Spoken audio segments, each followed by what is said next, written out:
Chapter 1125.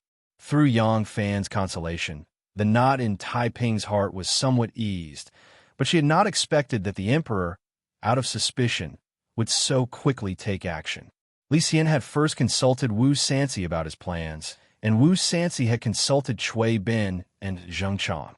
Ever since he had obtained these two great advisors, Wu Sanci's ability to scheme had advanced by leaps and bounds, and he had long since become a completely different person. This plan against the Prince of Xiang could be described as a stroke of genius. At the start, it had not even aroused the vigilance of the Duke of Xiang or the Duke of Taiping. The entire affair had begun with the election of the heir apparent. The emperor had already ascended to the throne, and the empress had already been crowned, but of the three sets of carriages in the imperial household, one had yet to be established: the position of crown prince. Thus, Wu Sanci had Cui Bin instruct an imperial censor, who was just about to join the Wu clan, to submit a memorial urging the Son of Heaven to appoint a crown prince. Originally, Li Xian had 4 sons, of which only Li Zhongruan was the son of the first wife, so he was the natural candidate for the crown prince position. Alas, Li Zhongruan had been caned to death by his grandmother, Wu Zetian, just because he had spoken a few words behind Zhang Zhang's back. After Li Zhongruan's death, Li Xian still had 3 sons: Li Zhongfu, Li Zhongjuan, and Li Zhongmao. These 3 sons were all born of imperial concubines, not the flesh and blood of the empress, the Wei clan. The future heir apparent of the country would be one of these 3 princes. None of these 3 princes were Empress Wei's own sons, so Empress Wei didn't really care who she chose. But of these 3 princes, she disliked Li Zhongfu the most. Li Zhongfu was older than Li Zhongruan by a year and was the eldest son of a concubine. When Li Xian was forced off the throne and placed under house arrest in Fangzhou, Li Zhongfu was already a naughty child and had memories of his birth mother. For this reason, he had never been very close to Empress Wei. Now that the heir apparent was about to be appointed, Empress Wei was naturally unwilling to have Li Zhongfu be the crown prince. But these 3 princes were all concubine sons, so there was no distinction between the first and the third. Logically speaking, the crown prince should be chosen according to seniority. If this was the case, then the crown prince would assuredly be Li Zhongfu, so Empress Wei intervened. Empress Wei now had her own faction. Although her faction had only just been established and was not as powerful as the Liang faction, the Xiang faction, or the Peace faction, she still had a group of people she could use. Empress Wei instructed one of them to impeach Li Zhongfu, saying that the reason the crown heir Li Zhongruan had been killed was because Li Zhongfu coveted the position of crown heir and purposely revealed what Li Zhongruan had said to Emperor Zetian, causing Li Zhongruan to be beaten to death. The only people involved in this matter were Li Zhongruan, Li Xianhui, Wu Yinji, and Zhang Changzhou. These people were all dead, so there was no way to testify. How could Li Zhongfu defend himself? He kowtowed to the imperial court to defend himself, but no matter how he argued, he could not come up with a clear explanation. At this time, another minister submitted a memorial, arguing that if Li Zhongfu became the crown prince, once he ascended to the throne, he would very likely reverse the verdict of the second Zhang and bring disaster to the country. This was because Li Zhongfu's princess was Zhang Yiji's niece. When Li Zhongfu heard this, his lungs almost exploded with rage. How could he have the right to choose his own concubine? Back then, it had been Empress Wei's idea to have him take Zhang Yiji's niece as his wife. Empress Wei had wanted to use this to draw closer to the second Zhang and solidify her husband's power and position. Now, this had become a crime that prevented Li Zhongfu from becoming the crown prince. Li Zhongfu knew that all of this was Empress Wei's doing, but he did not dare to say anything. In the imperial court, the hundreds of officials argued over this matter several times. In the end, Li Xianqian acted on his own and judged Li Zhongfu to be greatly responsible for Li Zhongruan's death. As a result, he was demoted to Junzhou, in modern Hubei, near Fangzhou, to be the provincial governor, causing him to completely lose his right to the throne. Li Zhongfu hatefully resigned from the palace and dejectedly went to Junzhou to take up his post. His right to the throne had been stripped away, leaving only Li Zhongjuan and Li Zhongmao, the two princes. According to the order of seniority, Li Zhongjuan should have been made the crown prince. Li Zhongjuan was courageous and had a rough personality. He was a man of few schemes and short-sighted. Empress Wei believed that he was easy to control, so she did not try to obstruct him. But the already stirred officials of the court had different opinions. Some people believed that Li Zhongjuan was too brave and too tactless and would not be a competent emperor. They suggested that the fourth prince, Li Zhongmao, should be made heir apparent. Li Zhongmao was young and intelligent, had a gentle personality, and treated his teachers with modesty and courtesy. In the eyes of the ministers, he was a suitable candidate for the throne. Thus, one faction insisted on establishing the eldest while the other insisted on establishing the virtuous, and the two factions argued in the imperial court. But they had no idea that the situation had developed to this stage because Emperor Li Xian had intentionally guided it. The emperor's goal had never been to establish the heir apparent, but to deal with the Prince of Xiang. Now, the time had come for the dagger to be revealed. Just as the ministers of the two sides were arguing and the attention of the court was completely focused on the matter of the heir apparent, Li Xian suddenly came up with a strange theory. He believed that neither of his two sons had the talent to be the ruler of a country, so he wanted to make the Prince of Xiang his imperial younger brother. Li Dan had been the crown prince and also the emperor.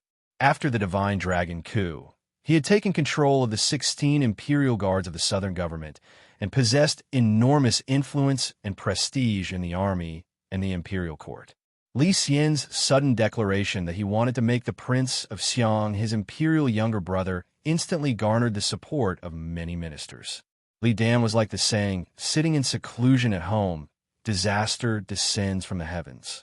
When a minister had suggested making the heir apparent, the empress had opposed making Zhongfu heir apparent, and when the officials had argued to make Zhongjuan and Zhongmao heir apparent, he had not realized the emperor's true intentions. But now, how could he not understand the emperor's hidden killing intent? If he dared to agree to become the emperor's younger brother today, hand over his military power, and move to the Eastern Palace in accordance with the rule of the crown prince does not meddle in politics, he might die a sudden death. Rather than this, it was better to hand over his military power as soon as possible so that the emperor could rest assured. Thus, Li Dan did not even bother to change into his court robes before rushing to the throne room like a wisp of smoke. No matter what, he was unwilling to become the emperor's younger brother. The two brothers pushed back and forth, and some of the ministers who had not yet seen through the emperor's intentions were moved.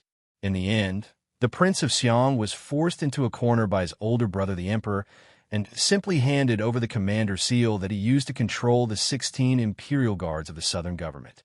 Didn't you want to force me to become the emperor's younger brother? Fine, I don't even want my current position. I'll go back and be a free and unfettered prince. That should be fine, right? Li Dan handed over the commander's seal and returned to the Prince of Xiang's estate, shutting himself in to show his resolve. Li Xian had also put on a show until the end, issuing 3 decrees in a row to summon the Prince of Xiang to court to discuss choosing the heir apparent, but the Prince of Xiang refused. Only then did Li Xian give in and make Li Zhongjuan the crown prince. It was only now that many of the ministers who had been fighting in the throne room for the sake of the position of crown prince, their faces flushed with anger, realized the truth. It turned out that they had all been played by the emperor. The emperor was advancing in order to retreat. Li Xian could also see that the expressions of the officials were not quite right. He was embarrassed to the point where he could not keep his face.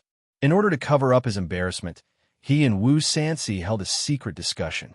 After obtaining Wu Sanxi's approval, he began to issue an edict to demote the titles of nobility. The Prince of Liang, Wu Sanxi, was demoted to Prince of Deheng. Wu Yuji was demoted to Prince of Lesho. The Prince of Hanoi, Wu Yizong, and the other 12 princes, surnamed Wu, were all demoted to dukes. This was to conceal his intent to deliberately target the Prince of Xiang. Princess Taiping coldly watched from the sidelines, taking in everything that was happening in the imperial court. Seeing how the emperor was scheming against his own brother, Taiping's heart felt like it had been plunged into an ice house, chilled to the bone. Great teacher Mo lost no time in speaking again. Princess, on the day of the coup d'etat, if His Highness the Prince of Xiang had not taken control of the southern government's imperial guards and used them to intimidate the northern government, would the emperor's restoration have been so easy? His Highness the Prince of Xiang had performed a heroic deed. Just how great of a risk did the Prince of Xiang take in doing this? If he failed, his entire clan would be destroyed. But the Prince of Xiang led his 5 sons and charged into the Vermilion Bird Gate without the slightest hesitation. Let me ask you, if the Prince of Xiang did not participate, what would have happened? If the coup d'etat succeeded, he would be the Prince of Xiang. If the coup d'etat failed, he would still be the Prince of Xiang. No, this old man was wrong. If His Majesty's coup d'etat had failed, then the Prince of Xiang would have been the Crown Prince. Why did His Highness the Prince of Xiang take such a risk? And for whom did he do it? Enough. Say no more.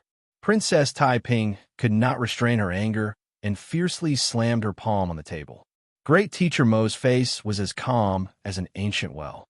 He continued, but even so, the Emperor still suspects the Prince of Xiang. Your Highness, the Emperor has already moved against the Prince of Xiang. Who do you think he will move against next? This old man truly cannot understand. What's wrong with the Emperor? Who is it that risked the destruction of his entire clan to raise him onto the throne of Emperor? Why is the Emperor so wary of his relatives who risked their lives to support his ascension to the throne, but so trusting of the Wei clan that has no merit at all and the Wu clan that was once his mortal enemy? Princess, do you think that everything you've done was worth it? Get out. Princess Taiping's eyes spat out flames of fury as she roared at Great Teacher Mo. Great Teacher Mo calmly and unhurriedly stood up and clasped his hands to Princess Taiping. He took 3 steps back, parted his sleeves, and swaggered off. Princess Taiping dejectedly retreated to the back of the table. After feeling disappointed and frustrated for some time, she stupidly asked herself, was it worth it? Before she could finish speaking, tears began to trickle down her cheeks. Come, my esteemed guests, please drink this cup to the brim. Li Zhongjuan held up a large bronze Jew with a simple and unadorned design, urging the left concubine, the right concubine, the crown prince's guests, and a group of subordinates of the Eastern Palace to drink.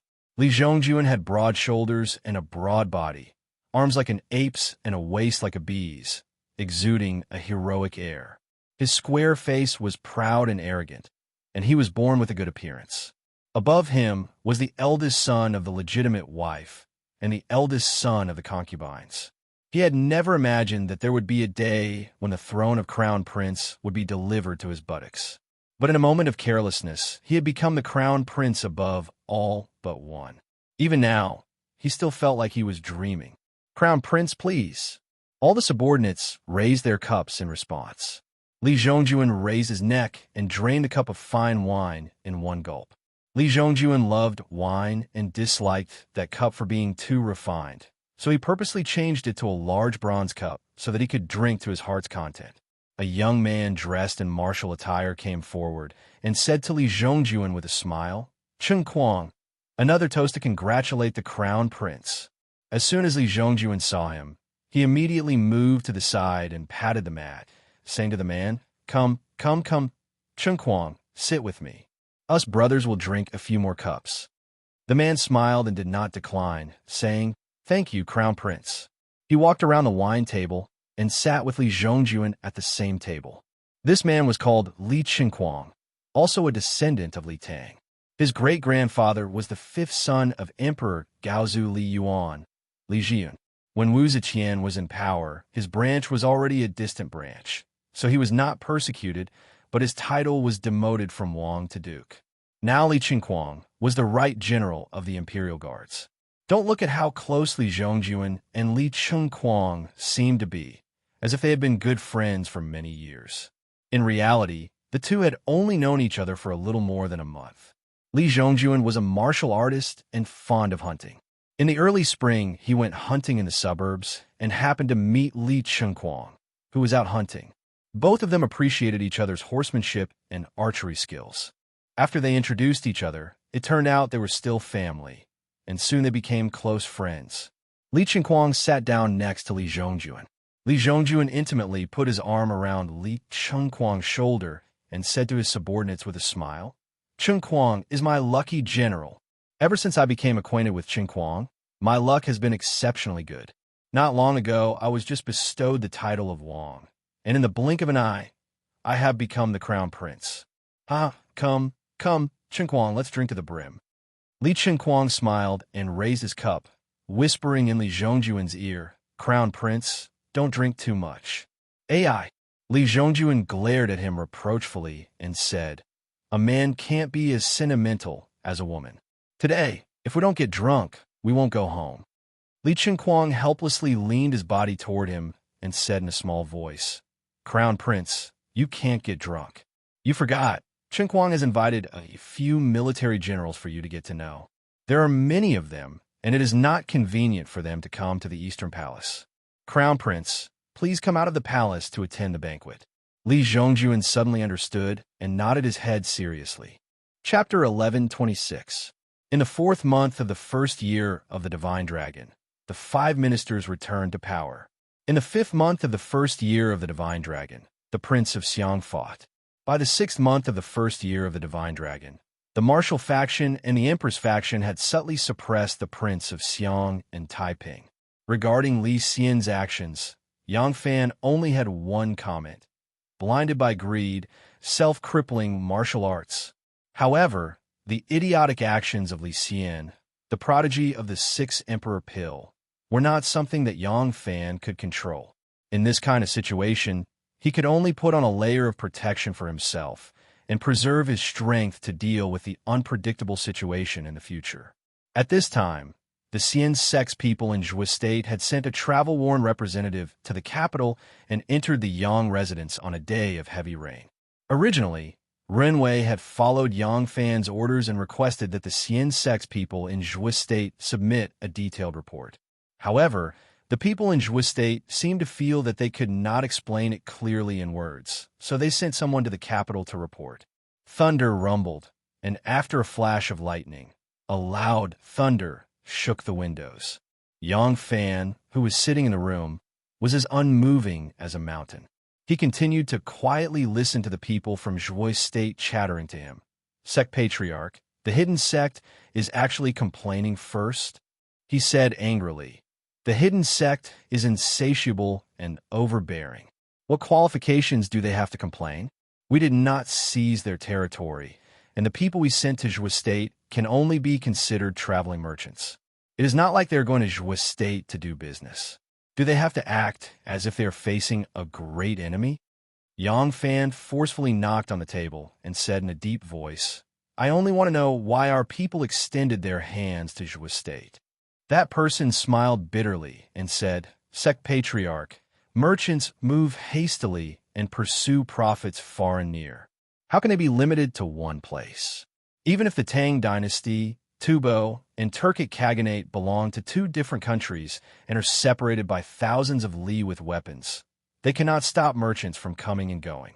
If our Xian sect is to disappear from the western and northern provinces, it is not only giving up our benefits in the western and northern provinces, it also means that we are abandoning many businesses in the eastern and southern provinces.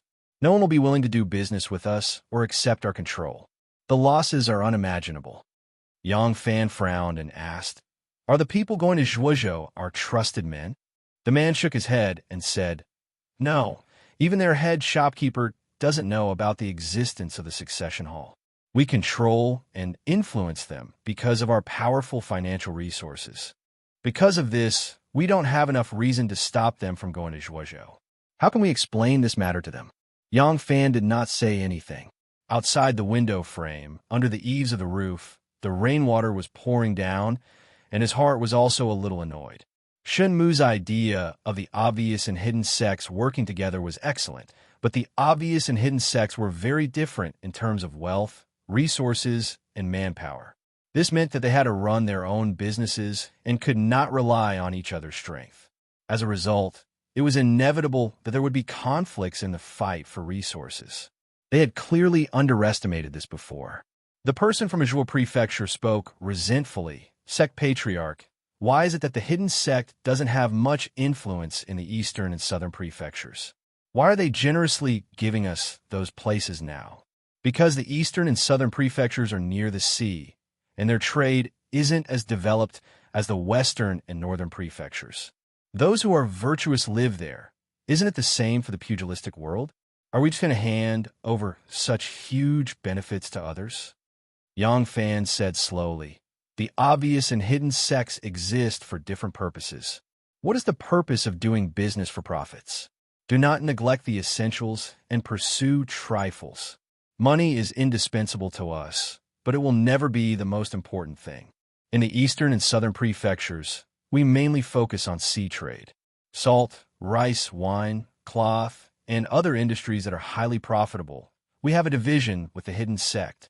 Even if we reduce the direct trade with the western and northern prefectures, we can still bear some losses. You don't have to be an alarmist. Immediately withdraw our men and do not have any conflicts with the hidden sect in the future. Sect Patriarch. The person from the Zhuo prefecture suddenly stood up and spoke anxiously. If we do this, we will lose a large number of forces that are dependent on us. Once we lose them, we will lose control over the eastern, southern, and central prefectures. By then, the obvious sect will be reduced to the hidden sect's vassal. Yang Fan said sternly, terminate all the businesses that are related to the northern prefectures and immediately withdraw all the men. The person from Zhuo prefecture was startled. He slowly straightened his body and spoke stiffly. Sect Patriarch is putting this subordinate in a difficult position by doing this. Yang Fan's eyes slowly squinted, and they were as sharp as the edge of a blade. The person from the Zhuo prefecture wasn't afraid and insisted, not only will this harm the obvious sect benefits, but many of the doyen's personal businesses will also suffer a huge loss. Yang Fan pointed at the door and berated, get out. The person from the Zhuo prefecture bowed deeply to Yang Fan and spoke stiffly. This subordinate will obey the order. However, this subordinate must finish what needs to be said. Our men have already had some conflicts with their men, and some of our brothers were injured because of this. Although both sides of the conflict were only external members, and they didn't even know of the existence of the succession hall, it was hard to say that the hidden sect didn't instigate this intentionally. Sect Patriarch, you are the sect patriarch of the obvious sect, and not the hidden sect. This subordinate is speaking from the bottom of his heart. Sect Patriarch, please understand. After he finished speaking, he bowed deeply to Yang Fan and slowly retreated. Once the door was opened, the sound of rain poured into the study, accompanied by a wave of damp vapor. He walked out like this into the rain, allowing the heavy rain to pour on his body. His back remained straight until he was completely out of the curtain of water. The door slowly closed. Yang Fan's brows furrowed tightly. He felt a deep sense of anxiousness. The matter was much more complicated than he had imagined. His official status restricted his actions, and he had spent too much energy in the court. Therefore, it was hard for him to be as focused as Shun Mu in managing the affairs of the obvious sect. The result was that his control was far inferior to Shun Mu's control of the hidden sect. At the beginning, due to that cold and cruel purge, he had intimidated a large number of the obvious sect's upper echelon and traded for a few years of peace. But now, it seemed that there were people who wanted to make trouble again. Yang Fan even suspected that the friction between the obvious sect and the hidden sect had been deliberately planned by people with ulterior motives.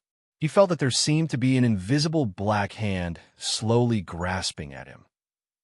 Yang Fan mobilized all the forces that he believed to be reliable and began to prepare for a rainy day. At the same time, he felt that it was necessary to have a good talk with Shun Mu and find a method that both sides could accept to resolve the conflict of interest between the two sides. But when he rushed to the Shin Fu, he was informed by the Shun Fu steward that Shun Mu had gone to the western regions and would only return in around 10 days. Yang Fan could only return empty-handed. In this period of time, Do Lu Qinwang had also returned to the capital. In the memorial that the Prince of Xiang Li Dan had sent, the first name on the list of those who had contributed to the mutiny was Do Lu Qinwang. Do Lu Qinwang's niece was the Prince of Xiang Li Dan's concubine, and his son was engaged to Princess Taiping's eldest daughter. Li Dan naturally wanted to bring him back to the political affairs hall and use him as a powerful ally. Alas, Do Lu Qin Wang had been bedridden at the time, so he had come late and missed the best opportunity. The Prince of Xiang Li Dan had already handed over his military authority and closed his doors to become a free prince, so he could no longer provide Do Lu Qin Wang with any assistance. On his way back, Do Lu Qin Wang had heard of the recent events in the capital. Given his official career and experience, he naturally understood what this meant. As a result, when he arrived in the capital, he did not even dare to pay a visit to the Prince of Xiang. He immediately obediently handed over a decree and requested an audience with the Son of Heaven. Li Xian very coldly met him, appointed him to the position of right servant, and then sent him out of the palace. Do Lu Qin Wang left the imperial palace in a daze. Why did Do Lu Qin Wang have such a reaction? This had to be explained by the Tang dynasty's system of prime ministers. The early Tang continued the system of the Sui, with the officers of the three provinces, Hall of Secretariat, Assistant Minister, and Minister of Cabinet, serving as prime ministers to discuss state affairs. Later on, because Taizong Li Shimin had once served as Minister of Cabinet, when he became emperor, no official dared to serve as Minister of Cabinet, so the position of Minister of Cabinet was left empty. Instead, the right and left servants were made Minister of Cabinet and a member of the Hall of Secretariat. The right and left servants were also members of the Hall of Secretariat. They decided the affairs of the court before noon and decided the affairs of the Minister of Cabinet in the afternoon. This was the position of Prime Minister. Now that the emperor had appointed Do Lu Qin Wang to be the right servant, he had not said that he would also be a member of the Hall of Secretariat. This meant that he could only decide the affairs of the Minister of Cabinet in the afternoon. As for the power to decide the affairs of the court before noon, he would no longer have the power to decide the affairs of the court before noon. He had the title of Prime Minister in name, but not in reality. How could such a major matter possibly be the result of the emperor's negligence? Do Lu Qin Wang knew that this was because of the Prince of Xiang. The emperor was now wary of him, so his heart shivered. Every afternoon, he would only sit in the Minister of Cabinet.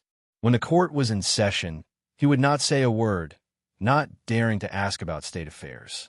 Not only that, he was worried that the emperor still did not feel at ease with him and that he might have a backup plan. As a result, he was treading on thin ice in the Minister of Cabinet, like he was facing an abyss, trembling with fear that someone would grab hold of his weakness.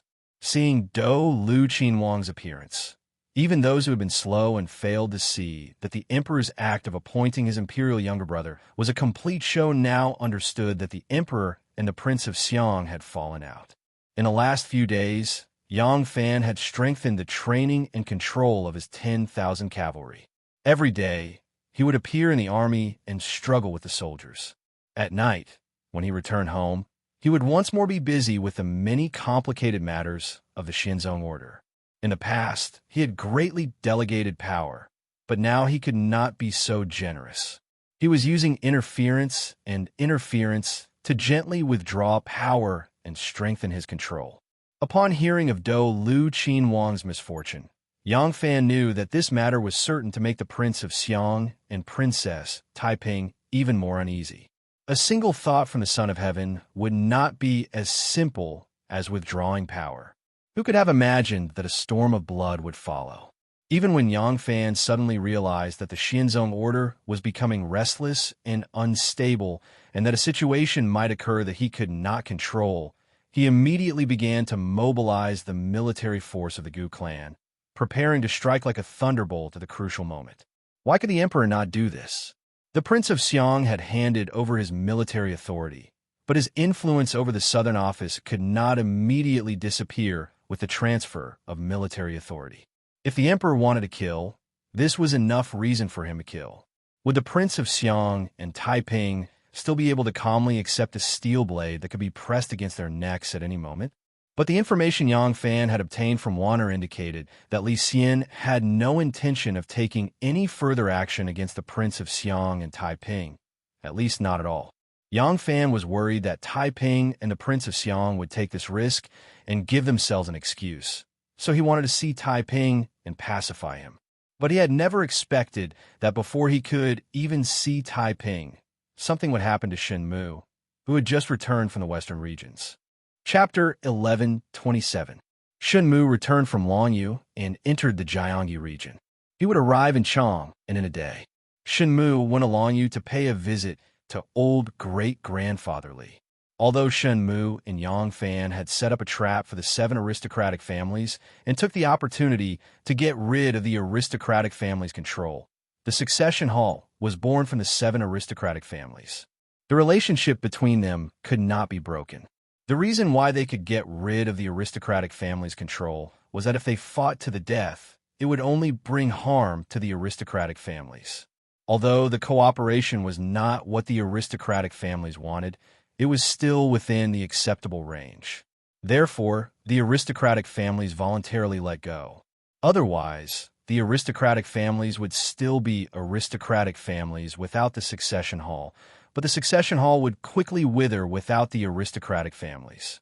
At least at the current stage, the succession hall did not have the ability to maintain such great power without the cooperation of the aristocratic families. Aristocratic families like the 7 sects and 5 families had been operating for hundreds of years. Their roots had long been deeply rooted in the middle and lower levels, and their branches and leaves extended to the middle and upper levels, forming a towering tree. Their power was vast and secretive, penetrating all levels of society. Under the combination of vertical and horizontal, the relationship between them could be said to be complicated. Every aristocratic family had people serving in the imperial court, but they did not necessarily have important positions in the imperial court. These children serving in the imperial court actually played the role of a bridge between the aristocratic families and the big shots of the imperial court. The aristocratic families rarely took the risk to push their children to the top. They often set their sights on hundreds or thousands of years in the future. Why would they care about a moment of glory? For example, the Longshili family only had a few children in important positions in the imperial court. They had no real power in their hands. Therefore, no matter which side they stood on, once they lost in the imperial court, they would at most lose their positions. There would not be a bloody ending. On the local level, especially in the Longxi region where the Longshili family was based, a large number of middle and lower level officials in the prefectures and counties, as well as local people with real power, were controlled by the children of the Li family. They were far away from the political whirlpool of the imperial court and did not have to worry about being involved in the imperial court's power struggle. Moreover, they had considerable power, and thus had a certain amount of influence to control the direction of the political situation. Their influence on the court is imperceptible, and it is pushed in secret ways that you cannot notice. You cannot see it meddling, but it is already pushing or enticing you to develop according to their intentions without you knowing it.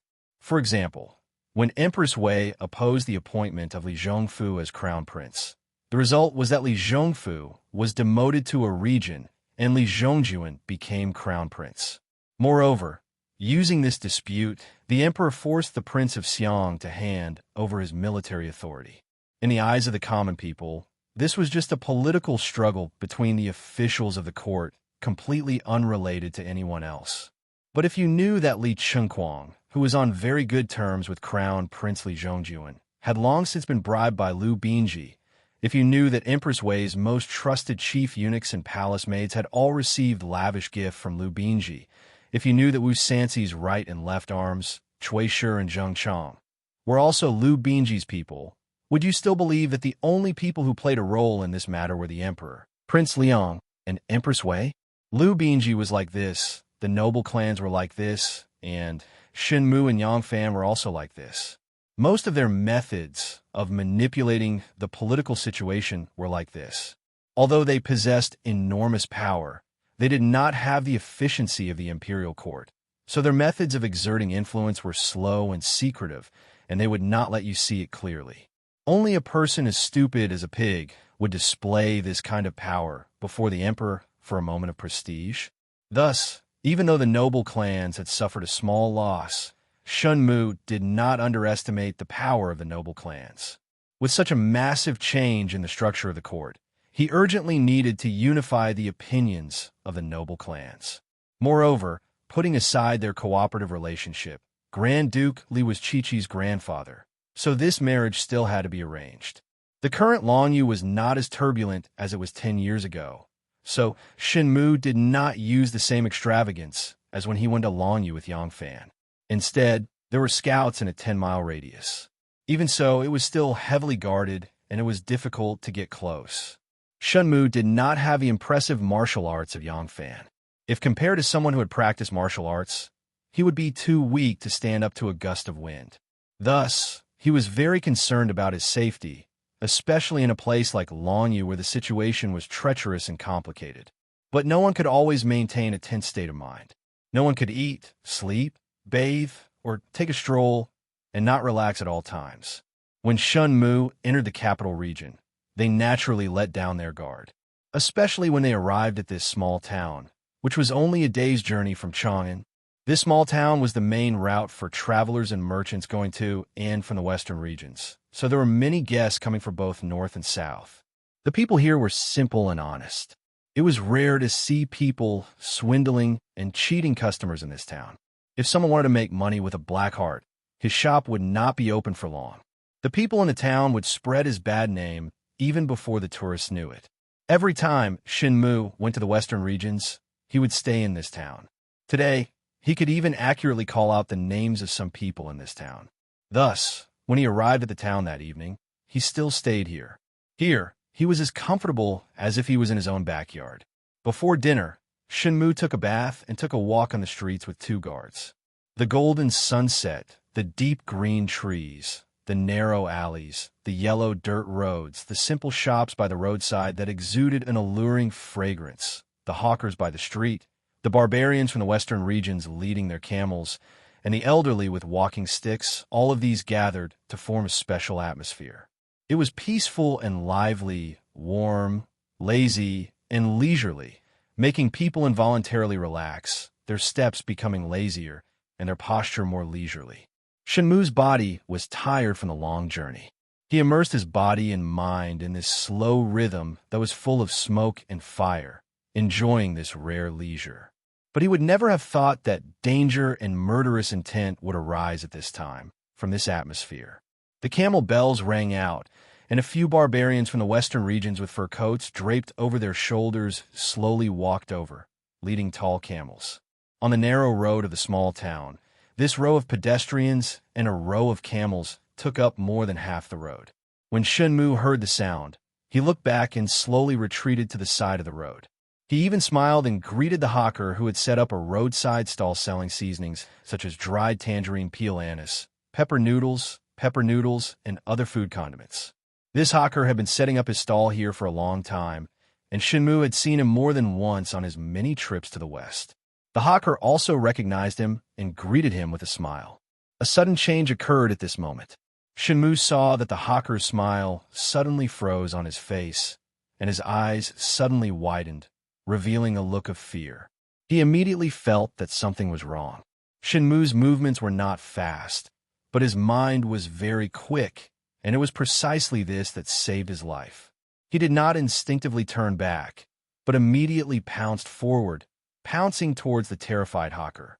Shenmu felt a pain in his back as a sharp knife flew through the air, causing a string of blood droplets in the air, sparkling like a string of amber under the setting sun.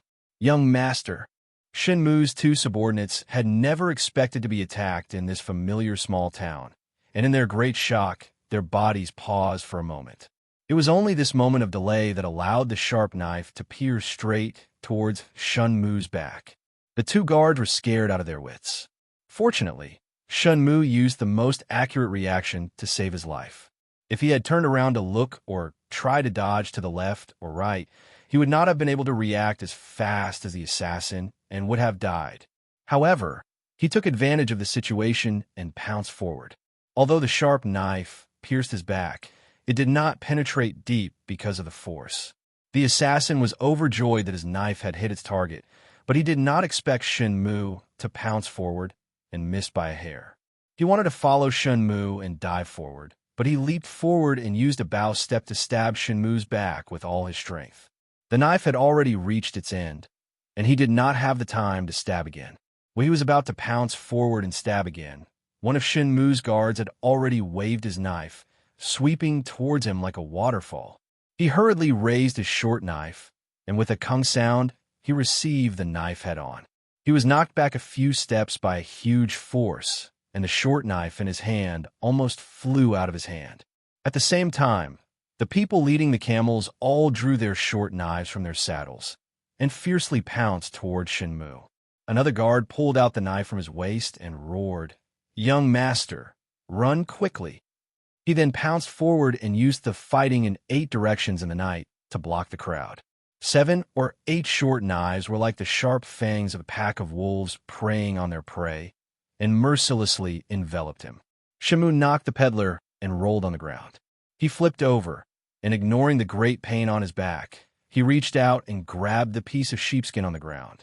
He suddenly raised it towards the sky, and all the jars and jars flew into the air. The pepper noodles were the real deal. They fluttered in the air and immediately blinded one's eyes, choked one's breath, and coughed amidst the smoke and dust. When the smoke and dust dissipated, one could see that Shen Mu's guard had been stabbed multiple times, and his blood stained the dust. A few assassins who were hit by Shen Mu's dirty tricks were in a sorry state, with tears and snot flowing down their faces. Shen Mu picked up the condiments and quickly got up and quickly rushed into a small restaurant nearby. Shen Mu had eaten in this small restaurant before, so he understood the situation in the restaurant. There were a few customers eating in the restaurant. Shen Mu passed through the tables and chairs like a gust of wind, lifted the curtain, and rushed into the back kitchen. The fat chef was busy in the smoky kitchen when he suddenly felt a whirlwind behind him. He looked back in surprise, but there was nothing behind him. The chef did not care and turned his head back, continuing to cook the pig intestines. Shen Mu rushed into the back kitchen, and there was a customer who was relieving himself in the corner. Shen Mu did not make a sound and clenched his teeth as he ran along the narrow alley, leaving drops of blood behind him. Shen Mu's second guard had already pounced over when Shen Mu rushed into the small restaurant. He held his saber across his chest and assumed the stance of a man holding the pass by himself. A few assassins pounced towards him with red eyes and tears. He was destined to lose his life, but he had fought for the most precious time for Shen Mu. These assassins had been following Shen Mu for a long time, but they were unable to find an opportunity to make a move. It was only until they arrived at the small town that they were pleasantly surprised to see Shen Mu out for a stroll, which gave them an excellent opportunity. Thus, they hastily arranged this operation. The time and location of the assassination operation were not up to them to decide. Furthermore, the opportunity was fleeting, and no one could predict if Shen Mu would suddenly return, causing their only chance to go up in smoke. Thus, after following Shen Mu for a moment, they made their move decisively. The location that they chose was still acceptable, but no matter how they calculated, they didn't expect the pepper noodles to be flying in the sky. Who would have thought that this street vendor would actually be the key to the success of the operation? But it was precisely a jar of pepper noodles from this vendor's stall that caused them to fail on the verge of success. Shen Mu sprinted all the way and smashed open the door to his rented residence. In an instant, a whistling arrow pierced the sky, and the hidden sex counterattack began. Chapter 1128. Shen Mu's upper body was bare, and there were several layers of white cloth wrapped around his shoulders and back. Although his knife wound was in a vital area, it did not go deep into his flesh and did not injure his lungs. Therefore, he only applied some medicine and bandaged it. The place where Shen Mu was attacked was only a stone's throw away from his residence. From a moment he successfully escaped back to his residence, the fate of the group of assassins was already decided. Even if the assassins had already prepared an escape route and horses, Shen Mu was confident that he could capture all of them without leaving a single one out. But the truth was that after the group failed on the verge of success, their reaction and speed of retreat were not as fast as Shen Mu had estimated. When the last of them was captured by Shen Mu's men, they had only escaped less than 3 li from the town. By this time, Shen Mu had already made a bad estimate. The interrogation results were just as Shun Mu had expected. These people were not professional assassins. They were a group of genuine Hu merchants. Many Hu merchants in the western region were half merchants and half bandits.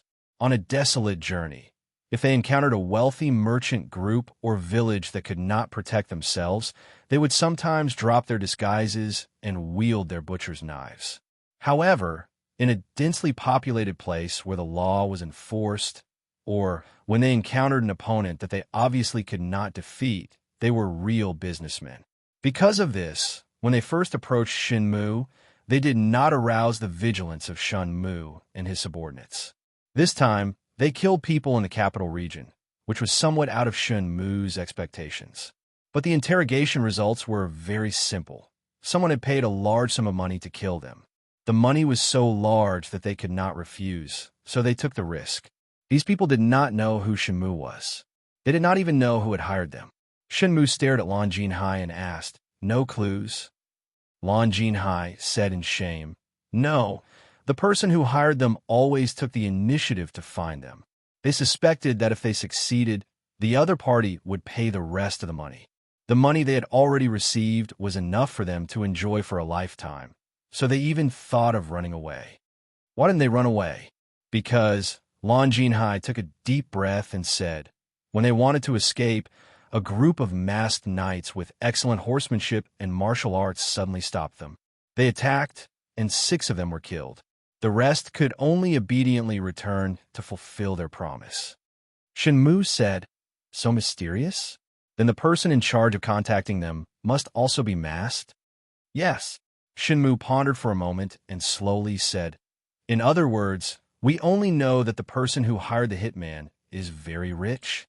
Lan Jinhai said, "Of course it's not just that. We also know that the person who hired the assassin has a much stronger martial power than the perpetrator, but they are not willing to do it themselves. We also know that the person who hired the assassins has very good eyes and ears. They were able to find out that this caravan wasn't very well behaved and had the ability to control them." Shin Mu revealed a deep smile and said, "That's right. In this case, we can narrow down the search for them by a lot." Shin Mu stood up slowly and said in a deep voice, "Get rid of them. We'll return to Chong and tonight." Yang Fan knew nothing about Shun Mu's ambush. On the evening that Shun Mu was ambushed, he had already rushed to the private residence where he and Princess Taiping had met. He told Princess Taiping everything he knew about the situation in the palace from Wan comforting her. "Ling Yue, the emperor truly does intend to take back his military authority, but he has no intention of taking any further action against you and the Prince of Xiang. You can tell the Prince of Xiang that there is no need to be too alarmed." Princess Taiping was quiet for a few moments, then whispered, "After Dolu Qinhuang returns to the capital, he will become the first person in the Tang dynasty to be a servant who is not the prime minister. What do you think the emperor is doing? Perhaps, as you say, he has no intention of dealing with us right now. But who can guarantee that he won't have any intention of dealing with us in the future? Who can guarantee that the Empress and Prince Liang won't kick us while we're down?" Yang Fan worriedly asked. "Then what do you want to do?" "Could it be?" Princess Taiping faintly smiled and calmly said the word that Yang Fan had not said. "Rebel." She shook her head and gloomily said, "He won't. He is a member of the Li clan, and the Prince of Xiang's elder brother. To rebel against him is to send troops without justification. No one will respond, even if there is a chance of success." Princess Taiping slowly raised her head and gazed at Yang Fan. "Do you think that the Prince of Xiang and I will harm our brother?" The Empress, currently living in seclusion in Shangyang Palace, was their mother. Was their relationship any weaker than that of their brother? Yang Fan truly had no place to comment on this sort of family matter, so he could only keep his mouth shut. Princess Taiping slowly and powerfully shook her head. "He won't. No matter how he treats us, we are still brothers of the same mother. He could be heartless, but we cannot be unjust." Princess Taiping slowly turned her head and gazed at a cluster of purple and blue flowers blooming in front of the window. She gravely said, "However, there are times when I truly regret it. If we hadn't worked so hard to bring him back from Fang province, perhaps the result would have been a little better." Yang Fan helplessly sighed. Emperor Zetian wanted to make him crown prince, so he was transferred back to the capital. If we didn't work hard to save him, wouldn't that be watching Wu Qingxi and Wu Sanxi put him to death? That's exactly what I meant. Princess Taiping suddenly turned her head and gave Yang Fan a cruel smile. Yang Fan couldn't help but feel a chill in his heart. Taiping's eyes were very cold, like a sculpture of profound ice, chilling one's heart. Her voice was also cold. Do you still not understand what I mean? I won't rebel against him, but if he is caught between life and death, given our current relationship, I will definitely not extend a hand to help him. Right now, he and I are only brother and sister. We no longer have any brotherly feelings. Taiping's words were brimming with hatred, cold and murderous. Yang Fan did not want to continue on this topic of siblings, so he changed the subject. I actually have an idea about the matter of Dolu. It can resolve his predicament, and it will also be of benefit to you and the Prince of Xiang. Oh? Princess Taiping slightly raised her charming eyebrows. She was somewhat non-committal. Yang Fan leaned close to her ear and whispered a few words. Princess Taiping's eyes suddenly went wide as she asked in surprise, "Doing this, what's the benefit?" Yang Fan spread out his hands and bitterly smiled. Lingyue, given your intelligence, how could you not think of the benefit of doing this? Don't let your grievance and anger cloud your mind. This way you can. Princess Taiping's eyes suddenly flashed like lanterns as she said in understanding. Understand. Not bad, not bad. This truly is a good idea that kills two birds with one stone. The morning court session was held on the 15th day of the 7th month. When the emperor had conferred the titles of princes to the 5 ministers, he had said that they could go to the palace to have an audience with the emperor at the next court session. Zhang Jinji and the other princes had arrived at the Meridian Gate early in the morning, dressed neatly in purple robes and jade belts. However, in the past, the appearance of any one of them would cause many ministers to pounce on them like flies. Now, these people were avoiding them like the plague. Wherever they appeared, it was like an invisible wall had suddenly appeared around them. The ministers who had also been dealt with came forward to greet them, but they did not converse with them. In the current situation, they naturally had to be a little more cautious. When the morning court session began, because they were princes, they had to stand at the head of the class. The 5 of them entered the hall together and stood in front of the head of the class, appearing even more awe-inspiring than before. But their backs gave off the bleakness of heroes at the end of their road. The nobles could only listen to politics and could not discuss politics easily. They stood in the group of nobles and did not say a word, completely playing the role of wooden dummies. Seeing the hundreds of officials who used to be intimidated by their majesty, who always had to listen to their expressions, now discussed the affairs of the state as if there was no one else present, one could imagine the disappointment in their hearts. The hundreds of officials' memorials naturally had to be led by the prime minister. The prime ministers had just finished talking about their own affairs when Dolu Qinhuang suddenly coughed and walked out of his office. When Dolu Qinhuang walked out of his office, the officials who wanted to present the memorials immediately stopped in their tracks. Even Wu Sanxi, Wei Yuanzhong, Yang Zixi, Wei Engshi, and the other prime ministers who had just returned to their offices curiously gave him a salute. There was no other reason than that after Dolu Qinhuang returned to court, he knew that the emperor did not like him, so he pretended to be deaf and mute in the Shangshu department. He maintained the attitude that it was better to avoid trouble than trouble, and did his best not to get involved in anything. He was even more slippery than the famous ambiguous old crafty Su. In court, Dolu Qinhuang did not speak much, so when he suddenly walked out of his office today, the hundreds of officials were all surprised. They did not understand why this Pushdarin would suddenly act out of character. Just what kind of memorials did he have to present? Perhaps there really was some earth-shattering news. Recently, the court had been too quiet. It was unavoidably boring, at least for those imperial censors who made a living by impeaching other officials. Recently, they had not been able to find a topic to complain about. Li Xian was also very curious. His health had not been good, and in the past few days, he had fallen ill again. He sat on the throne with a sickly appearance, looking listless and listless. But when Dolu Qinhuang walked out of his office, even Li Xian became alert. Behind the curtain, Empress Wei also widened her eyes in shock. Dolu Qinhuang took 3 steps forward, coughed again, and slowly said, "His Majesty controls all affairs and listens to court politics. The lives of the officials depend on His Majesty to survive. The foundation of the 3 saints awaits His Majesty's prosperity. His Majesty's life is tied to the world and is incomparably precious. Today, His Majesty is more than 50 years old and has passed middle age. He should especially take care of his dragon body." This subject heard that when His Majesty was in Fangzhou, he had toiled a great deal and his body was weak. Later, he contracted beriberi. This truly worries this subject. The hundreds of officials were dumbstruck. They had no idea what Dolu Qinhuang was rambling on about. Yang Fan stood among the generals and almost laughed out loud when he heard this. Taiping's way of doing things was really straightforward.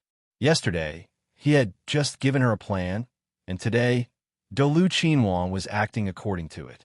However, Yang Fan had only suggested that Dolu Qinhuang should first flatter the emperor.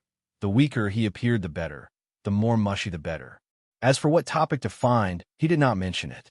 There was no need for him to help think about these specific matters. Even he had not expected that such a genius like Dolu Qinhuang would be able to think of such a topic. Just look at him standing in the Golden Hall, holding a jade tablet and presenting a memorial, his face full of grief and hatred. Who would have thought that the topic he was discussing was Li Xian's beriberi? Some of the officials were already snickering. Dolu Qinhuang seemed to be completely unaware. With a deadpan expression, he said, "Recently, I heard that His Majesty's old illness has relapsed and he has lost his appetite. Every day, he only eats thin porridge. This subject is extremely frightened. His Majesty has received the orders of the saints and has been entrusted with the task of raising the ancestral temple in the country. How can he take his life lightly? This subject is extremely distressed. Fu Qi, Your Majesty, will not go to court for 3 days. Invite a famous doctor to take care of your health and eat more delicious food to ensure your dragon body's health." Dolu Qinhuang's flattery landed on Li Xian's dragon buttocks. Many of the officials had goosebumps, but Li Xian's dragon countenance was greatly pleased. Of course, he knew that Dolu Qinhuang was flattering him, and that his flattery was incomparably mushy. But even though he knew, he still felt happy. It was not because he heard the flattery, but because the flatterer had shown him enough respect and compliments. The first time Li Xian ascended to the throne, he had shown off his might to the officials. The officials had failed to defeat the emperor, so they had brought out the emperor's mother. In the end, the incomparably valiant Wu Zetian had directly kicked the emperor off the throne. The second time Li Xian became the emperor, another 5 officials who had performed meritorious deeds appeared. They considered themselves to be his benefactors, pointing fingers at him every day. Only now did he truly feel the joy of being the son of heaven. Yang Fan looked coldly at Li Xian's expression and thought, "You don't say. Dolu Qinhuang's flattery is just right." With this good beginning, it looks like his next plan will be able to be smoothly implemented. After the morning court, the emperor withdrew. The emperor and empress turned the jade screen, and the officials immediately dispersed. Zhang Jianji, Huan Yinfan, and the other 3 princes stood alone in the court. In the past, every time after the court session ended, the officials would come to greet them and respectfully lecture them were completely gone. The 5 of them looked at each other, sighed sadly, and silently walked out of the palace. As they passed the Golden Water Bridge, Huan Yinfan suddenly saw Wang Tongjiao standing on the bridge. After the divine dragon coup d'etat, Wang Tongjiao, as a major contributor, had received a series of rewards. Yinhui General, Right Thousand-Bolt General, Langya Commandery Duke, Fuma Commandant, Silver Blue Minister of Light, Minister of Light. This series of illustrious official positions had not been revoked with the dismay of Zhang Jianji and the other 4 princes, because he was the emperor's son-in-law. Seeing that the 5 princes were alone, Wang Tongjiao also felt desolate. He hurriedly solemnly cupped his fists and bowed, saying respectfully, "Greetings to the 5 princes. As a duke, Wang Tongjiao was only one rank lower than them, so he did not need to bow. Therefore, this bow was just a slight bow. Huan Yinfan, however, seemed to be overwhelmed by the favor and hurriedly went forward to help Wang Tongjiao up, saying repeatedly, "Fuma, there is no need to be so courteous." As their arms touched, Huan Yinfan quickly handed over a ball of paper from the bottom of his sleeve. Wang Tongjiao was slightly startled and immediately took the ball of paper and tucked it into his sleeve. His expression only froze for a moment before returning to normal. The warriors standing on the Golden Water Bridge and the officials slowly walking on the bridge did not notice anything out of the ordinary. Standing in the distance, Yang Fan also witnessed the scene on the bridge. Of course, from a distance, it was even more impossible for him to see the secret between Huan Yinfan and Wang Tongjiao. However, Wang Tongjiao was originally part of the party of contributors, and their contact inevitably aroused Yang Fan's sensitive nerves. Huan Yinfan handed over the ball of paper and secretly let out a sigh of relief. He had finally gotten in touch with Wang Tongjiao. Huan Yinfan had long wanted to get in touch with Wang Tongjiao, who still held military power. However, Wang Tongjiao was the Fuma and lived in the princess's residence, and the princess's residence was filled with the emperor's dowry eunuchs and palace maids. Huan Yinfan did not dare to take this risk. Wang Tongjiao was his last hope, and he did not want any delays this time. Therefore, he had waited patiently until now for the opportunity to come. The ball of paper that Huan Yinfan handed to Wang Tongjiao did not have anything too important written on it. He still could not be sure of Wang Tongjiao's intentions. He was only inviting Wang Tongjiao for a secret meeting. He believed that Wang Tongjiao would definitely understand his intentions. As long as Wang Tongjiao was willing to come, it meant that Wang Tongjiao's heart was still on the side of the meritorious officials. Based on his understanding of Wang Tongjiao would definitely not betray his friends for glory. Huan Yinfan was not willing to live out the rest of his life, not willing to fall into decline and silence. The times create the hero, and the hero can also create the times. He wanted to take back everything that he had lost. This time, it would no longer be Zhang Jianji in charge, but him. Chapter 1129. Huan Yinfan handed over the slip of paper, pretended to be calm, exchanged a few words with Wang Tongjiao, and then took his leave. Zhang Jianji and the others were in low spirits and did not want to chat, so they only politely nodded to Wang Tongjiao and left. Far away, under the palace walls, Yang Fan could not help but sigh softly as he watched them depart. To tell the truth, ever since the Dragon God's coup, putting aside the fact that the meritorious officials' party had been unfair to him when it came to rewards, Yang Fan did not approve of Zhang Jianji and the others' methods and other aspects. Not only did they wantonly cultivate their own party, they were arrogant and ignored the emperor, and they did not have any outstanding achievements in government affairs.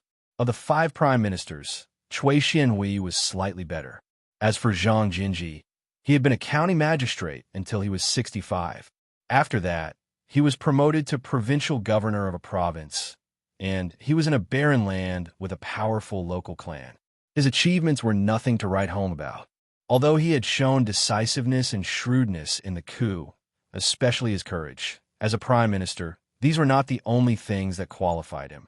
There was no need to talk about the others. Jing Hui, Huan Yinfan, and Yuan Shuji had not even been officials of a yamen before, but they had directly become prime ministers. Although they had made great contributions, did they have the ability to match a prime minister? Looking at all the decrees they had issued in the 4 months since they had taken charge of the court, other than some superficial articles about Jiren teaching materials, banners, temples, and regulations, there was nothing to write home about, and the purging of the Zhang faction. There was nothing to write home about in terms of the national economy and the people's livelihood. Simply put, they were too arrogant. Not only were their hearts arrogant, but their actions were arrogant as well. There were not many that could be put into practice. For the country, for the people, and for the Tang dynasty that had been ruled by Empress Etienne for nearly 20 years, there were few that could inspire people. Yang Fan felt that if it were not for the fact that the Empress and the martial party still needed to be restrained in court, it might not be a bad thing for them to continue living like this. Otherwise, in a year and a half, their shortcomings in governing the country would be exposed, and the glory of the meritorious officials of the coup would completely fade. At that time, even their illustrious reputation would be covered in dust. Zhang Jianji and the others left the palace. Yang Fan sighed and turned to leave as well. He had just received news from Renwei that Shen Mu had returned to Chang, and early in the morning, and was eager to meet him. His intuition told him that what happened in Zhuozhou was not as simple as the two sects fighting for power. One leaf knows the autumn.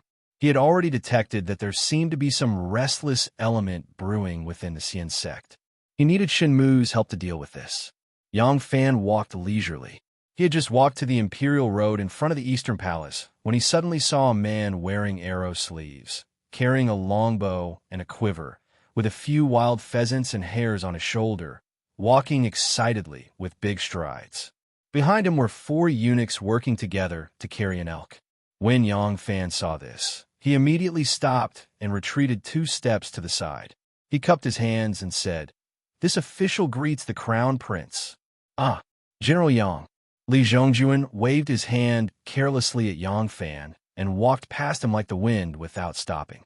Through Li Chengquan's introduction, Li Zhongjuan had made a group of friends in the Yulin Royal Guards.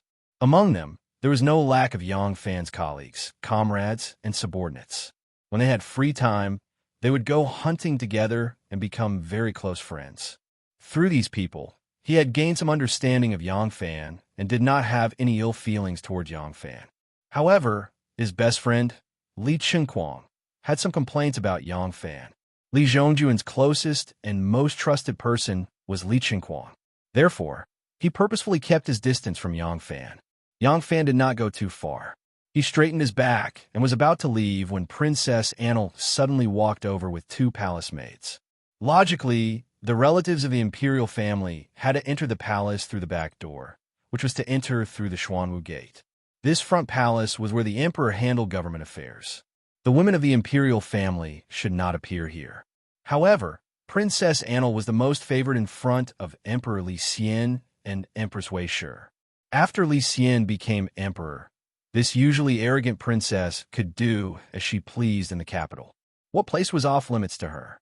It was likely that if she wanted to sit on the imperial throne in the Jinluan Hall, Li Xian would not object. Princess Enlu was wearing a gorgeous feather dress woven from the feathers of hundreds of birds. She walked over proudly and elegantly and just happened to be opposite the crown prince. When Li Zhongjuan saw Enlu, he immediately stopped, and hesitation appeared on his face. Li Zhongjuan was now the heir apparent. Other than the emperor and empress, his status was the highest. Everyone in the world was his subject. When Annel saw him, she naturally had to bow to him first before Li Zhongjuan would return the bow. However, Li Zhongjuan was a bastard son. His status among his siblings was far lower than his sister's. Therefore, when they first met, Li Zhongjuan was in a difficult position. With his status as the crown prince, he was unwilling from the bottom of his heart to bow to Annel first. However, when he thought of how much Annel was favored by his imperial father and imperial mother, Li Zhongjuan truly did not want to offend Annel. In this moment of hesitation, Princess Annel had already walked in front of him. Glaring, she said in disgust, "Move aside." This imperial path was extremely wide and could accommodate 2 carriages side by side. However, as the crown prince, the heir apparent of a country, he naturally could not walk by the side of the path. Therefore, Li Zhongjuan stood in the middle of the imperial path, and Princess Annel also walked in the middle of the imperial path. Moreover, she shouted for him to move aside. Li Zhongjuan might be the crown prince, but under the influence of Annel, he, as an imperial prince who had only been the crown prince for a few days, did not have enough confidence in confidence. Being shouted at by Annel, Li Zhongjuan panicked and unconsciously moved back 2 steps. Princess Enlu raised her mesmerizing chin and walked over with a smug expression. She didn't even spare Li Zhongjuan a glance, but when she looked at Yang Fan, her pair of charming eyes rippled with a pair of foxy and alluring eyes. Annel had always thought highly of herself, but Yang Fan had abandoned her like a pair of worn-out shoes. Anil was dissatisfied and always wanted to conquer Yang Fan. She wanted him to kneel under her skirt and beg for her grace. Only then would she be satisfied. When Yang Fan saw that Princess and Lu wanted to pick a quarrel with him, he immediately frowned and pretended not to see her. He turned around and was about to leave. Just as he turned around, he heard Princess and Lu let out a shrill cry that was filled with anger. When Yang Fan turned his head to look, he saw Princess Anil shaking her skirt and furiously stomping her little boots. The eunuchs who were carrying the elk beside her had faces of panic and helplessness. It turned out that the 4 eunuchs were carrying the yellow elk that the crown prince had personally hunted and were walking forward. When they saw Princess Anil walk over proudly, they consciously moved to the side. However, the hem of Princess Anil's feather skirt was too fluffy, like a trumpet. Such a cut could make her small waist even more graceful. But because the hem of the skirt was fluffy when Princess Anil walked past, the hem of her skirt brushed against the elk's body. The elk had been carried from the countryside to the city, so there was no longer any blood. However, there were still some half-clotted blood stains on the elk's carcass, which immediately rubbed against the hem of Princess Anil's skirt. Anil cherished this skirt very much. This time, she was furious. As she shook her skirt and stomped her feet, she sternly scolded, "You murdering dogs! How dare you stain my feather skirt? You deserve to die." The 4 eunuchs hurriedly threw away the elk and knelt on the ground, repeatedly kowtowing to Princess Anil. Princess Anil gritted her teeth and ordered, "Go, send someone over to kill these 4 blind dogs. Beat them all to death." One of the palace maids left, and the 4 eunuchs were scared out of their wits. They desperately kowtowed to her and begged for forgiveness. These 4 eunuchs were all from the Eastern Palace. No matter how much Li Zhongjuan didn't want to offend Anil, he had to speak up now.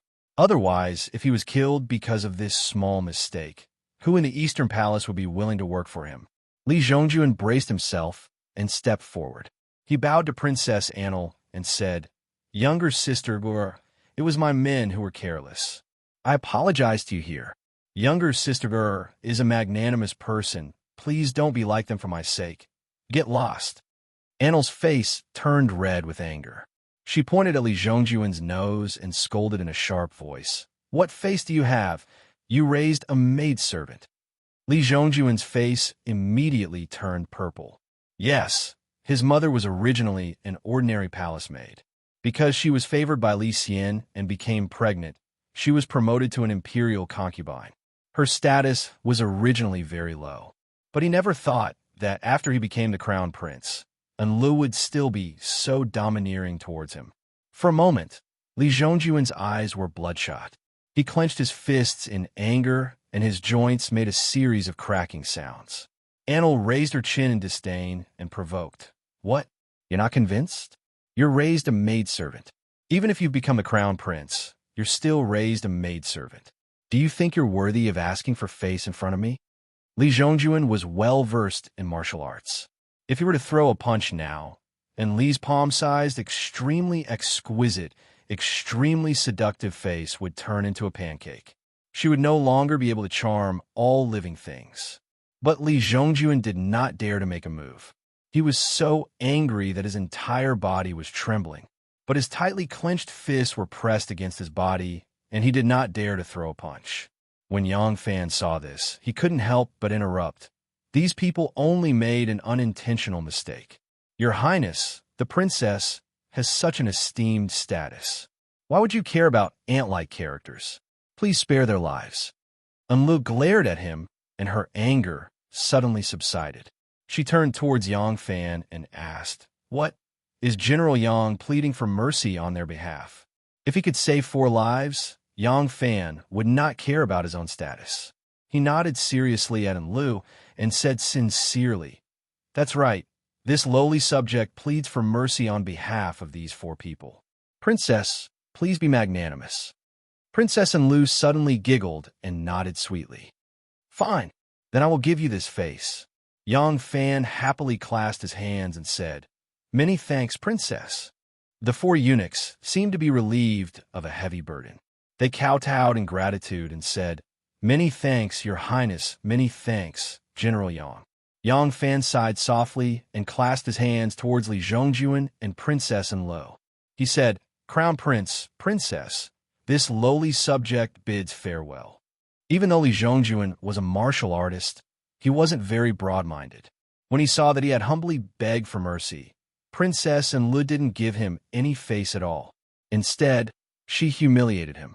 In the end, Yang Fan managed to persuade Enlo with just a few words. This was equivalent to another cut on his already bloody self-esteem. He lost even more face. Therefore, he wasn't at all grateful to Yang Fan. Instead, he even hated Yang Fan. At this moment, the palace maid led a dozen or so eunuchs with large staffs in their hands in a hurry. The eunuchs stood there panting and bowed to Princess Enlo. They said, Your servants have arrived. What orders does the princess have? As they spoke, they looked uneasily at the crown prince. They were the lowest servants and naturally didn't want to offend the crown prince. But for those who made a living in the palace, who didn't know that Enlo was the most favored in front of the emperor, Princess Enlo always kept her word in front of the emperor. Even though the crown prince would become the emperor in the future, if they offended Enlo, they wouldn't be able to live. Weighing the two, they naturally had to listen to Princess Enlo. Princess Enlo pointed at the 4 eunuchs kneeling on the ground and said, Go, break the legs of these blind things and throw them out of the palace. Let them fend for themselves. Li Zhongjuan was shocked and shouted angrily, Enlo, you clearly promised to spare them just now. Princess Enlo glanced at him disdainfully and mocked. I only agreed to spare them because of Yang Fan. Yang Fan begged me to spare their lives, so I spare their lives. I never said that I wouldn't punish them at all. You don't want me to break their legs, but unfortunately, you don't have the face to do so. Li Zhongjuan was so angry that he was trembling. He gritted his teeth so hard that they almost broke. Princess Enlo waved her hand and said coldly, Don't blame me. If you want to blame someone, blame your master for being incompetent. Drag them away and execute them. Chapter 1130. Yang Fan left the palace and rushed to the Shun residence. He thought that Shun Mu had just returned to the capital and would definitely be able to see him. However, he did not. The Shun family told him that eldest young Lady Gongsun came looking for Al Lang the moment he returned, causing Al Lang to flee. Now, no one knew where he was hiding. Yang Fan knew the details of this quarrelsome matter, so he did not have any suspicions. He only left a message for the Shun family, telling them to wait for Shun Mu to return and tell him about his visit. Yang Fan thought that Shun Mu would contact him after receiving the news. However, he did not receive any news from Shun Mu the next day. On the 3rd day, Yang Fan visited again. The Shun family still said the same thing. Al Lang has not returned since that day. Yang Fan immediately had doubts. If it was said that Gongsun Lanji came to pester Shun Mu, he would believe that Shun Mu had hidden away to avoid the limelight. Gongsun Lanji was unruly. However, Shun Mu had just returned to the capital. In order to avoid Gongsun Lanji, he did not return home for 3 days in a row. He did not visit his wife and children either. This was illogical. Shun Mu is deliberately avoiding me. This was the only conclusion that Yang Fan could come up with. As for why Shun Mu did this, he had no idea. He could only make a judgment based on the pitiful amount of information. Shun Mu went to Longyu this time because it was the foundation of the hidden sect. There were many matters that required him to handle personally, and he would definitely make contact with the Longshili clan. After he made contact with the Longshili clan, his attitude towards him changed drastically after returning to the capital. What was the reason? Yang Fan could not figure it out. The only thing he could think of was the dispute between the obvious and hidden sects in Hebei province. Could it be that the situation there worsened? Yang Fan asked Ren to send people to Hebei province to investigate again. At the same time, he asked the Gu brothers to look for Shun Mu's whereabouts. For the past few years, he had used the 3 Gu brothers as his team to build an armed force that was detached from the succession hall and completely under his command. In this aspect, he was similar to Li Xian. He also valued his wife's maiden family. Therefore, from this point alone, Yang Fan did not dislike Li Xian's decision to put the people of Wei clan in an important position. It didn't matter who you used. What was important was how you used them. As long as one was crowned with the title of a relative of the emperor, it did not necessarily mean that one was incompetent and definitely a traitor. For example, when the old Tai watched a drama, if the female character was the Western Palace concubine, then she must be a traitorous concubine. She must also have an old white-faced traitorous father-in-law. This was pure nonsense. Whether one was a relative of the emperor or not was not the standard to judge whether one was loyal or not, good or evil, and whether one had talent or not.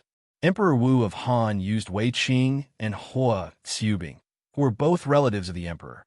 If you know how to read people, how to use them, how to drive them, how to tolerate them, how to subdue them, how to use them, how to use them, how to use them, how to use them, how to use them, how to use them, how to use them, how to use them, how to use them, how to use them better. What was the outcome? Yang Fan had absolute trust in the Gu clan. Of course, this trust was not blind. Other than the loyalty and moral character that the Gu clan possessed, it was also because the benefits of the Gu clan were now firmly tied to him. There was absolutely no capital to replace them. The Succession Hall was not an armed group. Martial strength could play a negligible role in the Succession Hall. The Succession Hall's power was reflected in its economic and political role. The main ones that could play a major role were the many economic entities that belonged to the Succession Hall, as well as the spokespersons of the officialdom and the scholars that they cultivated. To such an organization, martial strength could only play a very small supporting role. It was impossible for it to play a significant role in the Succession Hall or play a significant role outside. Once it left Yang Fan's support, it would immediately vanish. This guaranteed that it had to be loyal to Yang Fan. Yang Fan wanted to find Shenmu, but he didn't want his subordinates to be too simple and crude and cause misunderstandings in the hidden sect. In order to have a sense of propriety, he told his worries and analysis to the three Gu brothers. After the three Gu brothers understood, while they searched for Shenmu's whereabouts, they also strengthened the security of the Yang residents. To them, this was a matter of course. But in the eyes of observant people, this behavior would have a completely different interpretation. Yang Fan didn't know that Shenmu had launched an investigation on him once he returned to the capital city. What would Shenmu think of his actions of searching for Shenmu's whereabouts and strengthening the security of the residents? Shenmu was very rational and listed Xianzong as one of the suspects based on the information he had. This wasn't because he didn't trust Yang Fan. Based on the clues he had, he could only list everyone who had the strength to be suspects. In fact, not only did Shenmu list Yang Fan as a suspect, but he also listed the Hidden Sect and the Longxili clan as suspects. As long as they had the ability to set up this assassination, they would all be on his list of suspects. He had to eliminate them one by one. Shenmu didn't hide for the past 3 days because he was guarding against Yang Fan. Instead, he was guarding against the Hidden Sect themselves. He couldn't expose his whereabouts. If there was a problem with the Hidden Sect, then exposing his whereabouts would be a very dangerous matter for him. Hence, once he returned to the city, he immediately vanished. Using these 3 days, Shenmu personally conducted an internal investigation of the Hidden Sect and confirmed that there were no problems with the Hidden Sect. Only then did he feel at ease and mobilized more manpower to investigate the Xianzong, the Longxili clan, and even the Guanlong Great clans. Yang Fan's investigation of him, especially his actions of strengthening his own security, immediately attracted Shenmu's attention. If it was merely because of the dispute between the Xianzong and Hidden Sect in the Hebei province, Shenmu believed that Yang Fan wouldn't harm him. But what if it was as Lan Jinhai said, that as Yang Fan's authority grew, so did his ambitions? After disappearing for 3 days, Shenmu finally sent a message and asked Yang Fan to meet at the Furong Inn. The Xian Sect's people also noticed the Hidden Sect's vigilance towards the Xian Sect. Although both parties didn't display any obvious hostility, they were like two wild beasts with a keen sense of smell. Whenever one of them was vigilant or hostile towards the other party would immediately sense it. Hence, Both parties became more vigilant, and the hostility grew heavier. This was something that couldn't be helped. Even for wise individuals like Yang Fan and Shen Mu, they could only rely on their subordinates' reports for a lot of information. Even if the intelligence agents didn't exaggerate things due to their own emotions, the intelligence agents could only make them be vigilant. Hence, when Yang Fan went to the meeting, it was much grander than usual. He brought the Gu clan's eldest brother, Ren Wei, and a few other skilled guards. At the same time, the Gu clan's third brother was in charge of guarding the Yang residence. The Gu clan's second brother led a group of people disguised as different people and mixed into the Chu-Chi wanderers to provide support. Yang Fan had already grown up. He wasn't a naive youth who didn't care about evidence, didn't need rationality, and only relied on his hot-bloodedness to trust others unconditionally. Faced with a possible threat with his current identity, it was impossible for him not to take precautions. Because of this, the misunderstanding deepened. Shen Mu stood on the tall Furong Inn and listened to his subordinates' reports while looking at Yang Fan, who was being escorted to the Furong Bridge. His eyes had a trace of deep sorrow. If he doesn't have any ulterior motives, why is he so heavily guarded? However, he didn't reflect on himself. Wasn't he also surrounded by experts in the open and in the dark this time? Brother Shun, Erlang. The two of them continued to address each other and smile. At their level, it was very easy for them to put on an impeccable human skin mask. However, they could still see a trace of unfamiliarity in the depths of each other's eyes. The sound of cicadas outside the window was loud and clear, making the inn seem even more lonely. The two of them sat down behind the table. Yang Fan smiled at Shun Mu and teased, "Brother Shun has just returned to the capital, and you've been hiding for 3 days. Is it just to avoid Miss Gongsuan's obsession? Speaking of which, although Miss Gongsun is a little unruly, she is infatuated with Brother Shun. Miss Gongsun is as beautiful as the moon and has a high level of martial arts. In terms of family background, she is also from a first-class family. Why should Brother Shun let down the beauty's kindness?" Shimu sighed and said, "Erlang has 2 beautiful wives and 1 beautiful concubine. Do you think that everyone in the world is like this? Erlang is still too young and naive. If I want to take in a few concubines, naturally, the more the better. The status has been decided, and there is an order of seniority. Naturally, there is no need to worry about trouble. However, can a lady from the Gongsun family become a concubine? Once she becomes my wife, who is superior and who is junior, who is senior and who is junior, who is in charge and who is managing the finances, all these will become troublesome.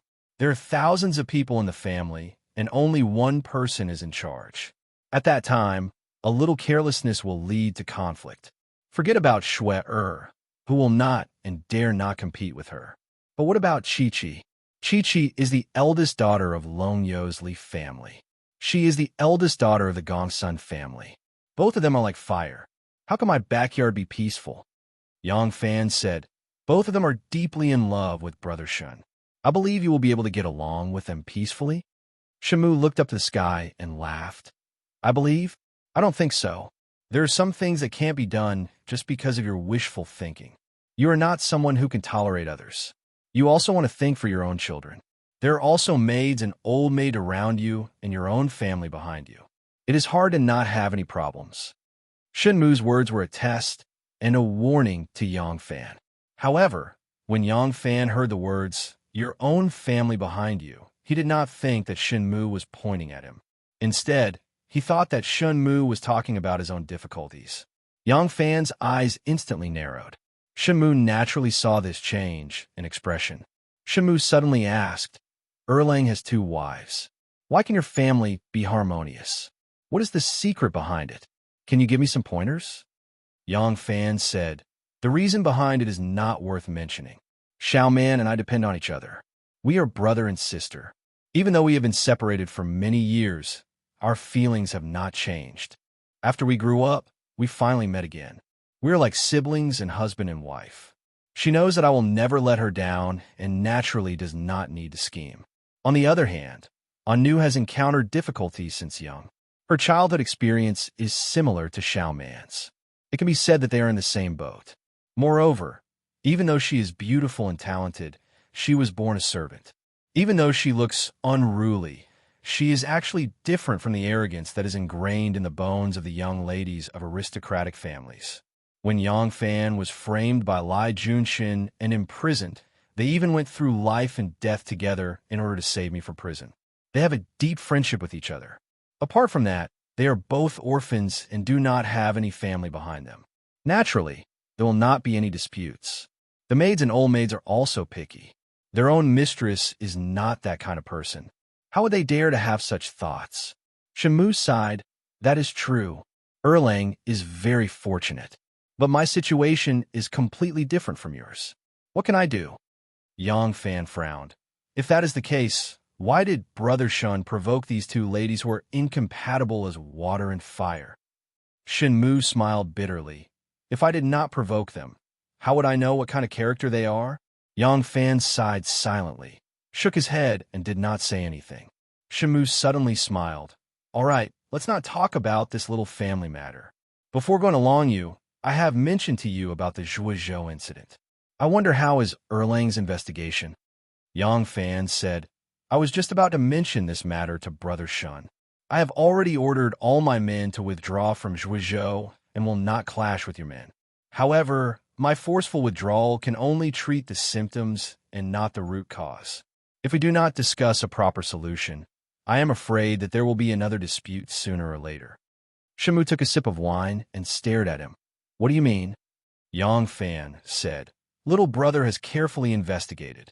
They have their own difficulties in having a conflict with Brother Shin's men. Merchants have always been selling at low prices and selling at high prices. Trade has and does not exist. They pursue profits from this. At that time, you and I were set up separately, but did not think about these problems. Or rather, I did not expect that there would be such a big conflict in these areas. Shenmu chuckled. Yang Fan sensitively asked, What is Brother Shin laughing at? Shenmu said, I suddenly feel that perhaps when young Master Jiang established the succession hall, the various arrangements that you made are the most suitable for its existence. There is only one sect leader, and there is an orderly hierarchy. Naturally, there will be no trouble. Yang Fan's eyes suddenly shrunk. In a deep voice, he said, If it is for the purpose of continuing the line of succession, young Master Jiang's arrangements are naturally not inappropriate. However, the current succession hall still exists for this purpose, or should I say only for this purpose? Shenmu did not answer. He did not need to answer. Both of them understood in their hearts that the original purpose of the succession hall has long changed. This change did not even start from Shenmu. In fact, young Master Jiang, who used this pretense to establish the succession hall, originally had an ulterior motive. However, this bitter fruit, because young Master Jiang's motive has never been revealed, it is only now that the two of them have to bear this bitter fruit. At this moment, the two of them were speechless. Maybe at this moment, they both had a feeling that life was like the first time they met. Shenmu was silent for a long time. Then he raised his neck and gulped down a cup of wine. Then he slammed the cup heavily on the table. This affected the injury on his back and caused his expression to be in great pain, as though that cup of wine was bitter. Yang Fan said in a low voice, We have to think of a way. I suspect that there are already people in the Xian sect that are moving. I worry that we cannot control them. Shenmu's gaze suddenly became sharp. He stared closely at Yang Fan and said, What do you mean by cannot control them? Yang Fan thought for a moment and then said, I cannot be sure.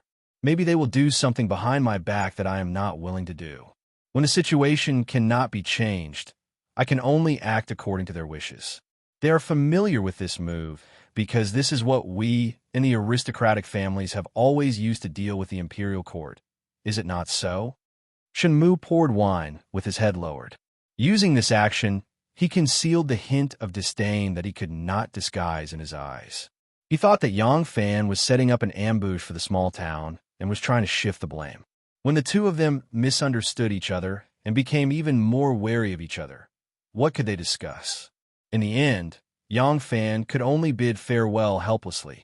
He did not take with him a solution to the problem. Shenmu still sat cross-legged and looked coldly across from him. The food and wine on the table had not been touched.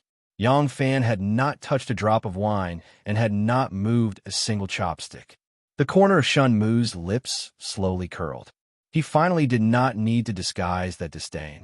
Yang Fan walked onto the hibiscus bridge and raised his head to look at the sky. The clouds rolled and gradually thickened as though a heavy rain was about to fall. Chapter 1131. Yang Fan walked off the Furong Bridge and immediately said to Ren Wei, "Get the person in charge of the business in the north to come to Chang, and immediately. I want to meet them personally and discuss a solution." "Understood." Ren Wei agreed and followed closely behind Yang Fan. Seeing his unhappy expression, Ren Wei hesitated and couldn't help but ask, "Sect Patriarch, when you met with young Master Shun just now, was there any unpleasantness?" Yang Fan glanced at him, and Ren Wei's heart trembled as he hurriedly lowered his head and said, "This subordinate has spoken too much." At this moment, the guards at the riverside of the Crooked Pond brought the horses over. Yang Fan pulled the saddle onto the horse, kicked the stirrups lightly, and galloped forward lightly. Ren Wei hurriedly jumped onto the warhorse and followed closely with the other guards. Yang Fan lightly galloped along the Tsuchi River for a distance of an arrow's throw. Only then did he tighten the reins and change to a leisurely horse. He sighed deeply and said, "I really don't understand why he suddenly has such a strong vigilance and hostility towards me." The horse slowly galloped along the riverside of the Crooked Pond, and the leisurely ducks wagged their tails among the lotus leaves. When they saw the horse approaching, they swam towards the depths. Ren Wei urged the horse to chase by Yang Fan's side. He frowned and wanted to say something, but stopped. Yang Fan glared at him and said, "You have something to say?" Ren Wei gathered his courage and said, "Sect Patriarch, this subordinate doesn't dare to overstep my authority. However, this matter concerns Sect Patriarch's safety, and this subordinate has to take the liberty to remind Sect Patriarch. Young Master Shun and Sect Patriarch may have a friendship, but young Master Jiang is indebted to young Master Shun. What happened in the end? The hidden sect was single-handedly established by young Master Shun. For him to be able to quietly develop such a powerful force under young Master Jiang's eyes and ultimately force young Master Jiang to step down in dejection, his scheming methods are truly outstanding. If he wants to harm Sect Patriarch, this subordinate asks Sect Patriarch to pay attention to your own safety." Yang Fan smiled and didn't comment. He only looked at the small boat that was lightly floating in the middle of the lake and said in frustration, "The reason why the Xian sect acknowledged the existence of the hidden sect and divided missions with the hidden sect was so that the story of Shun Mu and Mr. Jiang would not repeat. However, I never expected that I would gradually drift apart from him." Shun Mu stood on the Furong Tavern, watching as Yang Fan and his men gradually walked away until they finally disappeared from his line of sight. He then sadly said, "Jin Hai, I don't understand what he's thinking right now." It was unknown when Lan Jinhai had appeared beside him. When he heard Shenmu's words, he only bowed slightly and did not say a word. Shenmu waved his sleeves, turned around, and walked downstairs. Thump, thump, thump. Amidst the sound of footsteps, Shenmu ordered in a deep voice, "From now on, be on full alert against Xianzong. Do not slack at all." Do Lu Qinwang cupped his hands and followed a young servant holding a horsetail whisk into the Kai Si courtyard.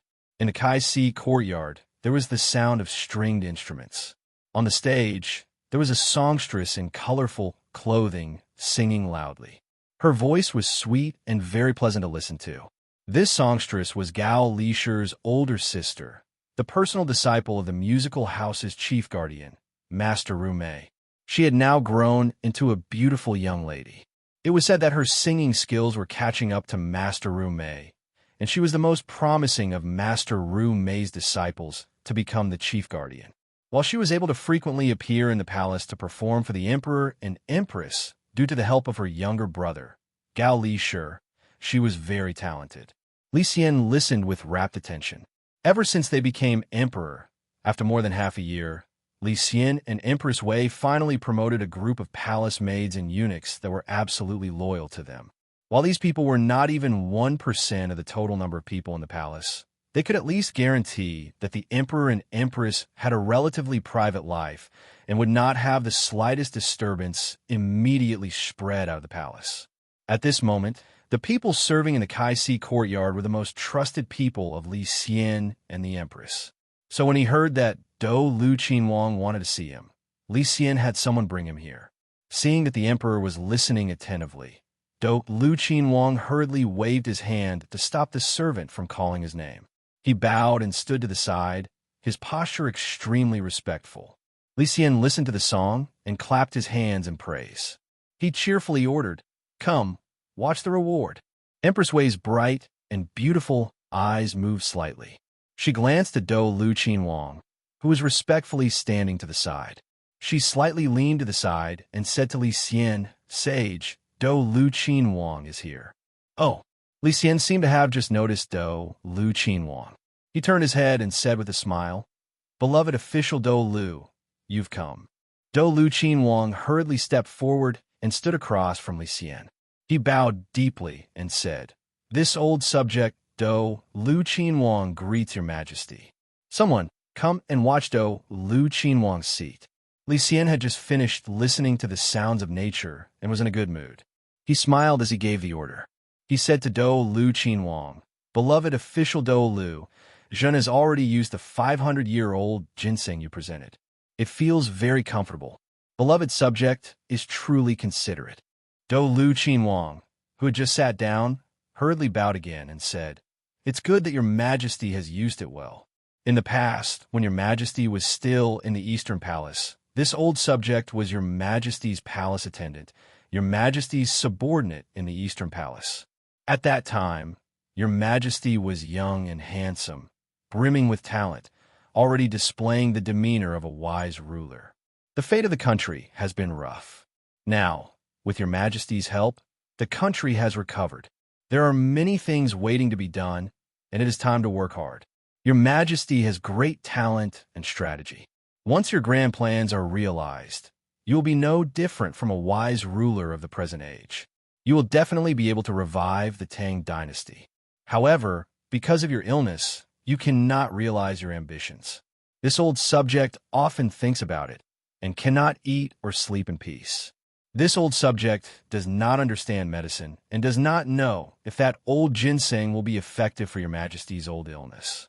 This old subject only feels that using this old ginseng to nourish the body is always good. If your majesty feels that there are some benefits after taking it, that would be this subject's greatest honor."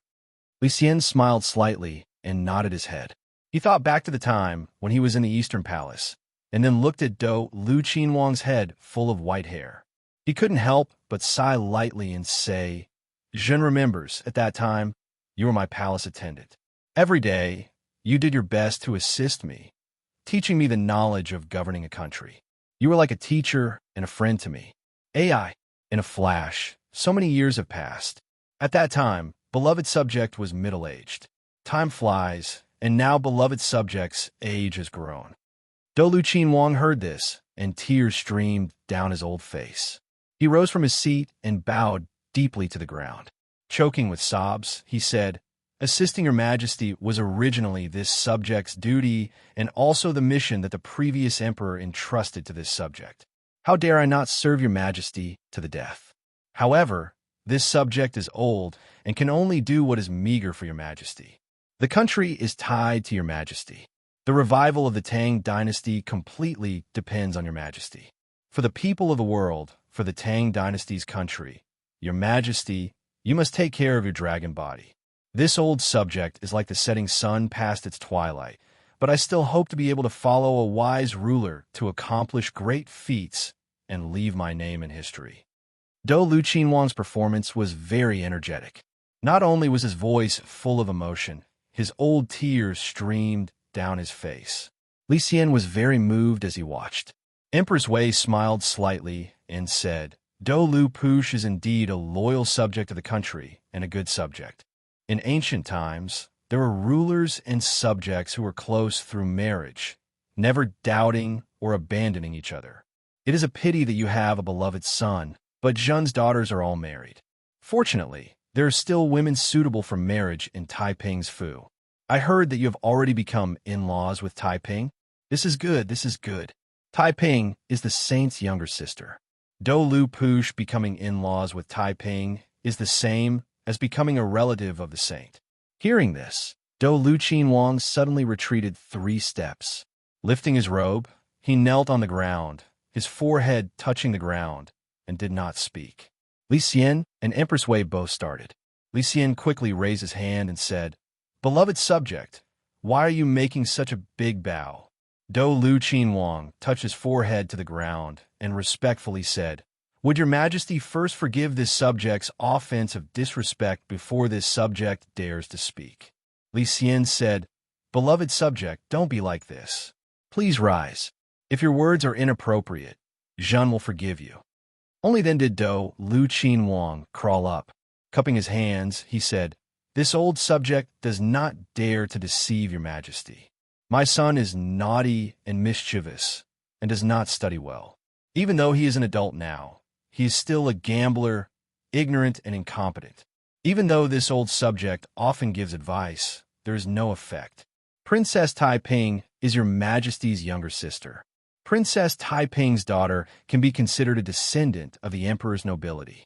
How can this old subject bear to let my son delay princess's beloved daughter? Therefore, I intend to break off the engagement and ask princess's daughter to choose another good match. This painstaking effort, if I do not explain it, I am afraid I will anger your majesty. Therefore, I ask for your majesty's permission." Li Xian and Empress Wei glanced at each other. After a moment of astonishment, a hint of a smile suddenly appeared in their eyes. Li Xian cheerfully left his seat and walked in front of Do Lu Wang. With a smile, he said, "Beloved subject, to not avoid family scandals, you are truly loyal to the sovereign and the country. However, this engagement, since it has already been decided, how can it be broken off like this? If this gets out and others do not know the inside story, who knows what ugly things they will say? In Zhen's view, the frivolity of youths is actually nothing. Once they are married, they will naturally change their minds." Do Lu Wang wanted to say more when Empress Wei suddenly said, "Sage, Do Lu Wang is an old minister of the Eastern Palace when Sage was the crown prince. Speaking of which, Do Lu Wang was the first to form a relationship with Sage and is not an outsider. What is there to hide from this loyal old minister of yours? There is no harm in speaking frankly." Do Lu Wang glanced at Empress Wei with some surprise, then looked back at Li Xian. Li Xian coughed and somewhat awkwardly said, "Beloved subject, I will not hide it from you. Ever since we ascended the throne, because of our political views, we have often clashed with the Prince of Xiang and Taiping, causing Taiping and the Prince of Xiang to misunderstand us. They are brothers of the same mother as us. Every time we think about being misunderstood by our own flesh and blood, we grieve and lament. Beloved subject was once Zhen's palace attendant and is also the uncle of the Prince of Xiang's consort. If you become in-laws with Taiping, then you will truly be the closest person to my Li Tang imperial household. We also hope that you can become one of us 3 siblings. If the Prince of Xiang and Taiping have any misunderstandings about us, beloved subject can inform us as soon as possible. Only then can we resolve the misunderstandings and live in harmony as brothers. Thus, we feel that this marriage between you and him should be made." Only now did Do Lu Wang understand Li Xian's intentions. If not for the Prince of Xiang and Taiping risking their lives to help, the Son of Heaven might not have reached his current position. He had not imagined that he would be so scheming and have such a cold-hearted nature. Do Lu Wang couldn't help but feel a chill in his heart, but he put on a terrified expression and said, "This old subject is willing to serve your majesty." Li Xian was overjoyed. He happily took Do Lu Wang's hand and said, "Good, good, good. We just knew that beloved subject would not disappoint us. Dear subject, you have been back in the capital for more than a month. We previously heard that you had fallen seriously ill, and it was for this reason that your return to the capital was delayed. Thus, when you first returned to the capital, we did not dare to rashly have you take on heavy responsibilities, fearing that you would be tired from the long journey and tire yourself out. Now that beloved subject has been resting for more than a month. You should be able to come out and help us share some of the burdens. We understand and will issue an edict for beloved subject to preside over the government. We hope that beloved subject will not refuse. Do Lu Qinhuang knew that this favor was entirely because he had flattered and expressed his loyalty. Today, he had also agreed to serve as a secret agent for the emperor. His heart was filled with bitterness, but he still had to put on a happy expression. Cupping his hands, he said, "Yes, this old subject will definitely fulfill his duty and share your majesty's burdens." At this time, a tall and young eunuch hurriedly walked into the colored silk courtyard. His appearance was still immature, but he was wearing a high-ranking eunuch robe. Along the way, many palace maids and eunuchs saluted and greeted him one after another. This person was Gao Lisher.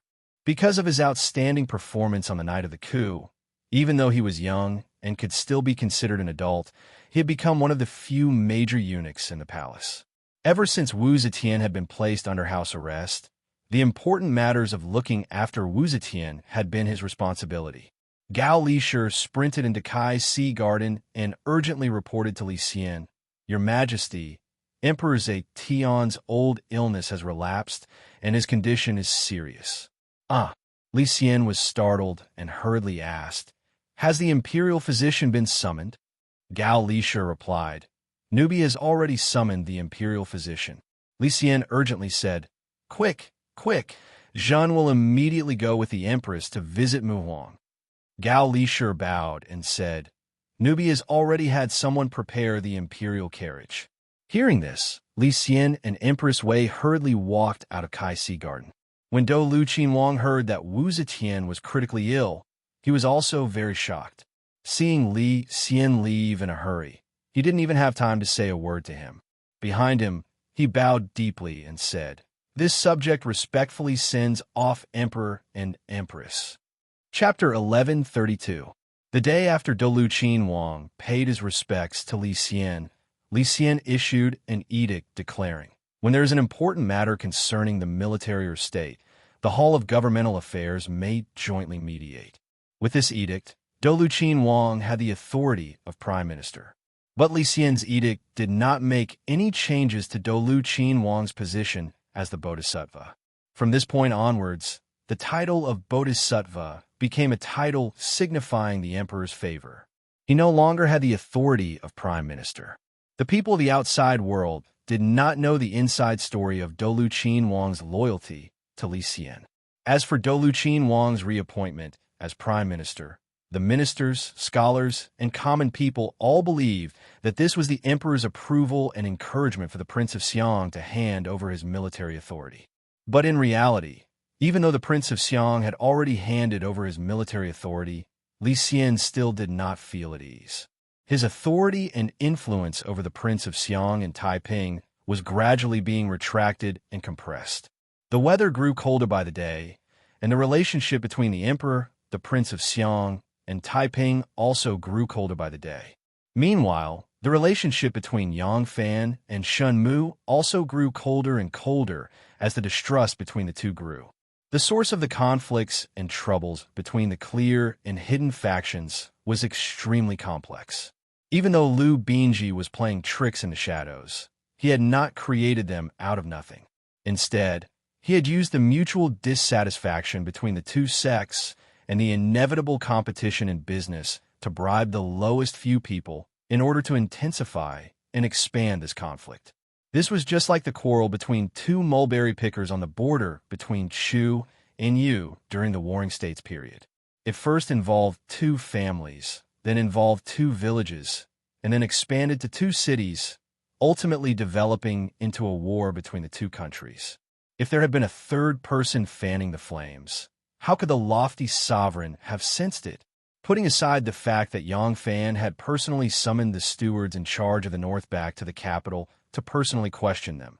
Even if he had personally rushed to Zhuozhou and clearly understood the cause of this conflict, he still would not have discovered that someone was playing tricks.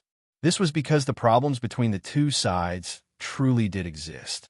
Even if Liu Bingji had not been playing tricks, there would have been a day when this small grudge would have become a major grudge. Fortunately, Although Yang Fan and Shun Mu didn't trust each other, they still maintained the greatest degree of restraint. Thus, this local confrontation didn't expand into a full-scale war between the obvious and hidden sects. However, Yang Fan's status and influence in the obvious sect obviously couldn't be compared to Shin Mu's control over the hidden sect. He had spent too much energy and time in the officialdom. Furthermore, one of them had taken over young Master Zhang's old subordinates and had many factions under him, while the other had single-handedly established this organization. The control of the two couldn't be compared. Even though Yang Fan had already realized the danger and was slowly gathering his authority and installing his trusted aides, it took time to mend the fence after the sheep was lost. Perhaps if he was given another 10 years, his position in the Xian sect would be as stable as Shun Mu's position in the hidden sect. Thus, in this period of time, the pressure Yang Fan endured was far heavier than Shin Mu's. This pressure didn't just come from the outside, but also from the many elders within the obvious sect who were dissatisfied with his display of weakness. It was in this situation where Yang Fan was besieged both internally and externally that Empress Zetian's critical illness arrived. In Shanyang Palace, Li Xian, Empress Wei, Shanghai Wan the Prince of Xiang, Princess Taiping, Prince Liang, and the many members of the Li and Wu families were all kneeling before the bed. The palace was filled with internal guards, and outside the palace, the tens of thousands of cavalry personally led by Yang Fan formed an impenetrable encirclement. Every palace maid and eunuch that entered and exited Shanyang Palace had to undergo the strictest inspection, and the 10,000 cavalry and internal guards would each send a person to monitor their movements. No one was allowed to smuggle them in, and no one was allowed to move around without permission. The palace maids and eunuchs had to tiptoe when they walked, not daring to make the slightest sound. Wu Zetian's illness had flared up ever since Dolu Qinwang had visited Li Xian. Ever since then, even though she had constantly consulted doctors for medicine, her body had never taken a turn for the better. The 82-year-old Wu Zetian was about to reach the end of her life. In the last few days, she had been sometimes lucid and sometimes confused. Now, even the imperial doctors, who had never dared to make an accurate judgment on her illness, had no choice but to brace themselves and tell Li Xian that the empress was truly on her deathbed. Mother, no matter how much hatred they had for the rest of their lives, at this moment, there was no need to bring it up. Seeing their birth mother wither, Li Xian, Li Dan, and Princess Taiping, the three children kneeling at the very front, couldn't help but feel their hearts ache and cry. Wu Zetian slowly woke up. The imperial doctor who had just finished administering her acupuncture retreated a few steps on his knees, his forehead beaded with sweat, making way for the empress and her children. Lingyu, Lingyu, Wu Zetian used a weak voice to call out. Princess Taiping hurriedly moved forward on her knees, grasping her cold and old fingers, and choked out, "Mother, your daughter is here." Daughter, Mother dreamed of concubine Shu just now, and Mother also dreamed of the Empress, Wu Zetian murmured. They were loudly cursing Mother, saying that Mother was going to see them, and that they were going to complain to the saint about Mother. Li Xian tilted his ear, trying hard to listen to Wu Zetian's words. Ever since Wu Zetian had suddenly fallen gravely ill when they had been listening to the songs in the Kai Sea Garden previously, he had already ordered that if there was anything wrong with his mother, they had to immediately report to him. He had to ensure that he would be able to stay by his mother's side and know what his mother's final will was. Now, his mother had finally spoken, but what she said had nothing to do with the great plans of the country. She had actually mentioned Empress Wang and concubine Shu, who had long since turned into rotten bones. This caused Li Xian to be slightly at a loss. The corners of Wu Zetian's mouth gently hooked up into a proud arc and said, "In the human world, they are not my opponent. In the underworld, they are also not my opponent. Daughter, your imperial father is a talented and bold ruler, but in the imperial harem, he is not so shrewd. When Mother sees him, I am still the most pampered. Mother." Princess Taiping didn't know whether to laugh or cry. She didn't expect that her mother would actually talk about these things at this time, but she didn't know why, as she listened she felt a little sad. Wu Zetian suddenly made a snoring sound, and Li Xian quickly raised his head, but saw that Wu Zetian's eyes were open, but there seemed to be phlegm in her throat, and her breathing was somewhat rapid. When Wu Zetian saw him, her expression suddenly became cold.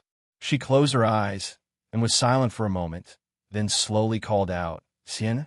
Li Xian quickly moved in front of her, and Princess Taiping made way for him. Li Xian held Wu Zetian's hand. Wu Zetian's hand subconsciously shrunk, but finally slowly loosened. Her lifespan was approaching, and she had to let go of everything. So why be so stubborn? She was silent for a moment, then said in a low voice, "Xian, Mother has always been harsh to you, but you allowed Mother to keep the title of Emperor until now.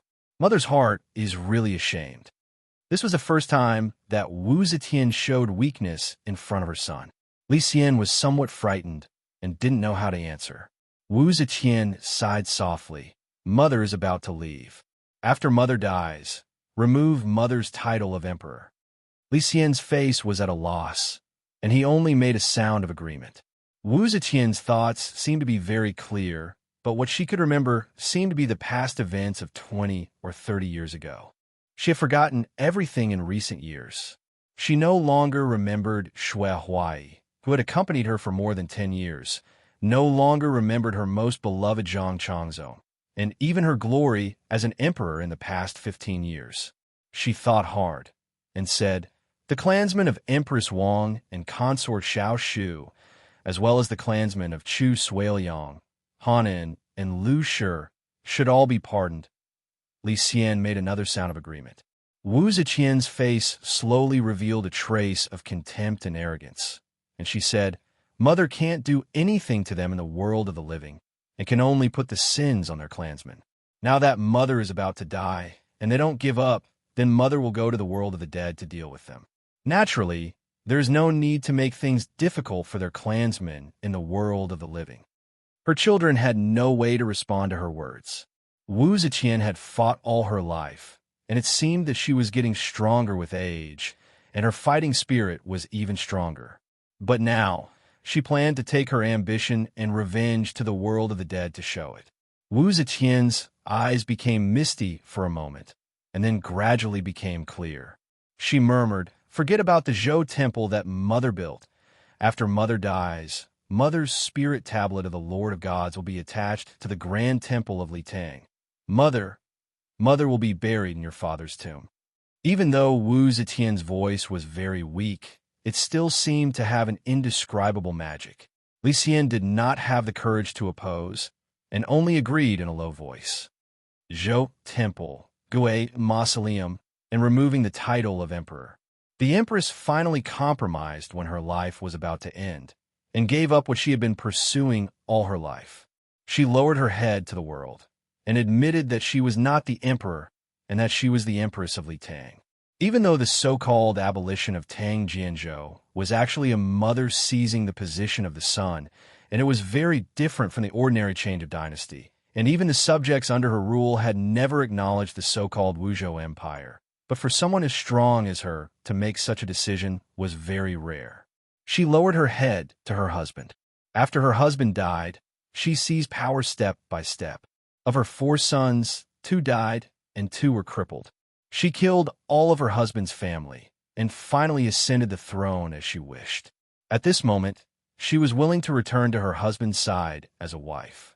She forgave Empress Wang, consort Xiao Shu, and the relatives of Chu Suiliang and Han Yuan who were on their side. It was not because the words of a person who was about to die were kind, but because she firmly believed that in the world of the dead, she could still sweep away everything. What she pardoned today in the world of the living, if they did not lower their heads in the future in the world of the dead, they would still be her prisoners. However, did she really surrender? She didn't. Everything she did was to hold on to her victory. What was lost. Even if she wanted to hold on tightly, it was impossible. Retreating in order to advance was the only correct method she could use now. She removed her title of emperor and restored her title of empress. That way, no one would overthrow her title of emperor and end up with nothing. She ordered her son to take her to the temple and returned to the mausoleum, to be buried in the Qian mausoleum as Emperor Gaozong's legal wife. As her son's filial piety came first, he could only obey. And unless future generations wanted to overthrow Emperor Gaozong as well, they would never be able to counterattack and dig up her grave. She was intelligent. Ever since she entered the palace at the age of 13, her life had been vigorous.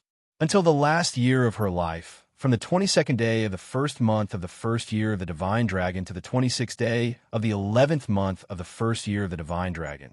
These last 9 months and 4 days were not always dim. In the last moments of her life, she still let her intelligence bloom with a dazzling light. She did her best to keep what she wanted to keep in her concessions. With her usually tough personality, this was the only time in her life that she would do this. After Wu Zetian finished saying all this, she seemed to be extremely tired. She once again fell into a deep sleep.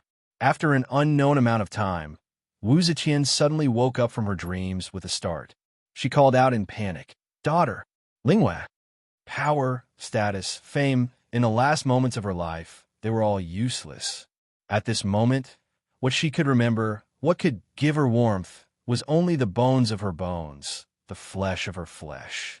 Taiping held her hand. Wu Zetian was relieved. She let out a long breath and murmured, "It's so cold. What season is it now?" Taiping replied in a low voice, "Mother, it's already winter. It's snowing outside." Hearing this, Wu Zetian's withered and old face suddenly bloomed with a young girl's bright smile. "It's snowing? I remember that when Mother entered the palace, it was also snowing. I wonder if the plum blossoms in the fragrance palace have bloomed yet? Mother really misses the fragrance there." Princess Taiping was somewhat startled. After a while, she softly reminded, "Mother, this is Chang'an. The fragrance palace is in Luoyang." "Ah," Wu Zetian laughed involuntarily. Yes, Mother's muddle-headed. She wanted to laugh. Her tangerine-like old face just bloomed into a smile. Her mouth was still slightly open, but it was forever frozen there. Chapter 1133. Wu Zetian's seemingly weak and compromising will allowed her to grasp the initiative before her death. As his birth mother, his mother voluntarily gave up the title of emperor and was willing to be buried in Gaozong's Qian tomb as empress. This saved Li Xian a lot of awkwardness. As her son, how could he be harsher? Li Xian ordered Wan to draft the mourning memorial of the great sage empress of Zetian and personally revised it word by word. He added in a sentence that praised his mother as a hero with great foresight and great achievements. Her martial prowess is like thunder, and her writings are like the sun and moon. He also held a grand funeral for Wu Zetian. However, there were still discordant voices. As for the empress were requesting for her to be buried together with Gaozong, Yin Shanxi immediately jumped out to oppose it. Yin Shanxi spoke passionately, "Your Majesty, the venerable should be buried first. This lowly one should not disturb the deceased after the tomb is completed. Although the empress has a respectable status, she is still inferior to the previous emperor. It is not a good omen to disturb the venerable. Furthermore, the Qian Tomb Black Palace uses giant stones as the doors and iron liquid to seal the gaps. To open the tomb, one must use an axe and chisel. The path of the gods is mysterious. If we start construction, we might disgrace the spirit of the previous emperor. Furthermore, the empress and emperor being buried together is not an ancient tradition. In the ancient imperial tombs, the empress and emperor were not buried together. It was only since the Wei Jin era that the empress and emperor were buried together. The empress has always respected the ancient tradition. Why would she request to be buried together? This is probably not the empress' original intention. When Li Xian heard this, his face fell. What did he mean by probably not the empress' original intention? Was he going to change his mother's edict? In fact, Li Xian knew very well what his mother's intentions were. Wu Zetian wanted to prevent Li Tang's descendants from attacking her one day. Even her remains would not be able to rest in peace. He also knew why Yin Shanxi objected to the burial. Yin Shanxi had ulterior motives. The reason why he objected to his mother being buried with his father was so that one day, when he overthrew the Wu clan, he could cleanse the Wu clan's people without any misgivings.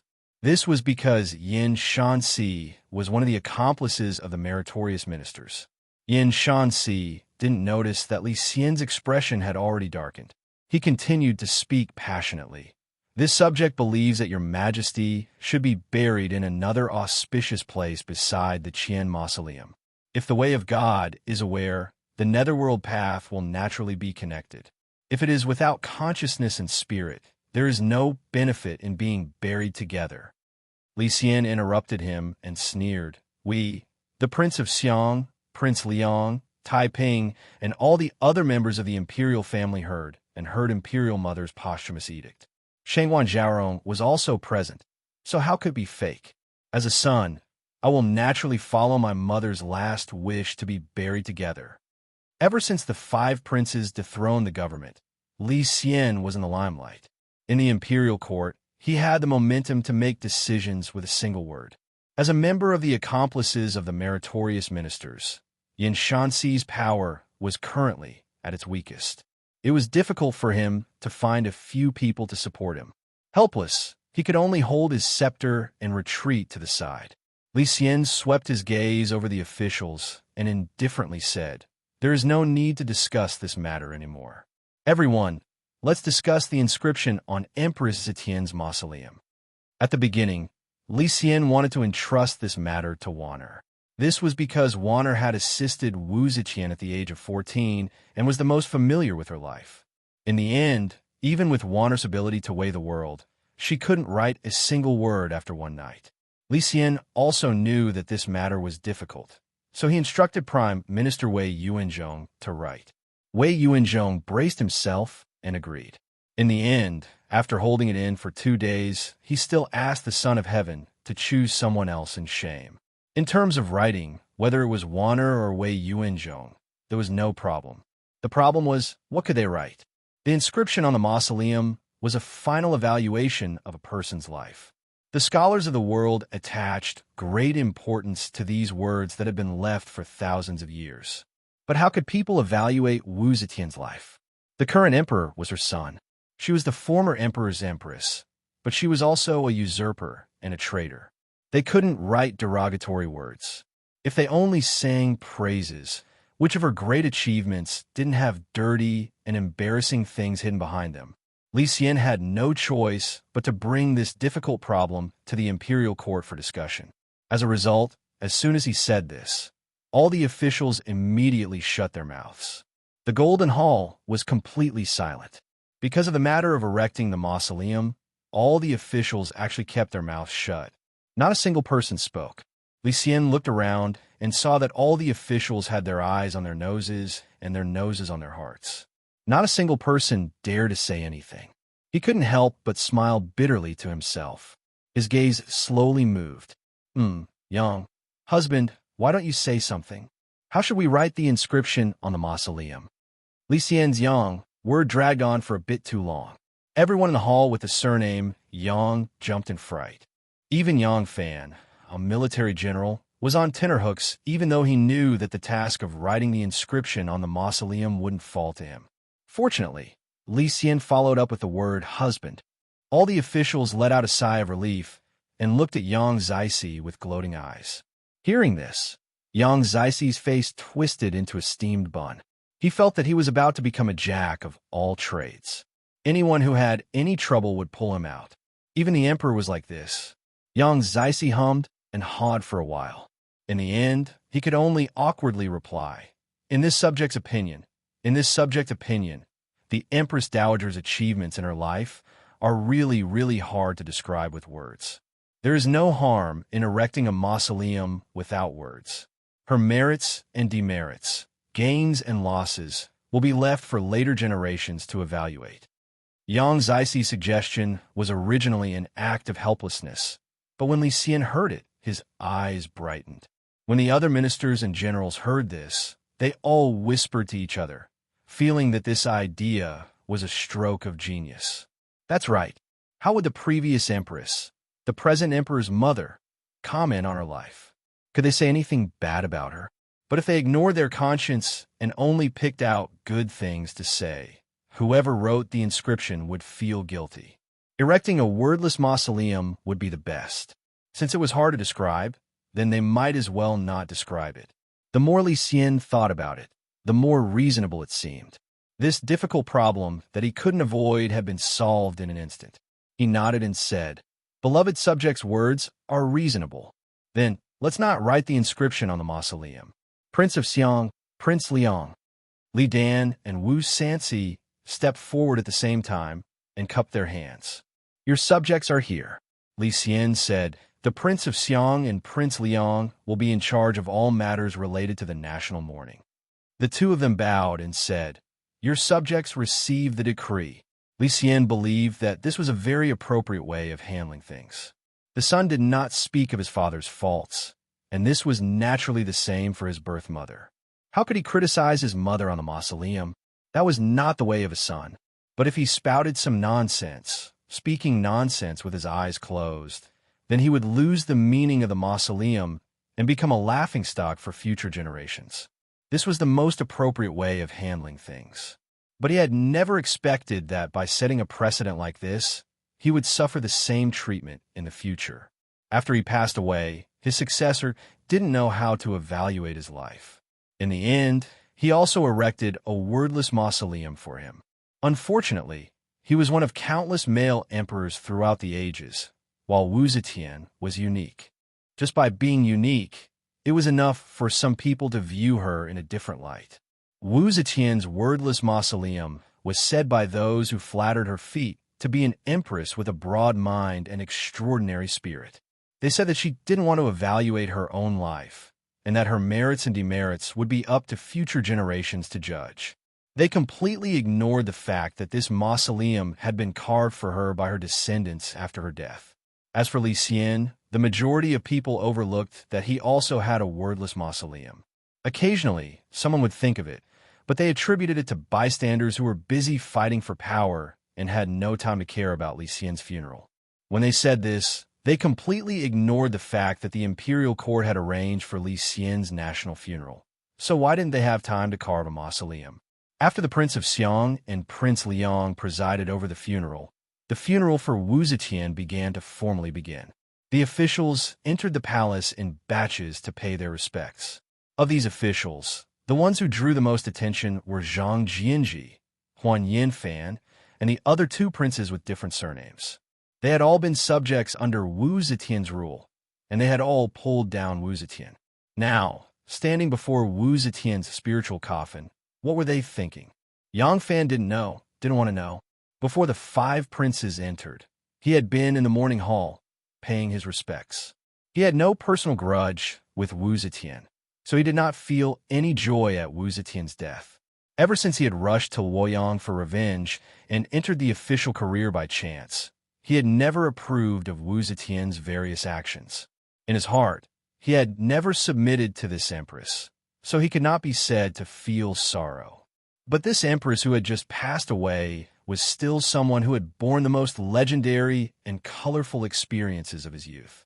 As he stood before her spiritual coffin, Yang Fan still felt a little nostalgic. He earnestly paid his respects, without any false sorrow or carelessness. He had no idea what the five princes were thinking. He only silently retreated to the side and watched as the five princes stepped forward to pay their respects. The five princes were clearly somewhat absent-minded as they paid their respects. After a hasty bow, they walked out of the morning hall. Zhang Jianji was already an old man of 82. After being made a prince and seized of power, the heavy mental blow seemed to have caused his body to collapse. Before he could even walk down the steps, he was already gasping for breath. Huan Yanfan and Shui Xianhui went up to support him and said considerately, "The weather is cold. Husband Zhang, be careful." The officials who entered the morning hall to pay their respects lowered their heads as if they did not see them and walked around them like they were avoiding the plague. Zhang Jianji stood at the bottom of the steps and smiled faintly at the officials who were avoiding his gaze. Jing Hui worriedly said, "Husband Zhang doesn't seem to be in good health. You must take care of yourself."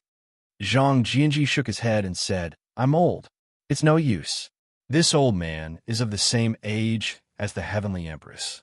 Now that the heavenly empress has passed, this old man's lifespan is probably coming to an end. Yuan Shuji furrowed his brows. Zhang Jianji glanced at Huan Yanfan and said meaningfully, "You and I have restored Li Tang and received the title of prince.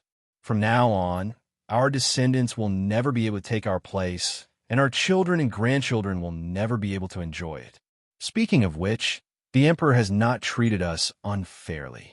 Haha, I have now rested my body and cultivated my character and have devoted myself to the mountains and rivers. Have you gotten used to it?" Huan Yanfan indifferently replied, "Husband Zhang, Yanfan has not gone sightseeing. Right now, I am studying in seclusion."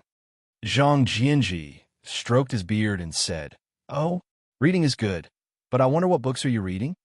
Huan Yanfan said, "Yanfan is reading Lord Mingchong's story. It's a very interesting little story. When Lord Mingchong was young, he saw his father's vast farmland and wealth. He asked his father, 'What's the name of your son's son?' Tian Ying said, 'Grandson.' Tian Wen asked again, 'What's the name of your grandson's grandson?' Tian Ying replied, 'Great-grandson.' Tian Wen asked again, 'What's the name of your great-great-grandson's great-great-grandson?' Tian Ying shook his head and said, 'I don't know.' Husband Zhang, do you think this story is interesting?" Zhang Jianji's expression instantly turned ugly. The few people present were all well-read people, so they had naturally read this story before. They knew what Meng Chongjun was going to say next, and they also knew why Meng Chongjun said that. Hence, their expressions turned serious. Huan Yanfan said with a smile, "I think what Tian Wen said is very reasonable. What's the use of accumulating a vast family fortune? To let those descendants, who can't even be called enjoy it? What's the point of working so hard for others? A real man should make contributions and leave his name in history. That's the right thing to do." Huan Yanfan smiled and cupped his hands at them, saying, "Farewell." Looking at Huan Yanfan's receding figure, Jing Hui uneasily said to Zhang Jianji, "Husband Zhang, what do you think he is?" Zhang Jianji said with a gloomy expression, "If there's going to be trouble, it will definitely be because of me." Chapter 1134. Wu Zetian passed away. At the beginning of the first year of the Shenlong era, she was removed from the throne. At the end of the first year, she passed away. The reign of the empress came to an end this year. The second year of the Shenlong era arrived. Although the Empress Dowager's funeral was not over, this was the first year after the new emperor ascended the throne. The court still held a grand celebration. The people of Chang and went out to celebrate the new year. As for the empress, she had been completely forgotten by them. The people only cared about daily necessities. They did not care who would be in charge of the court for long. In the palace where Shangguan Wan handled official business, Shangguan Wan had a cupboard in her sleeve. After dealing with a memorial, she turned her head and glanced at the two palace maids she had ordered to choose clothes for her, who were still chattering behind the screen. She couldn't help but laugh and say, "All right, don't be so picky. Just take a man's robe." Behind the screen, the two trusted palace maids were comparing sets of clothes. Hearing Wan Er's words, they agreed and took a few more robes, trying to pick the most beautiful one. At this time, Yang Fan hurried in from outside. He cupped his hands to Wan Er and said, "Greetings, Shangguan Zhaorong. Ah, General Yang is here." Shanghai Wan Er put down her brush and coughed. "I will discuss matters with General Yang. You can leave first." The two palace maids quickly put down their clothes and retreated from behind the screen. They walked to Yang Fan's side and bowed to him. After the two left, Wan Er walked to Yang Fan's side and helped him tidy up his clothes.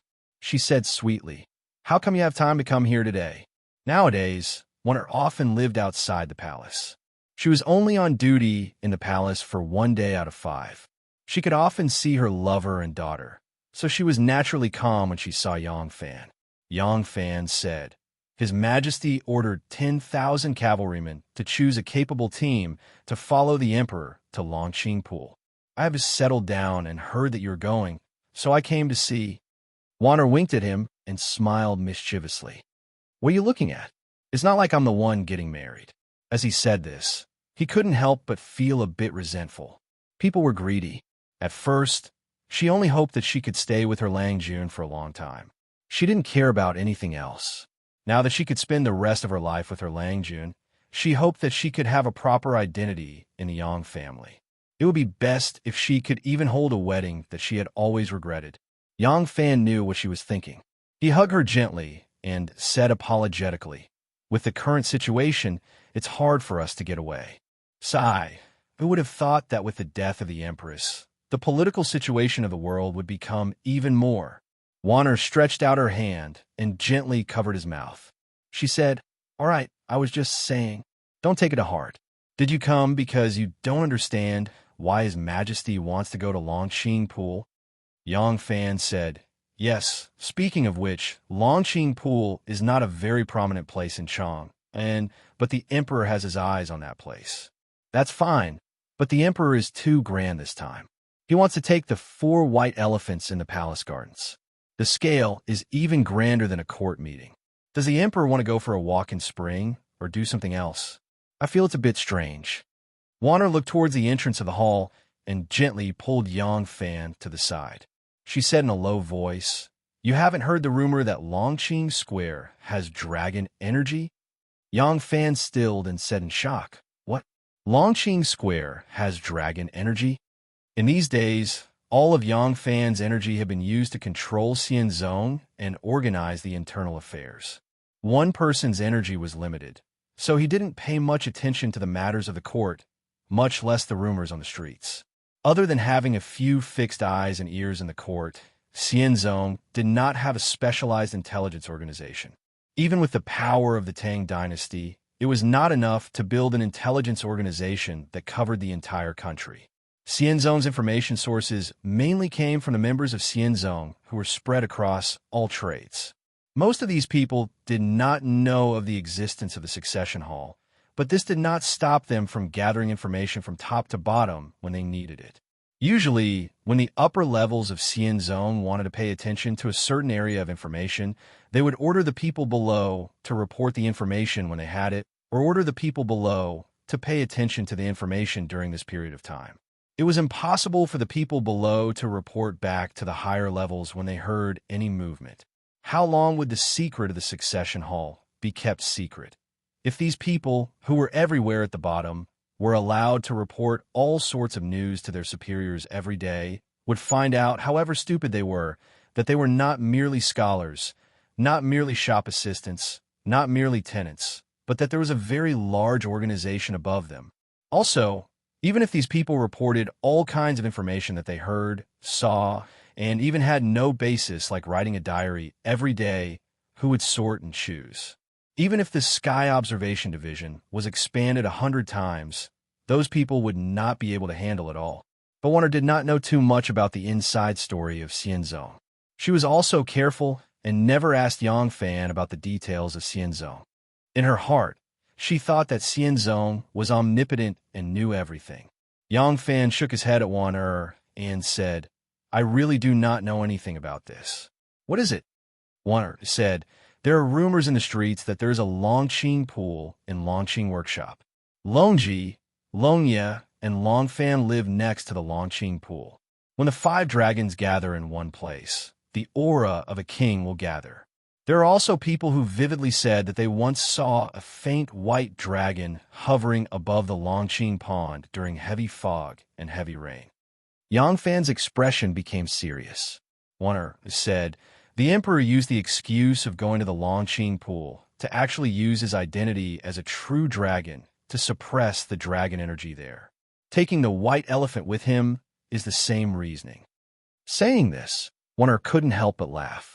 Isn't His Majesty currently favoring a few Buddhists? The saying that the Son of Heaven can suppress the dragon energy was said by that foreign monk Hui Fan. As for the white elephant stepping on the ground and the boat in the pool being able to destroy the feng shui of the place, it was said by the warlock Zhang Pusi. It is really absurd that the Son of Heaven actually believed it. Warner said this and shook her head. She sighed. A warlock actually became the head of the Imperial Secretariat, and a monk actually became the Chancellor of the Kingdom. AI, no matter how absurd it is nothing. Yang Fan narrowed his eyes and said warily, This treacherous rumor directly mentions the three princes of the prince of Xiang's household. Would a commoner dare to make up such a rumor? Moreover, I live in Longqing Square. Even if I didn't notice the rumor related to Longqing Square, there are so many maids and servants going in and out of my mansion every day. How could they not hear anything? Wanner was also an intelligent person. When she heard this, she was startled. She said in surprise, "You mean," Yang Fan said, "the person who made up this rumor must have an ulterior motive. His goal is not to spread this rumor among the commoners. So I'm afraid that not many people among the commoners know about this rumor. This rumor was made up for the emperor to hear." Wanner's mind spun. She cried out involuntarily. Could it be King Liang? Yang Fan said, "If someone in the court could report this rumor, it would not be able to escape your eyes and ears. If even you don't know where this rumor came from, then it must have bypassed the court and reached His Majesty's ears. Think about it. Who else but King Liang could enter and leave the palace at will, report to the emperor, and avoid your eyes and ears?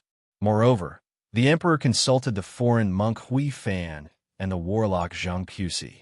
They seemed to agree with this rumor and even gave the emperor ideas to solve it.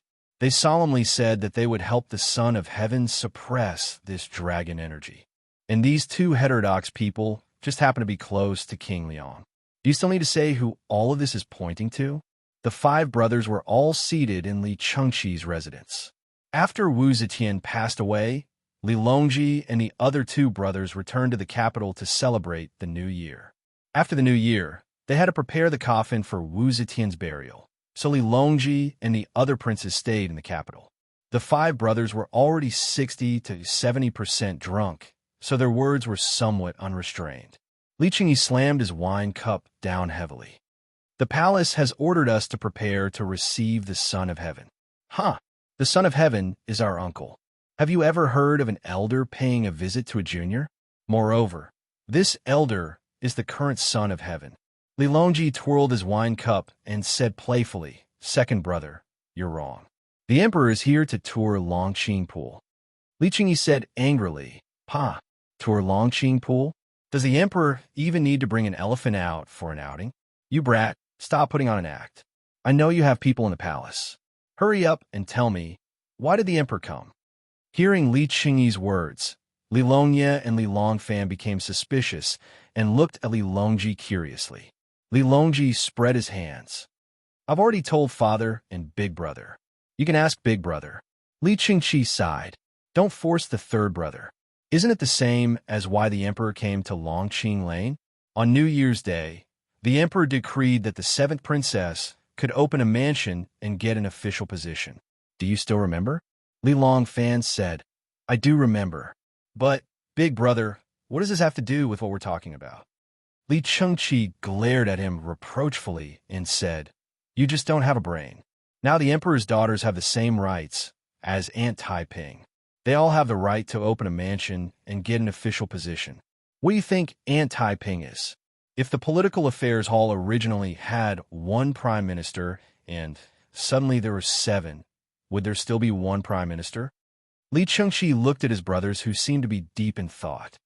The emperor believed the slanderous words of scoundrels and has always been afraid of father and Miss Taiping. He took back father's military power and divided Aunt Taiping's power because he was guarding against us. As for now, he wants to visit Longqing Lane. It's even more ridiculous. It said that someone reported to the emperor that there's King's Qi in Longqing Lane. So the emperor wants to use his true dragon body to suppress the King's Qi here. Li Longfan was furious. If it weren't for father and aunt's help, if it weren't for us 5 brothers who risked our lives to serve him, would he be able to sit on the throne? Now he views us as his enemies. He's really a muddle-headed emperor. Fifth brother, be careful. Li Longji said seriously. Father said that it wasn't easy for me, Li Tang, to restore the empire.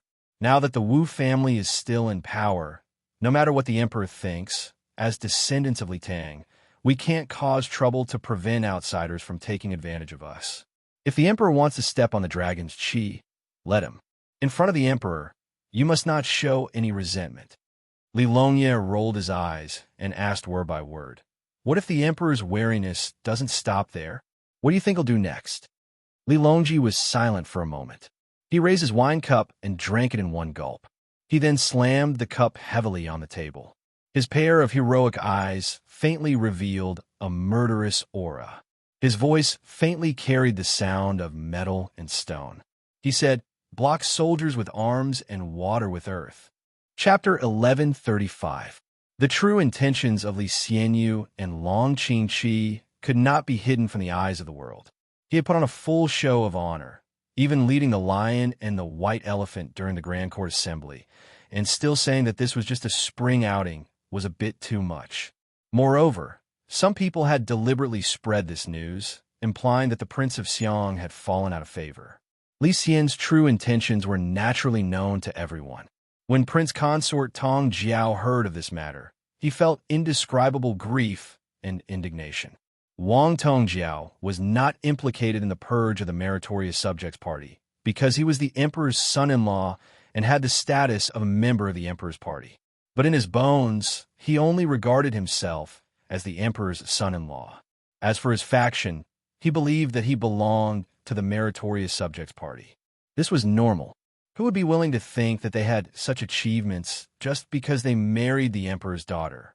Of course, he had relied on his own merits, one saber and one spear to kill. Now, seeing the political enemy of the Meritorious Ministers' Party, the Wu clan, at its peak, Wang Tongjiao's heart was burning with anxiety. When Wang Tongjiao and her close friends heard that the emperor had once again listened to slanderous rumors and was heavily guarded against the Prince of Xiang, she couldn't help but grieve. At this moment, they were drinking under the flowering trees in the back garden of the princess mansion. Wang Tongjiao put down the glass with a blush on her face. His good friend, Zhu Yanqing, advised, "Prince Consort, don't drink like this anymore. You're going to get drunk." Wang Tongjiao shook her head and sighed. "I'm just drowning my sorrows in wine. The Son of Heaven favored the treacherous and persecuted the loyal. First, it was Minister Zhang and the other 4 meritorious ministers who were banished, and now they wanted to act against the Prince of Xiang. If the meritorious ministers and members of the imperial clan were banished, wouldn't the Wu clan be able to do whatever they wanted?" Thinking of this, Tongjiao's heart is burning with anxiety. His other good friend, Zhou Xian, said, "Didn't Prince Consort say that Master Huan already has a plan for this?" Wang Tongjiao waved her hand and said with a bitter smile, "Sai, let's not talk about Master Huan's method. Last year, the dragon god Ku, breaking into the gate of Black Tortoise, and the immortal treading abode were so easy. Who would have thought that Master Huan would actually use a literary method this time? An elementary scholar rebelling. 3 years is not enough." Zhu Yanqing glanced at Wang Tongjiao and said, "If Master Huan's method doesn't work, then we'll have to think of something else. I think Prince Consort seems to have an idea. You and I are brothers, so if you have an idea, don't hide it. There's no harm in telling me."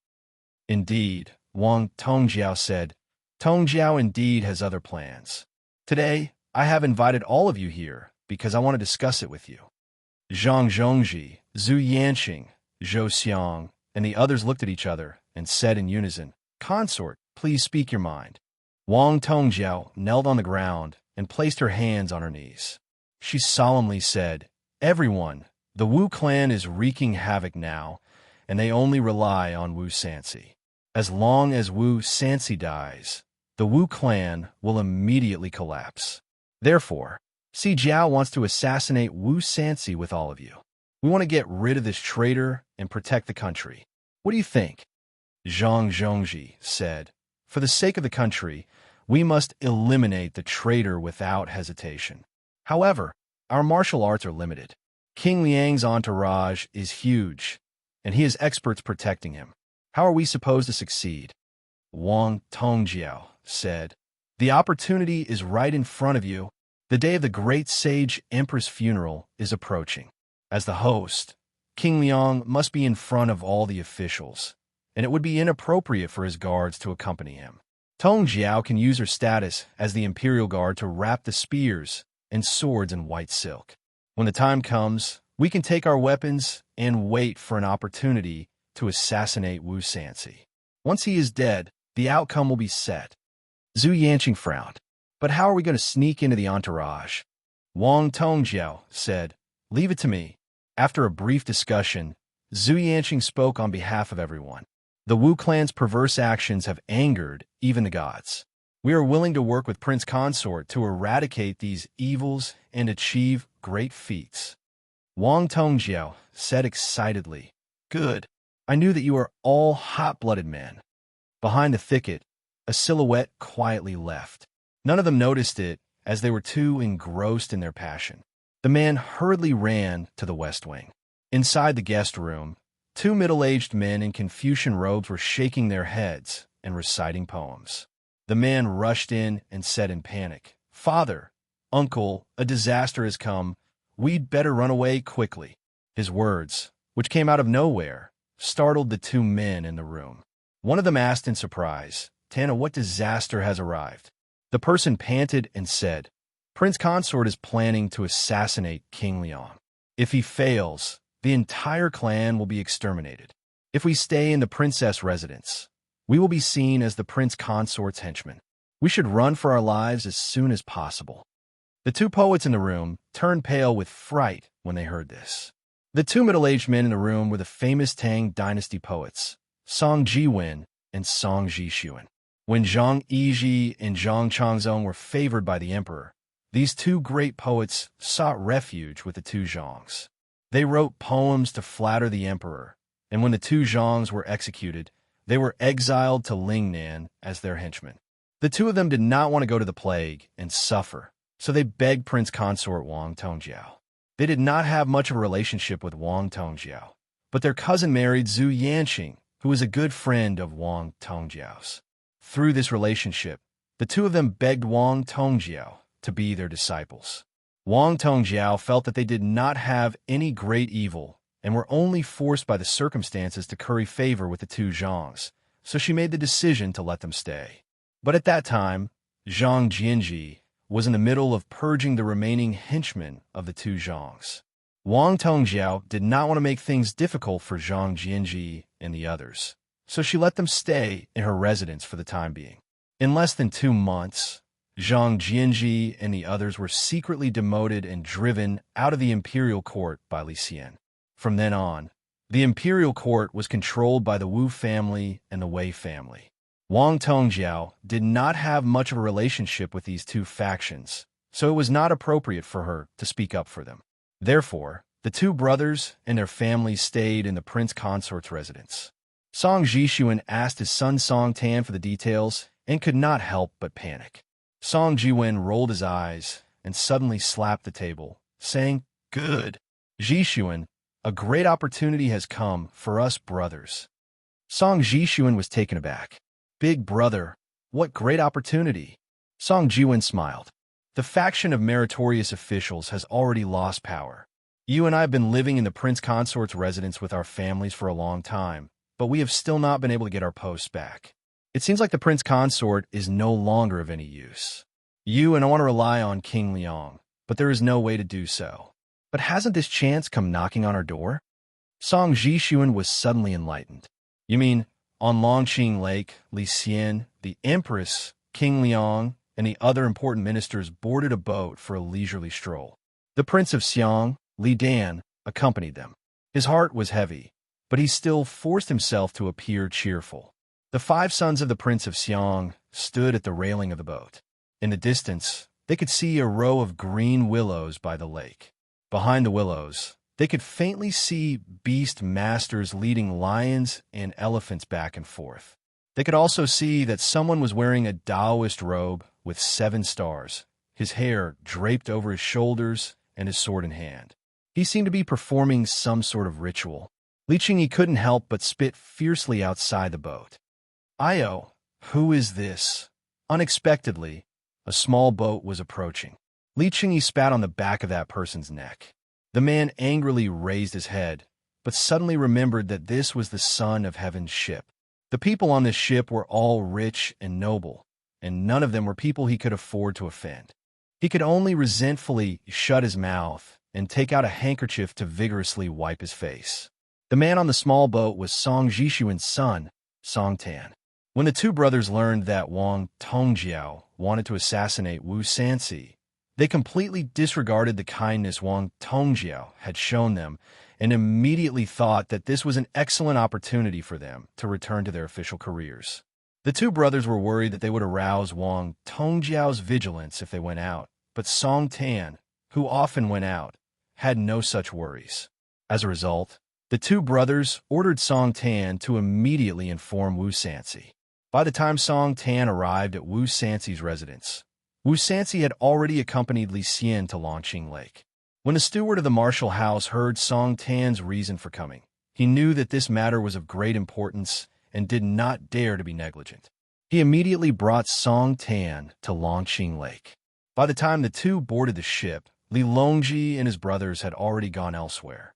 The steward of the martial house revealed his identity to the imperial guards and quietly went to see Wu Sanxi. Wu Sanxi was sitting at the bow of the ship with Li Xian, drinking wine. When he heard the news, he excused himself to Li Xian and was led by the steward to the rear cabin. When Song Tan saw Wu Sanxi, he immediately clasped his hands and fearfully said, "This junior, Song Tan, has received orders from my father and uncle to request an audience with the great king." Wu Sanxi grabbed his collar and sternly said, "You said that you have an extremely urgent news to report to this prince?" As Yang Fan walked past the railing of the ship, he just happened to see the Prince of Xiang's 5 sons walking over. Yang Fan stopped and cupped his hands to them with a smile. To Yang Fan's surprise, Li Longji also stopped in his tracks and solemnly cupped his hands towards him. He smiled and said, "Greetings, great general." Yang Fan did not expect Li Longji to be so courteous and hurriedly returned the greeting. "Greetings, Prince of Linzi. Greetings, royal princes." Li Longji laughed. "This little prince has known great general since I was young. I did not expect that we would become neighbors after coming to Chang'an. This is a rare encounter. It is a pity that this little prince will be leaving the capital soon. Otherwise, I will definitely invite great general to my residence to have a drink with my brother." Yang Fan smiled. This lowly general is terrified.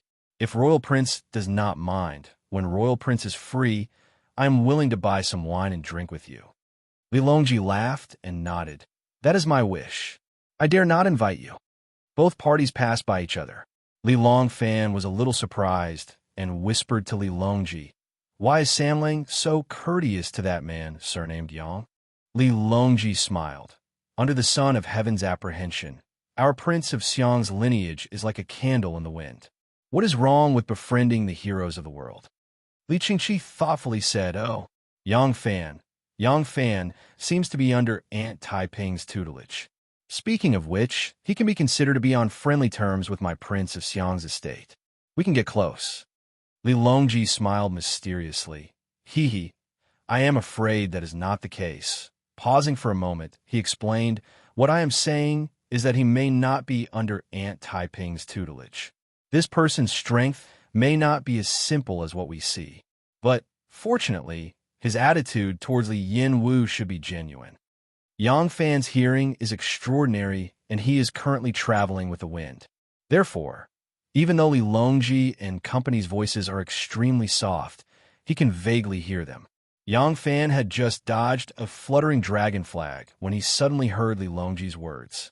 His heart thumped as if he was a ferocious beast that had smelled danger. A chill surged into his heart with a swish, immediately causing all the hairs on his body to stand up. Chapter 1136. Li Longji's seemingly ordinary words, but in the ears of Yang Fan, who was harboring a great secret, he immediately sensed something different. He immediately realized that Li Longji had sensed something, but how had he sensed it? In a flash, Yang Fan realized that he had neglected far too many things recently. He recalled that Wanner had once told him that when the Prince of Xiang was in the Eastern Palace, Gao Lishir was the eunuch in charge of the Eastern Palace and had an extremely good relationship with Li Sanlang. The two would often play Kuju together. He recalled that when he boarded the ship today, he had seen Gao Lishir and Li Longji speak. Although the two had only spoken for a few moments, their expressions were those of people who knew each other very well. He had either heard or seen these things, but he had never deeply pondered them. A person's energy was limited. No matter how energetic or intelligent a person was, it was impossible for them to take care of everything. He had been too focused on officialdom, resulting in one problem after another within the illustrious sect. Now that he was so focused on dealing with the internal strife, he had overlooked the clues that were happening right next to him in the imperial court. In terms of intelligence and alertness, he was not below Shenmue, but he could not be as single-minded as Shenmue. His affairs were far too complicated. The army, the officialdom, the illustrious sect, he had to do his utmost to deal with all of them. But how could it be easy to grasp everything in one's hands? If he was not careful, no matter how many great rivers and waves he had traversed, he would still find it hard to avoid capsizing in the gutter. It wasn't until he heard Li Longji's words that he suddenly thought of many things that he should have paid attention to, but had overlooked, that he suddenly realized something. Before and after the Divine Dragon coup, Gao Lishir had participated in far too many matters as one of Wanner's trusted aides. He knew a little about Yang Fan's strength and conduct. Gao Lishir himself would not have noticed anything from these clues, but if he had told Li Longji, given Li Sanlang's intelligence, just as Yang Fan thought this, Ma Qiao rushed over and urgently said, "Great General, the Son of Heaven has summoned you." Yang Fan rushed to the cabin and saw the Emperor and Empress sitting in the center with gloomy expressions. The Prince of Xiang, Prince Liang, and the others were seated to the left and right, all of them wearing strange expressions. Yang Fan did not know what was going on and hurriedly went forward to pay his respects to the Son of Heaven. With a cold expression, Li Xian ordered, "Yang Fan, immediately mobilize a group of men, accompanied by Wu Yinxiu, to capture one Yin County Magistrate Zhou Xiang." Yang Fan was stunned. Arresting officials? Why didn't they use the people of the 3 law divisions to capture an official? Why did they send 10,000 cavalry instead? With a cold countenance, Wu Sansi of the Liang said, "Yang Fan, the Yulin General Wang Tongjiao has colluded with a group of rebels, trying to take advantage of the great sage Empress Wei Zetian's funeral to murder the Empress and Ben Wang. Fortunately, the righteous Song Tan reported this to us. Right now, Wu Chengxuan, Yao Shaoji, Li Chengjia, and the others have separately led their men to arrest Wang Tongjiao and his accomplices. You're in charge of one of the routes. Capture one Yin County Magistrate Zhou Xiang. Remember, try to catch them alive." Empress Wei's face was ashen as she shouted, "Go!" Yang Fan did not dare to tarry. He hastily received the imperial edict and left with Wu Yinxiu. When Song Tan reported this matter to Wu Sansi was both shocked and angry. He immediately wanted to complain to the emperor. However, he had a second thought. Wang Tongjiao was the emperor's son-in-law. If he only said that Wang Tongjiao wanted to kill him, he might not be able to put Wang Tongjiao to death. Wu Sansi suddenly had a bright idea. He turned around and enlightened Song Tan. Song Tan was a scholar, so his mind was flexible. As soon as he heard Wu Sansi's words, he understood Wu Sansi's intention. He immediately acted according to Wu Sansi's words. Wu Sansi was very satisfied. Only then did he lead him to see Li Xian and Empress Wei. When Song Tan told them that Wang Tongjiao wanted to assassinate Empress Wei and King Liang, Madame Wei was so angry that her hair stood up in anger. This ingrate son-in-law actually wants to kill his mother-in-law. Empress Wei flew into a rage and immediately ordered Li Xian to send people to arrest them. When Song Tan complained, Zhang Zhongji and the others had already dispersed. In order to prevent someone from hearing the news and escaping, Li Xian didn't have time to return to the palace and immediately ordered the arrest. He assigned Wu Chengxuan and the others who were useful to him, leaving Zhou Xiang to Yang Fan. Yang Fan and Wu Yinxiu took a small boat and rushed to the shore. Because the emperor was patrolling here, there were 10,000 cavalry, Jinwu guards, and 1,000 ox guards stationed by the Longqing Pond. Yang Fan took 100 or so people from his own 10,000 cavalry and led them straight to the Wan Yin Yamen with Wu Yinxiu. Along the way, Yang Fan had a sense of déjà vu. It was as if he had been in a similar situation many years ago. Suddenly, He thought of Xiao Man, and then he suddenly understood. Yes, back then, when Wu Ziqian sent Qiu Xinji and Xiao Man to lead troops to capture the two imperial grandsons, it was very similar to this moment. The difference was that Wu Zetian had captured her grandsons, while Li Xian had captured his son-in-law. Wu Zetian's two grandsons were only 14 years old, while the younger one was only 9. This so-called rebellion was simply unbelievable. As for whether Wang Tongjiao really wanted to assassinate the Empress and King Liang, Yang Fan had no way of knowing. Another difference was that Wu Zetian had already instructed Qiu Xinji to kill her two grandsons on the spot. Li Xian, on the other hand, wanted to capture them alive. He clearly wanted to use Wang Tongjiao and the others to capture a few bigger fish. But who could be a bigger fish than Wang Tongjiao? Yang Fan shuddered at this thought. Li Xian was not in the mood to tour the lake. When he received news that the warlock Zheng Sishan had finished his ritual and released Long Qingqi's draconic aura, Li Xian immediately returned to the palace and angrily waited for his son-in-law to be interrogated. After sending off the emperor with his 5 sons, Li Dan immediately rushed back to the residence of his eldest son, Li Qingqi. Li Longji saw Li Dan's gloomy expression and couldn't help but call out, "Father!" Li Dan stopped him with a cold gaze and said, "Qingqi, Longji, the two of you come with me." Li Dan led the way to the back garden. Li Longji and Li Qingqi looked at each other and quickly chased after him. Li Dan paced back and forth in the garden for a long time, then said gravely, "Longji, once your grandmother's funeral is over, you, Long Fan, and Long Ye will immediately return to your fief." Li Longji was startled at first, but he immediately understood. He nodded resolutely and sternly said, "Yes, this child understands." Li Dan gave him a gratified look and said, "Sam Lang, it's still you who gives me the most peace of mind. I'm afraid that those brothers of yours are still unaware of the situation. If they hear any bad rumors, it might cause unnecessary trouble.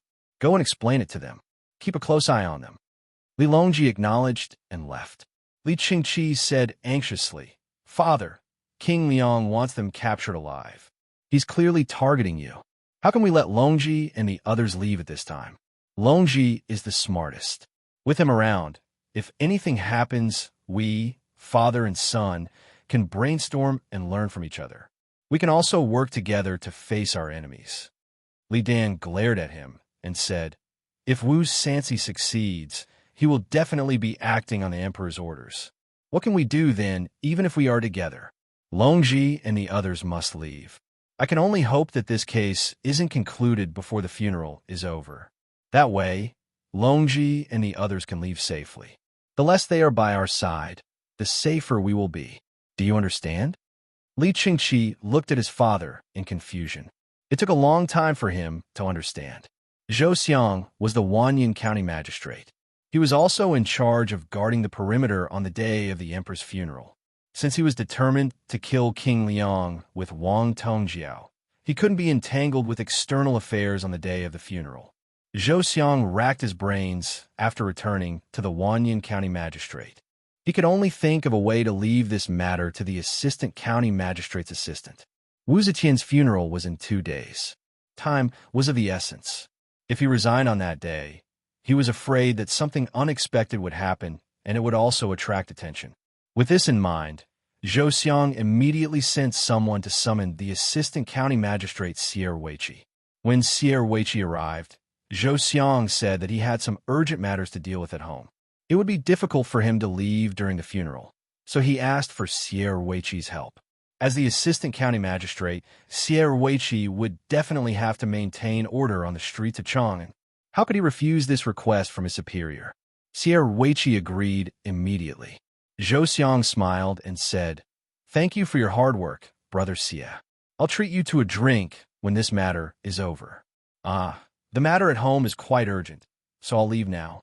There are still a few documents on the table. I'll have to ask Brother Xie to handle them." Zhou Xiang hurriedly took his leave. Before he reached the gate, Yang Fan barged in with his men and bumped into him. Zhou Xiang was surprised to see a Yulin general leading a large number of soldiers. It was rare for a general to come to the Wanyan County magistrate. He glanced at Yang Fan without saying anything. Yang Fan also glanced at him. His eyes narrowed slightly, but he didn't say anything either. Zhou Xiang had not changed into his official robes when he returned from the banquet. Wu Yinxiu glanced at him and thought that he had come to the yamen to handle some matters. Naturally, she ignored him. All the buildings in the yamen were the same. He and Yang Fan both knew where the county magistrate's office was located. They led their men straight to County Magistrate Zhou's office. If Zhou Xiang had seen soldiers come to the Wanyan County Magistrate's office on any other day, he wouldn't have been suspicious even though it was rare. However, it was different today. He walked slower and slower, and an ominous feeling gradually grew in his heart. He subconsciously turned his head and saw that the general was leading the soldiers in the direction of his office. Zhou Xiang suddenly turned around and rushed back. Yang Fan and Wu Yinxiu barged into Zhou Xiang's office. They saw a green-robed civil official sitting behind a desk and flipping through a file. Wu Yinxiu asked in a deep voice, "Zhou Xiang." Sierra Weiqi looked up at the sound and said with a blank expression, "Ah." Yang Fan immediately shouted, "Take him away." Several cavalrymen immediately rushed forward and firmly held Sierra Weiqi down. At this time, many officials rushed out of the office. They couldn't help but be shocked when they saw this scene. Yang Fan raised his voice and said, "You don't need to panic. This general is here to arrest Wanyan County Magistrate Zhou Xiang by imperial edict." When Sierra Weiqi saw the soldiers barging in to arrest him, he didn't know what was going on. He was shocked and scared. Hearing Yang Fan's words, Sierra Weiqi let out a sigh of relief. He quickly jumped up and shouted, "I'm not Zhou Xiang. I'm not Zhou Xiang. I'm Wanyan County Magistrate Sierra Weiqi." Zhou Xiang followed them all the way back. He saw that the group of soldiers were indeed heading for his office. A dark cloud suddenly rose in his heart. When he heard Sierra Weiqi's loud voice, Zhou Xiang's heart sank. He thought, "Oh no." He didn't say anything else. He quickly turned around and fled to the side of the yamen. Chapter 1137. "He's not Zhou Xiang," Wu Yinxiu shouted as soon as she figured out Sierra Weiqi's identity. "Let's go and arrest him." He hastily took a few steps forward and suddenly remembered something. He turned to Sierra Weiqi and said, "You bring a few people who recognize Zhou Xiang and accompany me to capture him. As long as we can capture Zhou Xiang, it will be a great merit for you." Sierra Weiqi hurriedly picked a few clerks to accompany Yang Fan and Wu Yinxiu outside. The yamen was like a small imperial court and took up quite a lot of space. When they reached the front gate, they saw several officials walking towards them. When they saw Sierra Weiqi, they greeted him. "County Secretary Sierra, are you going out?" Sierra Weiqi anxiously asked, "Have you seen County Lieutenant Zhou since you came from outside?" The officials shook their heads in confusion. At this moment, a passing scribe suddenly interrupted. "County Lieutenant Zhou? I saw him go in that direction. Is County Secretary Xia looking for him?" Wu Yinxiu leaped forward and grabbed the man's collar, shouting, "Quick, take us to him immediately." The scribe did not know Wu Yinxiu's identity and could not help but panic. Sierra Weiqi hurriedly said, "Hurry up. Zhou Xiang has committed a major crime, and this is an official sent by the imperial court to arrest him." The scribe suddenly realized and hurriedly said, Please come this way." Zhou Xiang jumped over the wall of the yamen and ran along the alleyway. Not long after, a large group of people caught up with him. Zhou Xiang ran to the main street and saw that the soldiers were getting closer and closer. He suddenly grabbed a knife from a nearby pork stall and threw a basket of vegetables at the pursuing soldiers. As a county lieutenant, Zhou Xiang was responsible for arresting criminals and robbers. He was skilled in martial arts, but was not strong enough to deal with soldiers. Moreover, these soldiers were the elite of the imperial army. Fortunately, Yang Fan hurriedly shouted, "The capital region is a restricted area. Do not cause any trouble." The soldiers only listened to Yang Fan's orders, and when they chased after him, they had some misgivings. They did not want to kill anyone by accident, nor did they want to create a mess in the market. This allowed Zhou Xian to escape a little further. However, Zhou Xiang had been an official for a long time. His stamina was no match for the imperial army soldiers. By the time he reached the end of the long street, His legs were as heavy as lead. Seeing that he would be captured alive if he continued running, Zhou Xian looked up and saw a small temple in front of him. He immediately rushed in with his saber. Wu Yinxiu had suffered in the grasslands for several years, so he had a good physique.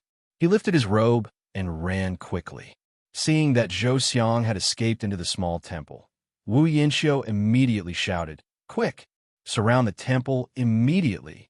The small temple wasn't big, and it didn't seem to be much bigger than the Earth Temple. There weren't any incense offerings in the temple, and it was cold and deserted. There was only an old temple attendant guarding the small temple. He was sitting at the door, drying his torn cotton-padded jacket. Seeing Zhou Xiang rush in with a sharp saber in his hand, he was so scared that he stood at the door, not daring to go back. The soldiers quickly surrounded the small temple and began to chase away the peddlers and passers-by who were setting up stalls. Seeing this, Yang Fan frowned slightly and said to Wu Yinxiu, "Although there is only one thief, we must guard against a cornered dog jumping over the wall and stabbing people with a saber. Duke, please guard outside with your men. I will go in and capture him." Wu Yinxiu was naturally happy with Yang Fan's arrangement. He said, "General Yang, be careful." Yang Fan laughed and said, "Relying on him? He is still not my match." Yang Fan said in a loud voice, "All of you guard here. I will go in and capture him." One of Yang Fan's cooks called out, "Great General's life is priceless. How can you put yourself in danger? He is just a county officer. How much ability can he have? Let this lowly officer lead some men in and capture him." Yang Fan waved his hand and walked in alone with a saber. Wu Yinxiu immediately said, "All of you guard this place. If he escapes, I will hold you responsible." The words on the temple's plaque were peeling off so much that Yang Fan couldn't clearly see the name of the temple. He walked into the temple, crossed a small courtyard, and entered the main hall. He saw Zhou Xiang clutching the sharp saber tightly, looking up at the statue of a deity in a daze. The deity statue was old and simple. Because the old temple attendant cleaned it from time to time, its facial features could still be seen clearly. However, this deity statue was rare. Although Yang Fan saw it, he couldn't tell which deity it belonged to. Zhou Xiang heard footsteps but didn't turn his head. He only muttered, "It's fate. At this moment of life and death, I actually escaped to Baigan Temple. This is probably God's will." Only now did Yang Fan know that this small temple, which had almost no incense offerings, was actually worshipping Baigan, a loyal minister during the Shang dynasty. Yang Fan let out a light sigh and said slowly, "I don't believe in God's will. I believe that everything depends on human effort. However, I have to say that you people are hot-blooded, but you can't accomplish anything and are more than capable of ruining things. Such an important matter, yet you can let others casually overhear it. This matter is not confidential, so what can you accomplish?" Zhou Xiang suddenly turned to look at Yang Fan and said sternly, "Who reported it? Zhang Zhongji, Zhu Yanqing, or—" Yang Fan interrupted him and said, "If it was your accomplice who reported it, then it can only be said that you don't even have the ability to judge people. The person who reported it is an outsider living in Prince Consort Wang's residence, Song Tan, Song Jishuan's son. How could you let him overhear such an important matter? Isn't it ridiculous?" So it was him. Zhou Xiang first gnashed his teeth in hatred, but then he thought of how such an important matter was so easily overheard by others. He couldn't help but feel dejected. Yang Fan took 2 steps forward and raised his head to look at the statue of Baigan. He said, "County Lieutenant Zhou, when I met you at the Wanyan County Yamen, I already suspected you." Zhou Xiang was startled and looked at Yang Fan in astonishment. Yang Fan said, "You didn't wear official robes, but official boots. I know that you just came back from the Prince Consort Wang's residence, so it's normal for you not to wear official robes.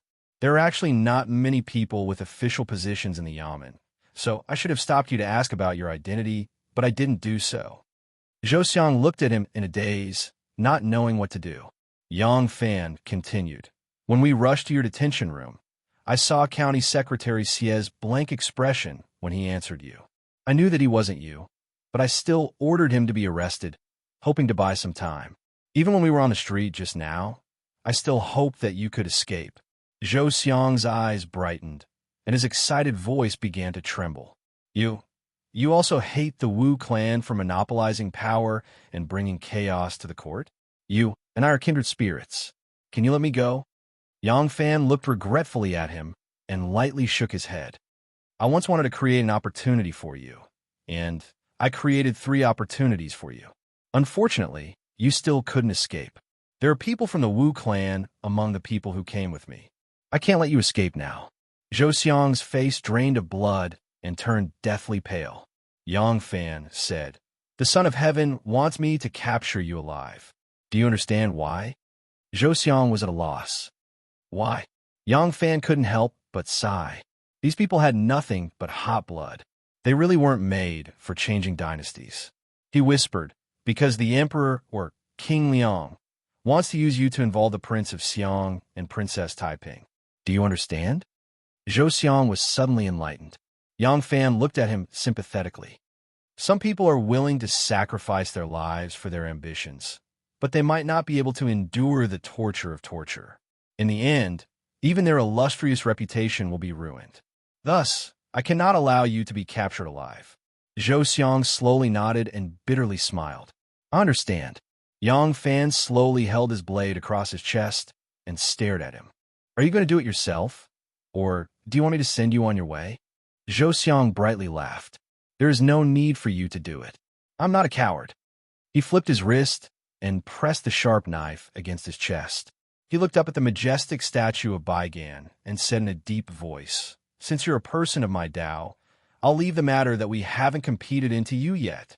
With these words, Zhou Xiang gripped the hilt of his blade with both hands and fiercely thrust it at his chest. Yang Fan saw him move and couldn't help but avert his gaze. After a while, there was no more sound. Yang Fan turned his head and saw Zhou Xiang standing firmly in front of the statue of Baigan, his eyes bulging out of their sockets as he breathed his last.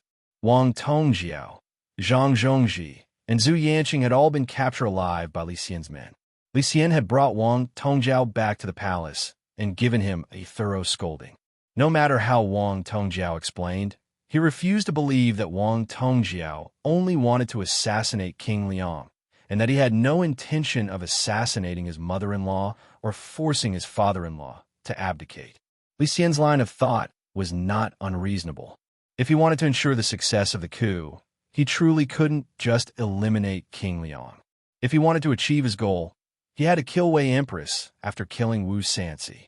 Only then could he ensure the complete collapse of the Wu clan and Wei clan. Was this the end of the matter? Of course not. The emperor's wife and the emperor's most trusted minister were all killed by you. Then, you wept and spoke your heart's content, and the emperor would let bygones be bygones and repent. He wouldn't have to worry that one day, when he didn't listen to you, you would kill him as well. Would he then be willing to follow your ideas and become emperor? How naive. If Zhang Jianji and Huan Yanfan had planned to continue allowing Wu Zetian to preside over the court after killing Zhang Jianji and Huan Yanfan, then not a single one of the Prince of Xiang, Taiping, King Liang, or any of the generals in the army would have responded to their actions. Wouldn't that be playing with the lives of their entire clans? Thus, Li Xian did not believe that Wang Tongjiao's goal was that simple, even though Wang Tongjiao's goal was actually that simple. In terms of politics, they truly were very naive. They hadn't even thought about killing Wei Empress. They simply believed that by killing Wu Sanxi, they would be able to bring clarity to politics and peace to the world. But who would be willing to believe these words of truth? Not only did Li Xian not believe them, he felt that they were just a few people. Other than Wang Tongjiao, there wasn't a single person they could bring out. They actually dared to plot the assassination of the Empress and King Liang and threaten the Son of Heaven to abdicate. This was impossible. Even though Zhou Xiang had already committed suicide to escape punishment, Wang Tongjiao, Zhang Zhongji, and Zhu Yanqing were still alive. Li Xian believed that they might be able to find the true mastermind behind the scenes. Thus, he handed these 3 living witnesses over to Imperial Censor Li Chengjia and supervising Imperial Censor Yao Shao as the chief interrogators, with Prime Minister Yang Zixi, Li Jiao, and Wei Jiyuan as his assistants. The edge of his blade flashed as he pointed it at the Prince of Xiong and Taiping. Chapter 1138. In the hall of Han Yuan of the Daming Palace, at the foot of the stone steps outside the hall, a young woman in plain clothes and a 3-year-old boy were kneeling in front of the palace gate. There were 2 lines of tears on the pretty young woman's face. The naughty boy didn't seem to understand why they were here today. Tears were still on his face, and he was looking around curiously. Gao Lisher tiptoed out of the palace. Seeing that young woman was still crying nonstop, weeping like a pear blossom in the rain, he couldn't help but shake his head. The eunuchs on his left and right were in a dilemma. As soon as they saw him, they quickly surrounded him as if they had seen their savior. Gao Lisher separated them and lightly walked to the side of the young woman.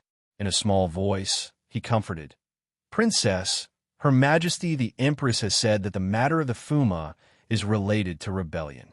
In the face of the law, even if he is a close relative, he cannot be selfish. This matter will be decided by the court. Princess, please return to the Fu and listen to air." The young woman who was crying in the palace was Wang, Tongjiao's wife, Princess Ding. When she heard that her husband had been imprisoned for attempting to assassinate the Empress and King Liang, Princess Ding, and felt as if she had been struck by lightning. She didn't understand.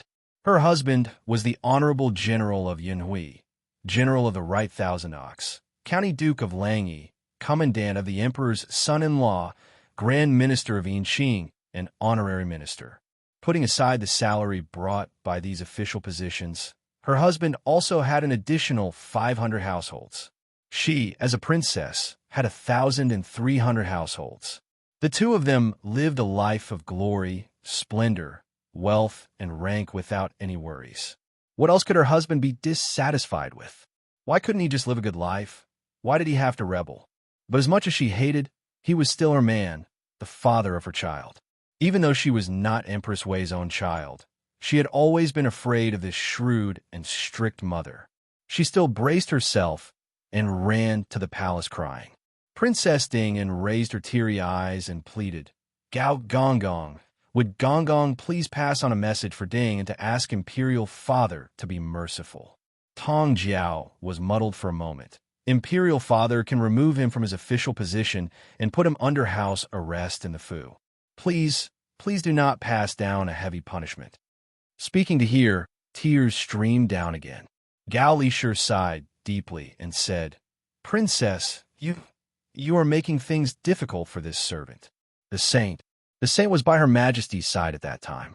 The saint also listened to Her Majesty's words.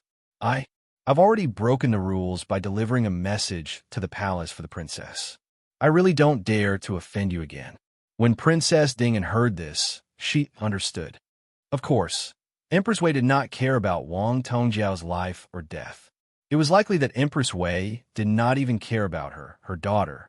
She had hoped that her father would be merciful, but her father had always been henpecked. Now that he knew that she was crying and begging outside the palace, he hardened his heart and refused to see her. What should she do? Gao Lisher looked around and said in a low voice, "The case hasn't been concluded yet, and we don't know how the verdict will be. Thinking about it, the saint will not be too harsh on the emperor's son-in-law because of his kinship. However, if the princess continues to kneel here and cry, it will not be good if the saint and her highness dislike you. Going too far is as bad as not going far enough. Princess, you should go back." When Princess Ding heard these words, she could only pull her son up and walk out of the palace, crying and looking back every 3 steps. Gao Lisher looked at the backs of the mother and son, sighed sympathetically, and quietly walked in the direction of the left silver door. Inside the palace, Li Xian was restless. Even though he was harsh and merciless, he still had feelings for his own flesh and blood.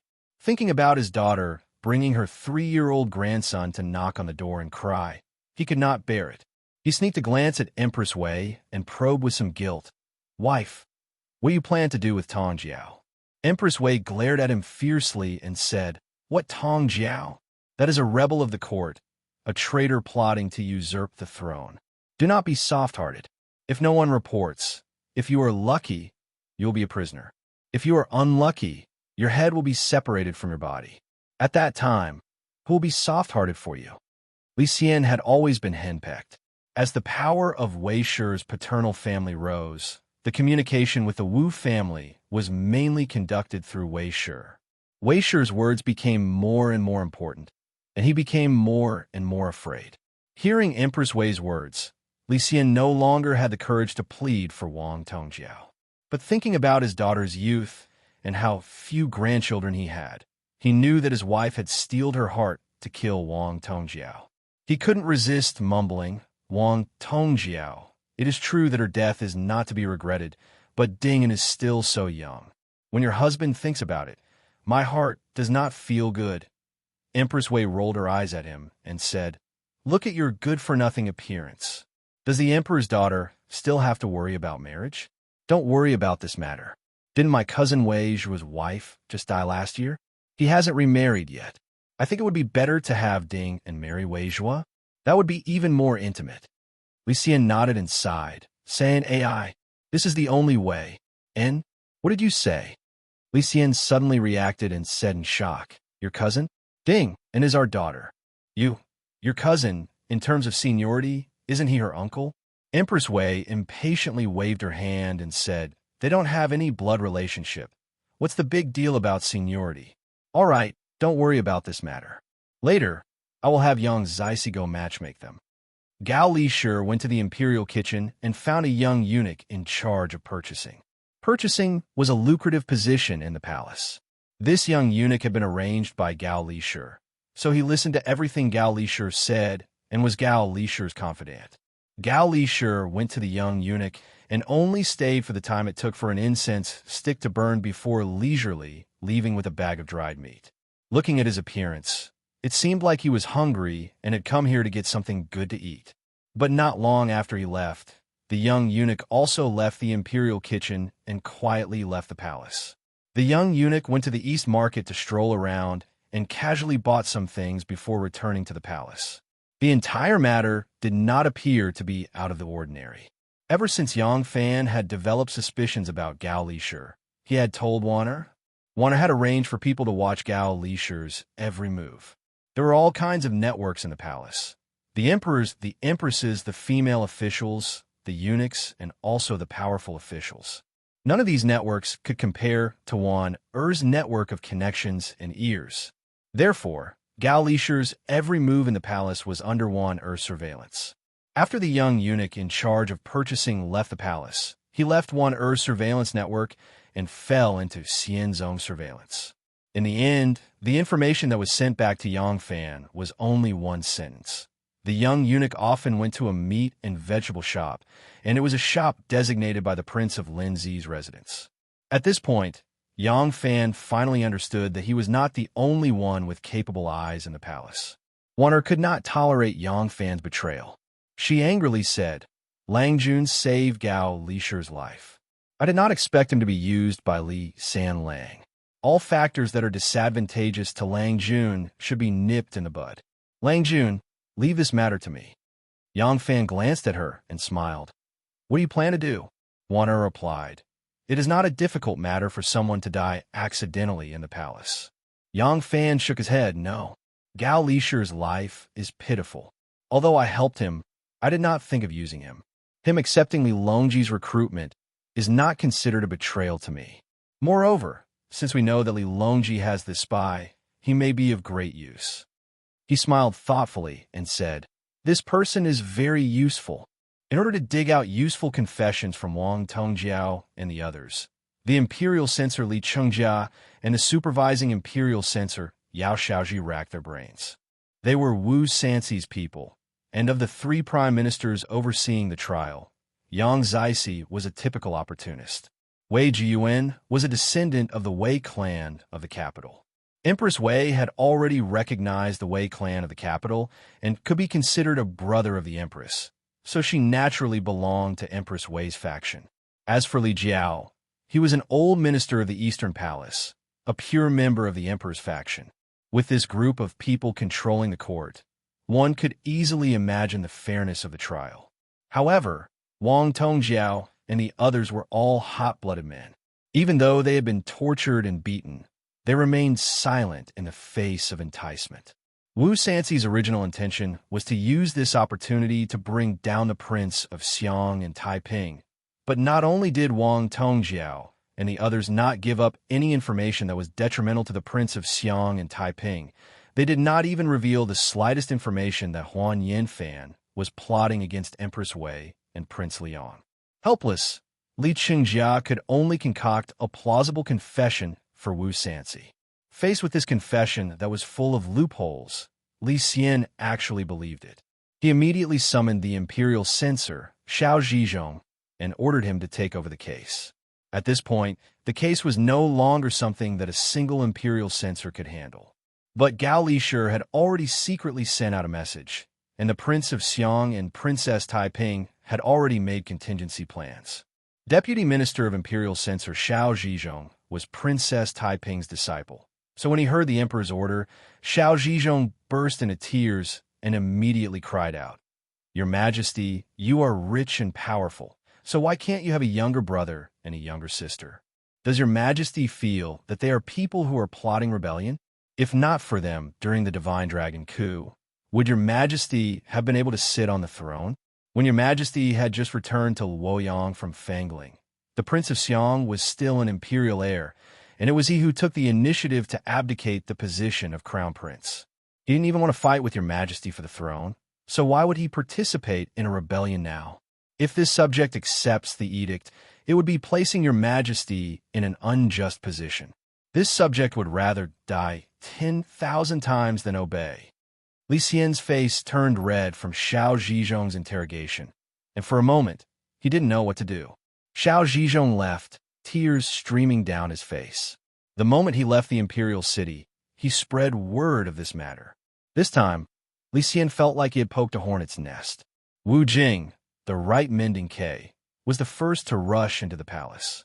As the name implied, the officials who held this position were responsible for supervising the Son of Heaven's words and actions, criticizing the Son of Heaven's mistakes and omissions. Since this was their duty, there was no need for them to be polite to the emperor.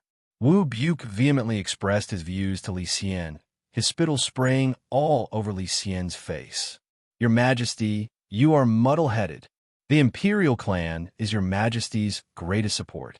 Right now, your Majesty's flesh and blood have withered away, and the only ones that can assist your Majesty are the Prince of Xiang and Taiping. Your Majesty still wishes to get rid of them and become a man cut off from the world?" Before Wu Buke could finish speaking, Chao Shi angrily charged in. Upon hearing Wu Buke's words, he immediately added, "Your Majesty, since ancient times, those who have trusted outsiders and alienated their own flesh and blood have never had a good end. This subject absolutely cannot sit by and watch as your Majesty follows in the footsteps of the ancient emperors." Soon after, there were those who cried and remonstrated in front of the emperor, and those who submitted letters of rebuke. The emotions of the hundreds of officials were stirred up, and the court was abuzz with discussion. Everywhere, it was said that the emperor was ungrateful and wanted to kill his own brother and sister. In the face of this situation, Li Xian couldn't help but panic. Chapter 1139. Li Xian had not expected the ministers to react so strongly. When Zhang Jianji's group of 5 had been stripped of their authority, the ministers had not reacted so strongly. But he had never thought about how many years the Prince of Xiang and Taiping had been operating in the imperial court. He had lived in Fang province for 16 years, and the Prince of Xiang and Taiping had always been in the imperial court. Although they had always been cautious under the pressure of Wu Zetian, not daring to make any major moves, they were still more popular than the Prince of Luling. Although Li Xian was currently emperor, he had only been restored to the throne for less than a year, so how much power and support could he have established? As for the suddenly promoted Zhang Jinji's group of 5, they had truly obtained supreme authority and fame, but they had also received far too much jealousy. This was especially the case when they became overly arrogant. The officials did not say anything on the surface, but how could they not feel a bit of resentment? Their foundations could not even compare to Li Xian's, let alone the Prince of Xiang and Taiping's. Under the torrent of public sentiment, Li Xian immediately shrank back. Even though King Liang and Empress Wei were unwilling to give up on this chance and constantly pressured him, Li Xian still hesitated, not daring to rashly make a decision. It was in this stalemate that the imperial court finally reached the day of the emperor and empress's funeral. After the funeral, Li Longji and his two brothers did not even return to the princely estate. Halfway through, they left the funeral procession and hurried back to their fief. When Wu Sanxi learned of this news and carefully waited, he put away his ambition to capture the Prince of Xiang and Taiping in one fell swoop. The current situation was as follows. All the officials were firmly against it. Li Longji, 3 Wang Ye, were leading the troops to govern the people. The imperial guards of the southern Yamen had been somewhat restless lately. Wang Tongjiao's rebellion broke out too suddenly. The Wu clan was completely unprepared, while the Wei clan had just risen up. In these circumstances, if the Prince of Xiang and Princess Taiping were pressed too hard, once they became desperate, it would be hard to say who would emerge victorious.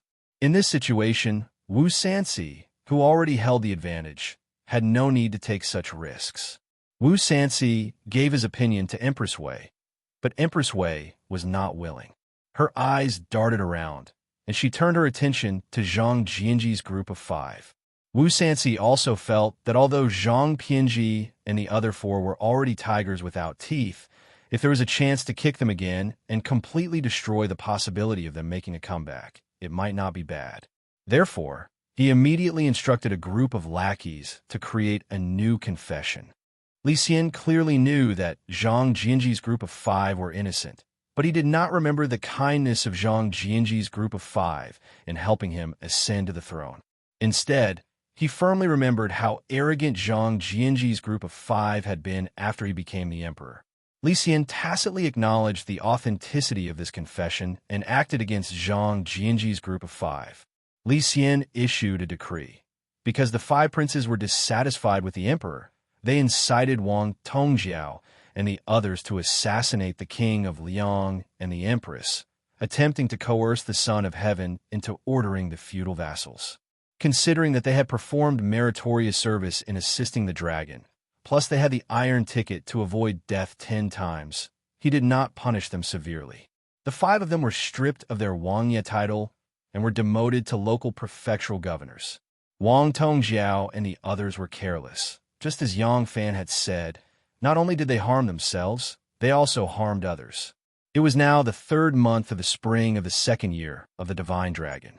It had been a year since the coup of the 5 princes had overthrown Empress Etienne and supported Li Xian's ascension to the throne. On the 7th day of the 3rd month, Li Xian had Wang Tongjiao, Zhang Zhongji, and Zhu Yanqing executed at the capital's resting place for treason.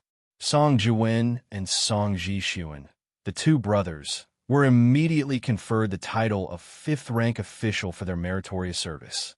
Song Jixuan's son, Song Tan, was also conferred the title of Minister of Imperial Clothing. In the blink of an eye, another half a month had passed. The bloodstains of the resting place had been washed clean by the spring rain. In the Prince of Xiang's estate, Li Qiying sat in her boudoir, pensively reading a secret report in her hands. The secret report had come from the palace. Ever since Li Longji had left Chang, and the task of contacting the palace had been left to Li Qiying. Li Longji had chosen Li Qiying because she and he were twin sisters from the same mother, and the 2 of them were the closest to each other. Although his eldest brother and second brother had remained in Chang, and his eldest brother was the Prince of Xiang's heir, so he had many complicated affairs to attend to. His second brother's temperament was too irritable, so only his little sister was suitable for this task. The secret report that Li Qiying was reading concerned Yang Fan. Recently, Gao Lishur had learned a lot about Yang Fan from Shanghai Wan'er. Of course, Gao Lishur had no idea that this information had been intentionally leaked to him by Yang Fan. He only felt that this information would be very helpful to Li Longji. Moreover, Gao Lishur was very happy to have the young prince whom he served appreciate his great benefactor. It would be best if he could get Yang Fan to work for Li Longji. As a result, he was even more eager to report any information related to Yang Fan. This fellow really is quite formidable. His 10,000 elite cavalry are all within his grasp. Third brother told me to help him keep an eye out for powerful generals of the court who can be roped in. This person not only has a powerful army, but he's also dissatisfied with King Liang and Empress Wei. He should be worth roping in. Li Qiaying's large and delicate eyes narrowed slightly as she thought about this. The 16-year-old girl had already reached the age of youth. She rested her chin on her hand as her imagination involuntarily began to run wild. As she thought about it, she thought back to that scene that had made her blush so many times. She, dressed in a red dress like an umbrella, had descended from the sky and landed on Yang Fan's shoulder. She thought about how she was completely empty inside, and how but was sitting on his body. Li Qiaying squirmed uncomfortably, as if there were ants crawling there. She spat at herself lightly. She seemed to have thought of something, and her cheeks began to blush. The corners of her eyes began to ripple with a charming and gentle expression. Sherenyang, Sherenyang. Hua Guo rushed in from outside. Although she was a few years younger than Li Qiaying, Hua Guo could still be considered a young lady in this era. Even though her figure and face still carried a bit of baby fat, her features were already extremely adorable. Why are you all so noisy? Li Qiaying's thoughts were suddenly interrupted. She unhappily put away the secret letter and glared at her younger sister. Hua Guo panted and said, "Something has happened. Something big has happened. I just heard it from the steward. Do you want to hear it?" Li Qiaying yawned and lazily said, "What is it? If you want to say it, then say it. If not, then forget it. I'm feeling sleepy right now." Hua Guo was an impatient person. Li Qiaying knew that Hua Guo would not be able to hide her thoughts. As expected, Hua Guo took the initiative to speak. She mysteriously said, "Sherenyang, did you know? There are many posters posted on Vermilion Bird Avenue. The posters say that King Liang and Her Majesty the Empress are having an affair and that they are promiscuous in the palace." What?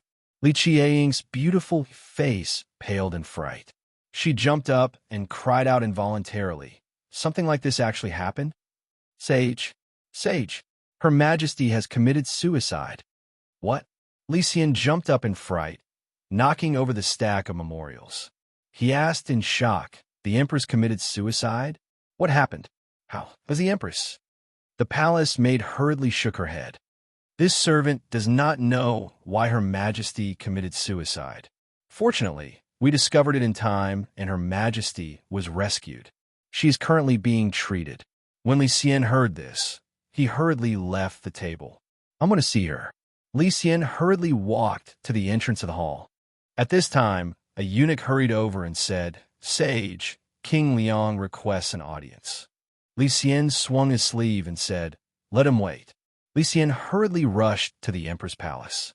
Empress Wei was just slowly waking up.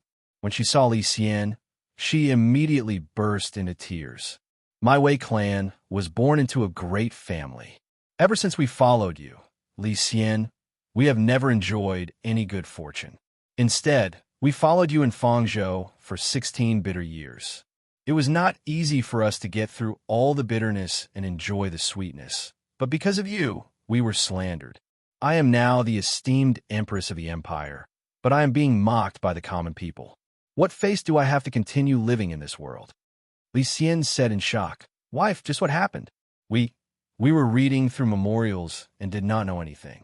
Empress Wei jumped up and pointed at Li Xian's nose. "You don't know? Isn't it all because of you?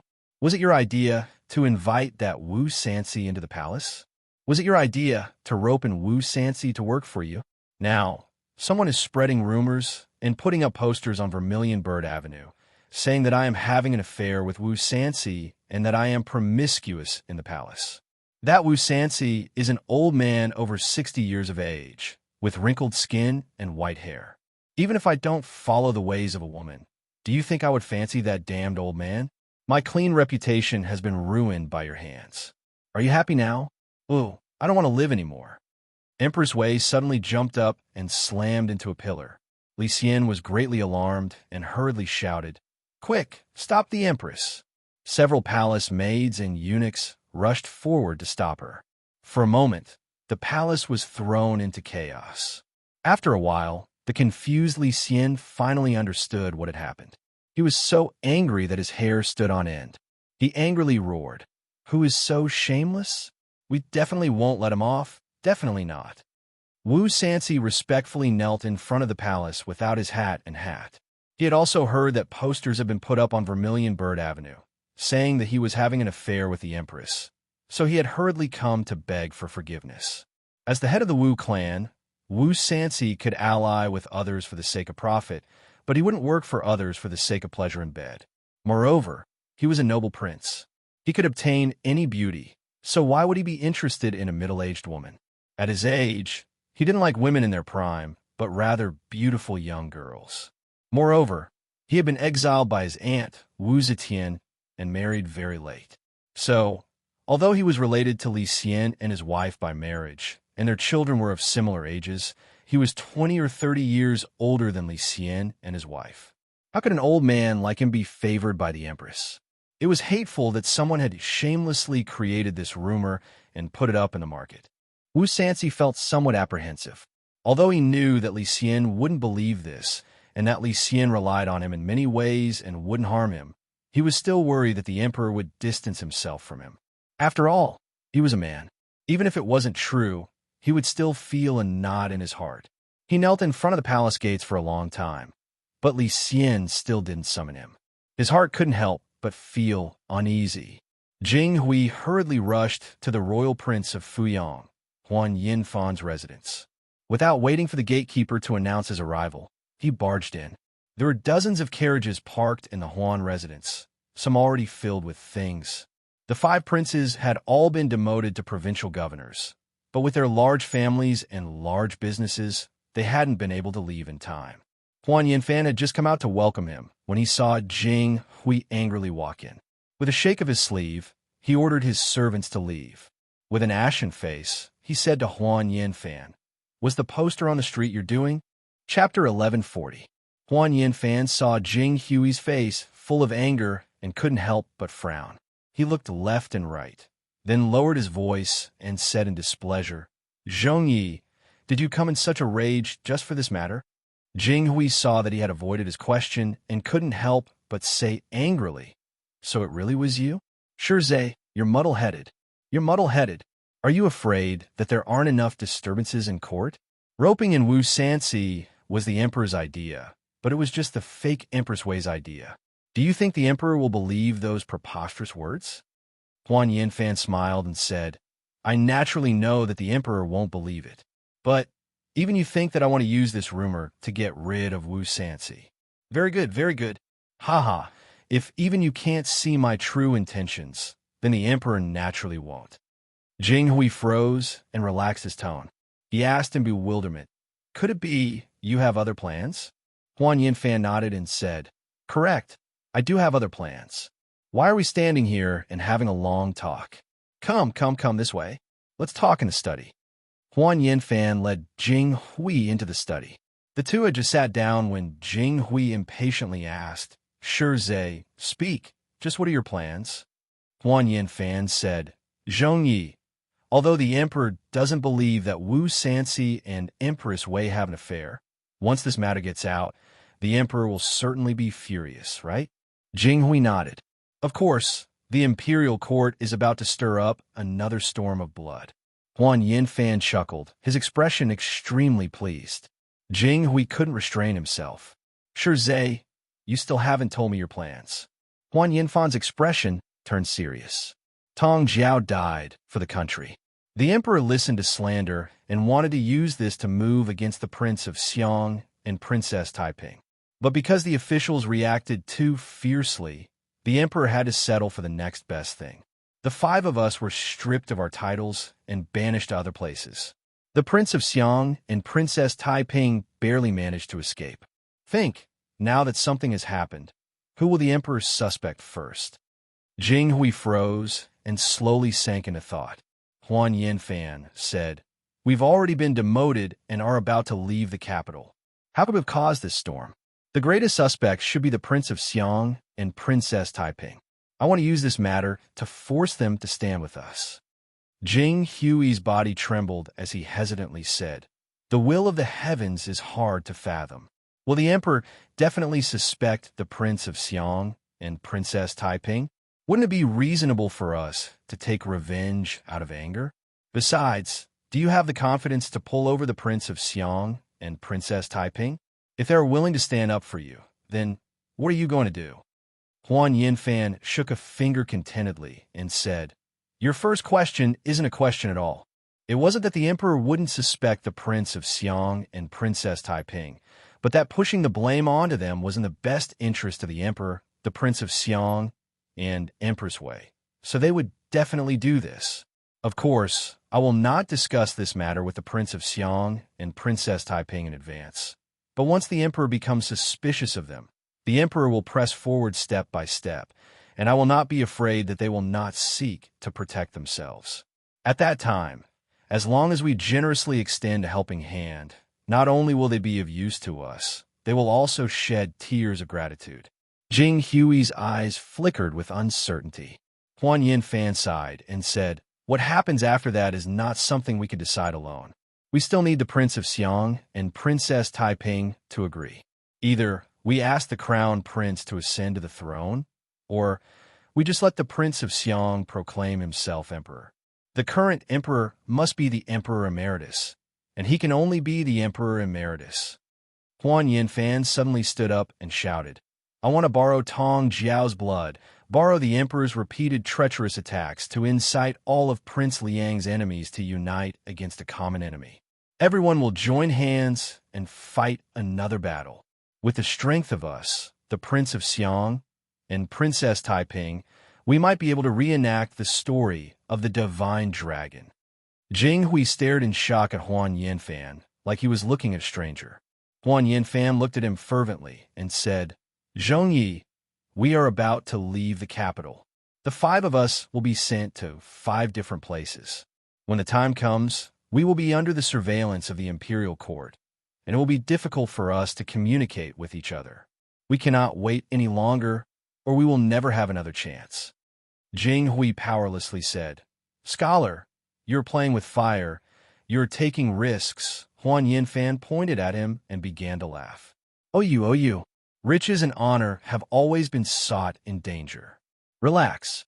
Last time, we created momentum and used it, and it was a great success. This time, we will not fail either." "Ha ha ha."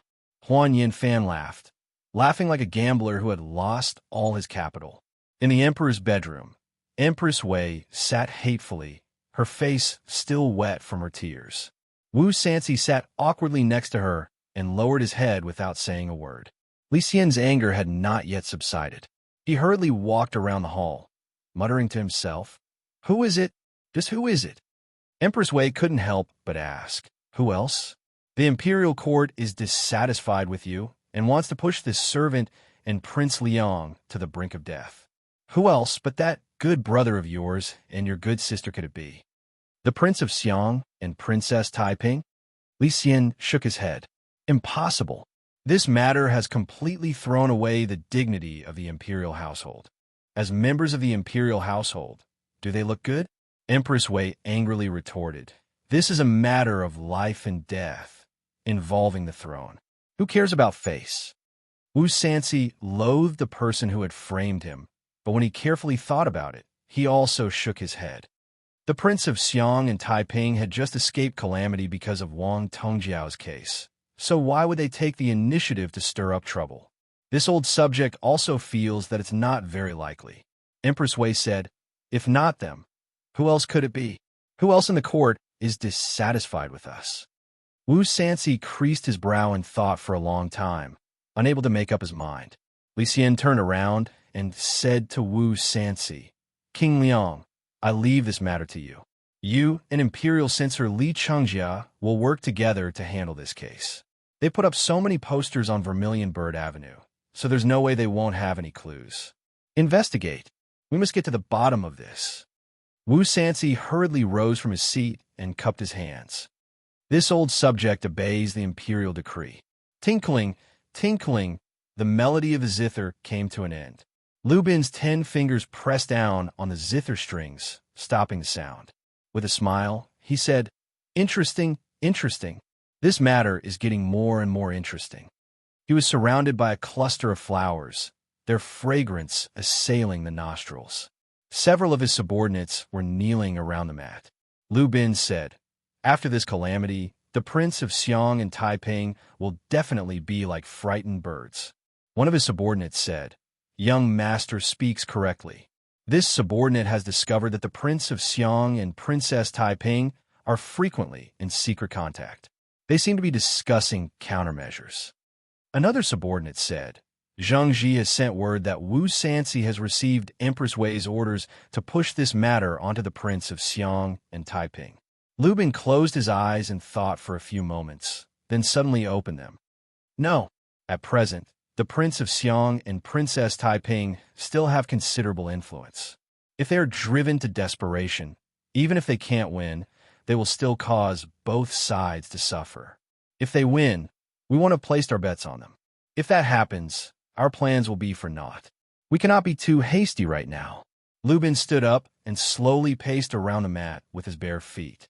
He sternly said, "Tell Cui Shi and Zheng Ji that they must persuade Wu Sanxi. They cannot rashly break off relations with the Prince of Xiong and Taiping. The rhythm of the change must be in my hands." "Yes," one of the subordinates respectfully replied and hurriedly left. Lu Bin turned his head to another person and said, "Tell Li Chengquang to intensify his training of the Crown Prince." "I won't rebel. I can't rebel." Li Dan's voice was suffused with indescribable sorrow. He sorrowfully gazed at Princess Taiping and mournfully said, "Lingyue, I'm tired. For the sake of seizing the throne, our birth mother was willing to kill her children and grandchildren without the slightest pity. Now, Qilong inexplicably suspects me and wants to kill me again and again to protect his throne. Is this throne really so important? If he wants to kill me, then let him kill me." Li Dan bitterly smiled and said, "What joy is there in living?" Princess Taiping saw that eighth brother was actually beginning to hate the world and couldn't help but anxiously say, "Eighth brother, you can let go, but do you have the heart to let your children die as well? Wu Sanxi and the Empress won't kill you. If they kill you, do you think they will let your children go?" Li Dan's body trembled. Princess Taiping continued, "I'm not asking you to rebel. I'm asking you to use your influence in the Southern Office to get in touch with those generals. They are loyal to you and willing to die for you. But if you don't accept them and don't tell them what you think, what can they do for you?" Li Dan slowly turned around with a hesitant expression. Princess Taiping followed him and said, "As long as you do something, as long as the generals of the Southern Office have any contact with you, the Emperor will have to carefully consider if he wants to kill you." Li Dan bitterly said, "But won't that make Qilong even more suspicious of me?" Princess Taiping angrily said, "Now he won't suspect us? He has already put a knife to our necks. We can't even pass the current hurdle. What future do you want?" Li Dan struggled in his heart. After a long while, he said, "Huan Yinfan sent someone to hint to me that he is willing to help us kill Wu Sanxi and Empress Wei." Princess Taiping's eyes brightened and asked hurriedly, "What did you say?" Li Dan said, "I told him that Li Dan will never betray my brother." Princess Taiping's eyes darkened and said, "If the emperor doesn't fall, how can King Liang and Empress Wei fall? Elder brother, are you clearly rejecting him?" Li Dan said, "Yes. So, I promise you that I can contact the Southern Office, but I only want to protect myself. I will never rebel against Qilong." Princess Taiping stared at him for a long time and nodded deeply. She said, "Elder brother, please believe me. Lingyue is the same as you. She only wants to protect herself." Yang Fan stood in the small hall of the garden and looked at the flowers with a smile. Anu's son, Yang Ji, and Wan Er's daughter, Daya, were running crazily among the flowers. Gu Zhuting's precious son was the youngest, so he naturally became a little follower. He chased after his elder brother and sister with a cackle. As for Yang Serong and Yang Yinzu, they no longer liked this kind of game. Yang Serong had grown up. Even though she had learned a lot of martial arts from her parents, she was more and more fond of peace and quiet. She had the air of a lady from a noble family. As for Yang Yinzu, thinking of his son, Yang Fan frowned. He really didn't want to mention that bastard of a son. He was such a cute kid when he was young. Why did he make so many people gnash their teeth when he grew up? He didn't make much progress in his studies, but he liked to run around all day. At such a young age, he dared to follow the people of Shun Men to take a boat to transport goods. He said that he was going for an adventure. Fortunately, he was caught in front of Sandman Gorge. When he was bored, he liked to go to his mother's shop and pretend to be a waiter. Once, he even took the urinal of the old man who was the night watchman and sold it at a high price as a Han Dynasty antique. When the shopkeeper realized what was going on, he came over to make a fuss, almost smashing the Yang family signboard. When it came to martial arts, he was very good at it. But when it came to reading, alas, this kid couldn't be counted on to pass the imperial examination. Xiao Man and Anu strolled slowly by the pond with their big bellies protruding. Gu Zhuting, who was wearing a light silk robe and practicing jiu-jitsu by the pond, bent over and stood up. She greeted them with a sweet smile. The three of them stood there, talking and laughing, and walked to the bamboo forest path by the side. Although two of them were pregnant, they still looked so beautiful. It seemed that time didn't leave any trace on them. If there was, it was like a jar of old wine. After the precipitation of time, it became more mellow, more charming, and more charming. Yang Fan smiled knowingly. Warner followed Yang Fan's gaze and couldn't help but show envy in her eyes. That year in Sanyang Palace, she accidentally fell into the trap and took the risk to give birth to a daughter for Yang Fan. Since then, she had been very careful when she was with Yang Fan to avoid another accident. But after all, this was a helpless move. In fact, she liked children very much. Seeing that Xiao Man and Anu were pregnant again, Warner could only watch. She really wanted to have a few more children, and it would be best if they were all boys, but Yang Fan turned around and saw that Wan Er's light brows were furrowed with deep resentment. He immediately knew that she was sad about the children again. Yang Fan turned around and gently held her waist. He said in a gentle voice, although the conflict between the obvious and hidden sects didn't result in a great disaster, the relationship between the two sides is getting colder. Now that the two sects are going their own way, it not only brings many inconveniences, but it also harms both sides. On one hand, I have to suppress the unstable elements within the obvious sect, and on the other hand, I have to resist the hidden sect. At the same time, I have to observe the situation in court and find a way out. I am really exhausted. I want to find a chance to leave the court. After I finish this matter, I can go boating with you on the West Lake and be the carefree Fan, Li, and Shuri Guang. At that time, you can give birth to as many as you want. Warner said happily, really? Husband, don't try to fool me. Yang Fan said, of course it is true. Why do you think I want you to leak information to Gao Li Shur? Warner happily hugged Yang Fan tightly. A moment later, she suddenly spat at him and said, your comparison is not appropriate. She sure first served the king of you and then followed family. She has only had you, General Yang, as a man. Yang Fan blinked his eyes and said, who said that only the champion general is a man? Am I, the sect master of the obvious sect, not man? Warner first stilled and then immediately felt that this kind of role-playing game was very interesting. She looked at Yang Fan seductively and said, really? Then General Yang and Sect Master Yang. You two bad people. How do you plan on bullying me? Yang Fan looked at her seductive appearance and unconsciously said, you aren't thinking of having another child right now, are you? Or said intimately, the matter of a Li family can be put aside for now, and the matter of having a child can also be put aside. Right now, I just want you to love me. Yang Fan looked around to make sure no one was around. He picked up Wan Er and walked toward her bedroom. Chapter 1141. The imperial censor, Li Chengjia, had recently become a favorite of the emperor.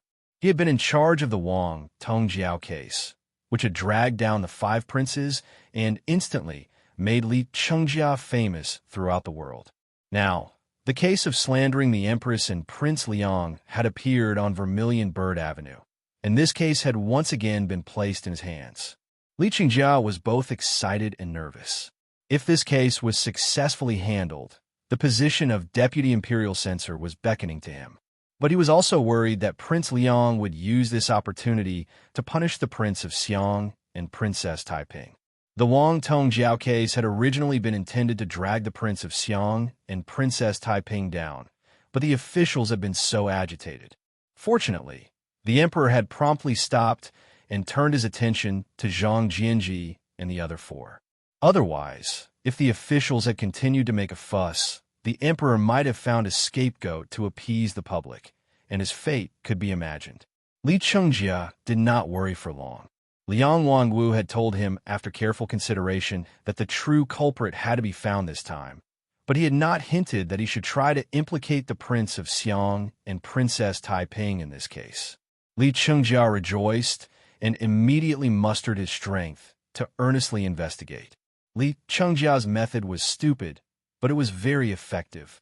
The posters on Vermilion Bird Avenue had been discovered by the citizens of Chang'an early in the morning, which meant that they had been put up the night before. Through Chang'an and Huanyin counties, Li Chengjia broke down the case to every workshop in Chang'an and asked for a thorough investigation of everyone who had entered or left the workshop after the curfew. That night, after the curfew, there were only 2 families that went in and out of the square. The other family had gone out in the middle of the night to find a doctor because their father had fallen ill. It was easy to investigate the doctor's family if only one person went out, but the married family included relatives and friends, so the number of people was very large. Li Chengjia transferred a large number of people from the Supreme Court, the Ministry of Justice, and the Imperial Censor to cooperate with Huanyin and Chang'an counties in the investigation. After confirming that there was nothing suspicious about these people, he set his sights on officials of the 3rd rank and above, because only officials of the 3rd rank and above could open their doors directly onto the street and not through the workshop. The capital was an important place. Although there were as many officials as there were running dogs, 3rd-level officials were also rare. Furthermore, 3rd-level officials were even rarer in the capital. Li Chengjia's targets quickly narrowed down. In the end, he locked onto 14 households. Among them was the manor of the former prime minister, Huan Yanfan. These people were all high-ranking officials, so Li Chengjia didn't dare bring them here for interrogation. However, he had the emperor, Empress Wei, and King Liang backing him up. If he wanted to interrogate these servants, these officials wouldn't be able to refuse. What's more, the emperor was already furious. At this time, who would dare to refuse the investigation? Wouldn't that make them look guilty? Li Chengjia was the imperial censor of the current court. His job was to handle judicial and criminal matters. If you really asked him to investigate a case, he was indeed very skilled. From the way he methodically narrowed down the scope of the investigation, his shrewdness could be seen. In interrogating the servants of these families, he employed a few more tricks. He had seen those posters on the street. There were no less than 10 of them, and they were all neatly pasted. It was very difficult for a single person to do such a thing on Vermilion Bird Street, where the Golden Guards were patrolling. There had to be at least 2 or 3 people pasting the posters. And the people who did this had to be the master's trusted aides or servants. Those hired servants who could pick up their butts and leave at a moment's notice would never be assigned this kind of task by their master. With this kind of analysis, Li Chengjia's interrogation became much easier. Once it was clear that these people were not the master's stewards, housekeepers, or servants, Li Chengjia would immediately release them. As for those who were more suspicious, he would arrange for his subordinates to interrogate them separately, either through intimidation or trickery, in order to find any clues. The people Li Chengjia found were all experienced officials. After being seconded, they were all given 3 days' worth of salary. In addition, if anyone discovered any clues, they would immediately request the emperor to bestow them an official title. With these rewards, how could these officials not work hard? None of these servants from wealthy families were repeat offenders. A group of shrewd and cunning old officials interrogating a group of servants from wealthy families who had no experience in dealing with interrogation. Huan Yinfan's operation, which he thought was flawless, was actually uncovered by an old monitor who had handled cases for 30 years in Huanyin County and had dealt with all kinds of criminals. The old monitor was interrogating a servant from the Huan family, who had signed a contract to sell himself to the Huan family. The officials used torture tools to intimidate him, and he, who had a guilty conscience, revealed some flaws. As soon as the monitor saw that there was an opening, he immediately coaxed and threatened him. He purposely went in and out a few more times, pretending that his companion had already confessed. The servant panicked and actually confessed. The old monitor was wild with joy.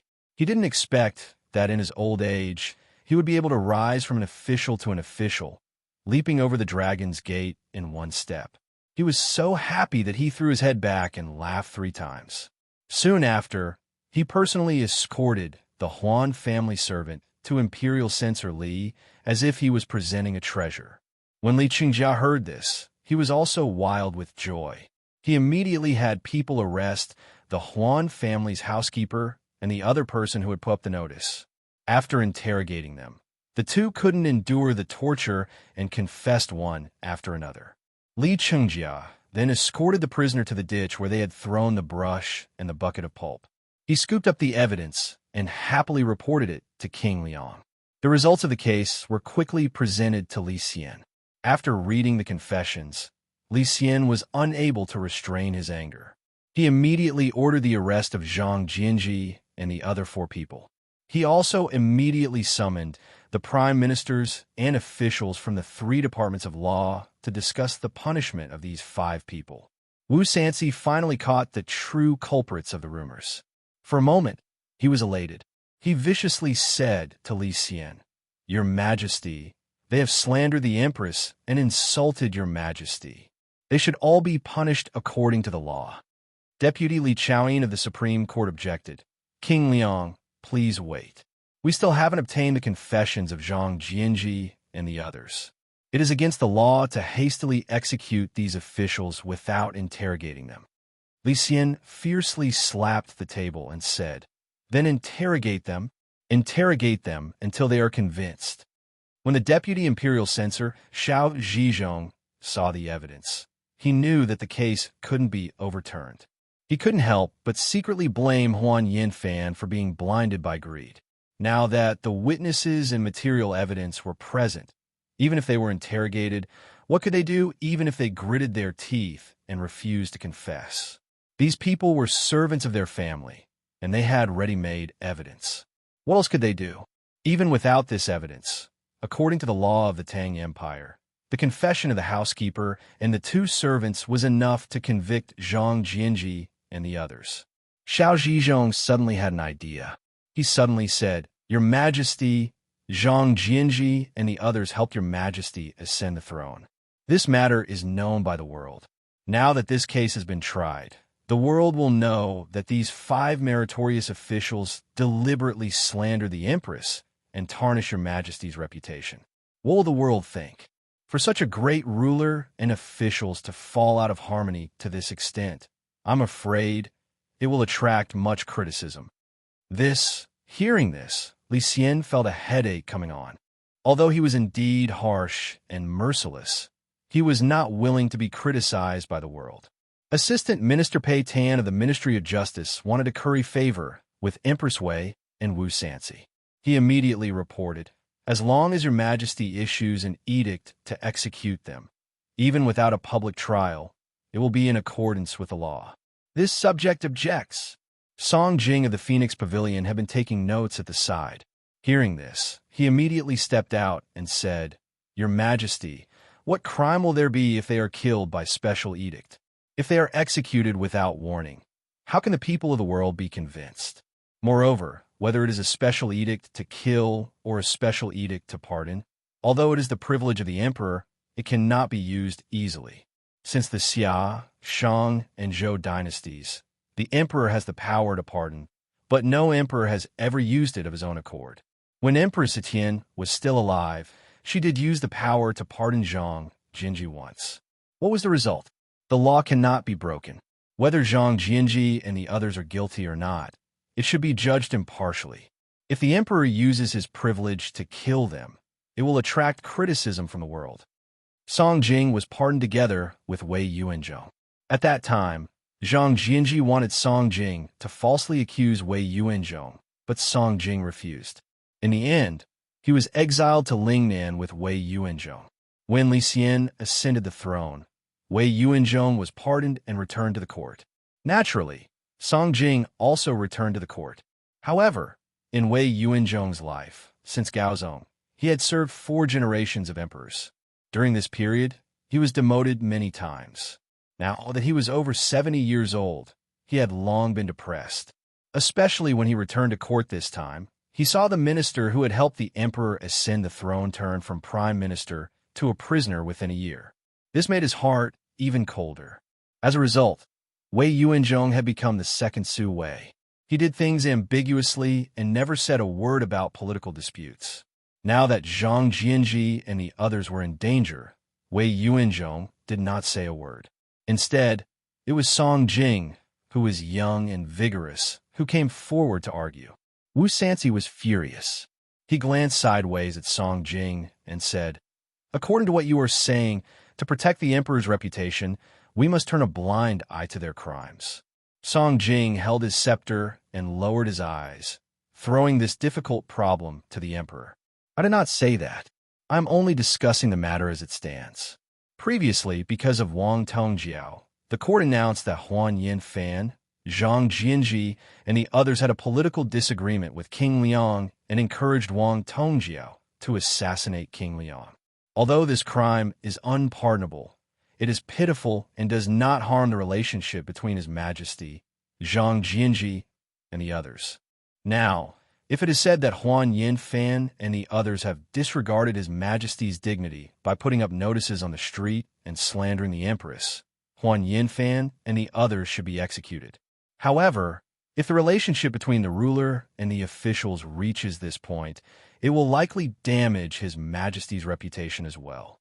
This subject cannot think of a compromise, but for His Majesty's sake, I have no choice but to say it. Li Xian was speechless. After a long silence, he finally said, "Forget it. Let's just treat this case as a headless one." Wu Sanci took a step forward and said anxiously, "Your Majesty," then Huan Yinfan and the others. Li Xian said, "Issue an edict." Huan Yinfan, Zhang Jianji, and the others encouraged Wang Tongjiao to assassinate a minister and were punished with demotion. They did not reflect on themselves and repeatedly spoke nonsense, criticizing the government. Banish Zhang Jianji to Longzhou, Jinghui to Qiongzhou, Huan Yinfan to Fengzhou, Yuan Shuji to Huanzhou. Li Xian stated his decision on how to deal with Huan Yinfan and the others in one breath. After a brief silence, he added, "The children of these families, as long as they are males over the age of 16, are to be banished to Lingnan. In addition, they are to be recalled." Huan Yinfan and the others had obtained the help of a group of key figures at the right time and the right place. They had successfully accomplished a great feat, but did they really have the ability to devise strategies? Did they really have the ability to match the talents of the prime ministers? Not necessarily. During their time as prime ministers, the 5 prime ministers had not made a single contribution to the national economy and the people's livelihood. After taking control of the court, they had forgotten where their authority came from. In just over a month, they had completely fallen out with the emperor and pushed the emperor to the side of Prince Wu Sanci of Liang. They had made yet another huge political mistake. Later, they refused to admit their failure and used very clumsy methods to counterattack. In the end, they had completely ruined themselves.